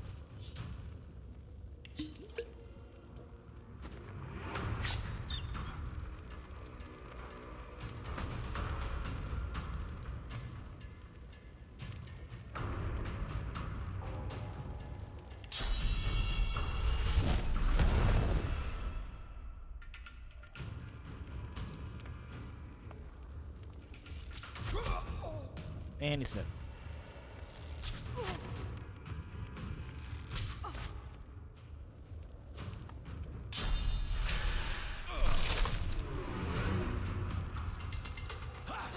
And he's dead.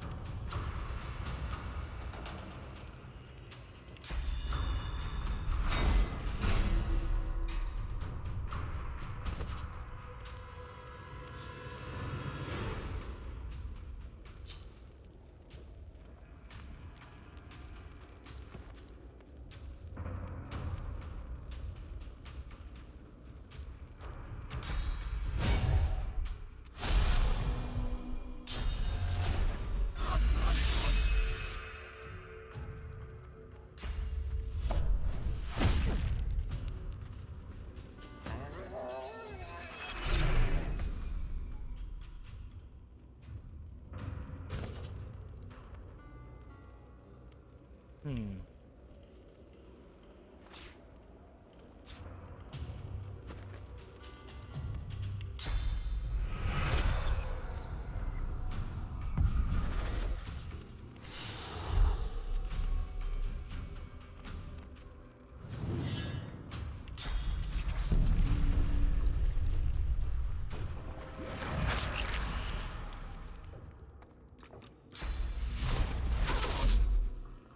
What the fuck?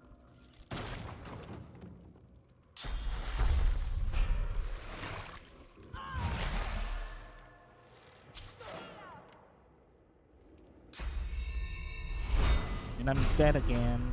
Well, double dead.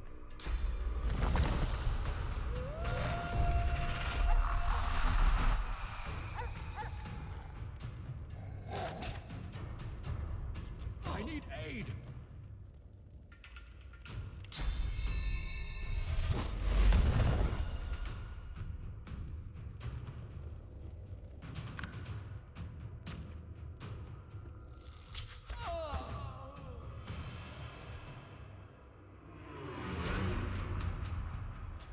I'm gonna end turn.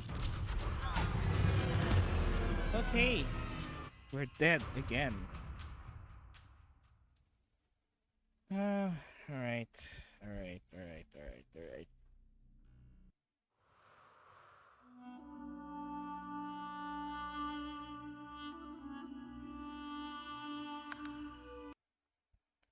Okay. Well, there's that.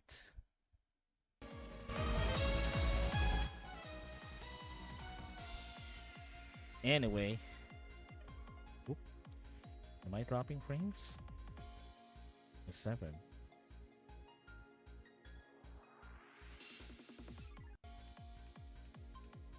Okay. I am dropping frames for some reason. Wonder why. But anyway. So we're just gonna end it here. So again, thank you so much for those who dropped by to the stream, for those who followed and watched, or even passed by and took a peek. Thank you so much for all of you. Thank you all so much for the support and whatnot. The next stream, I'm gonna try to stream probably a couple of days after this. I will try. The main word is try.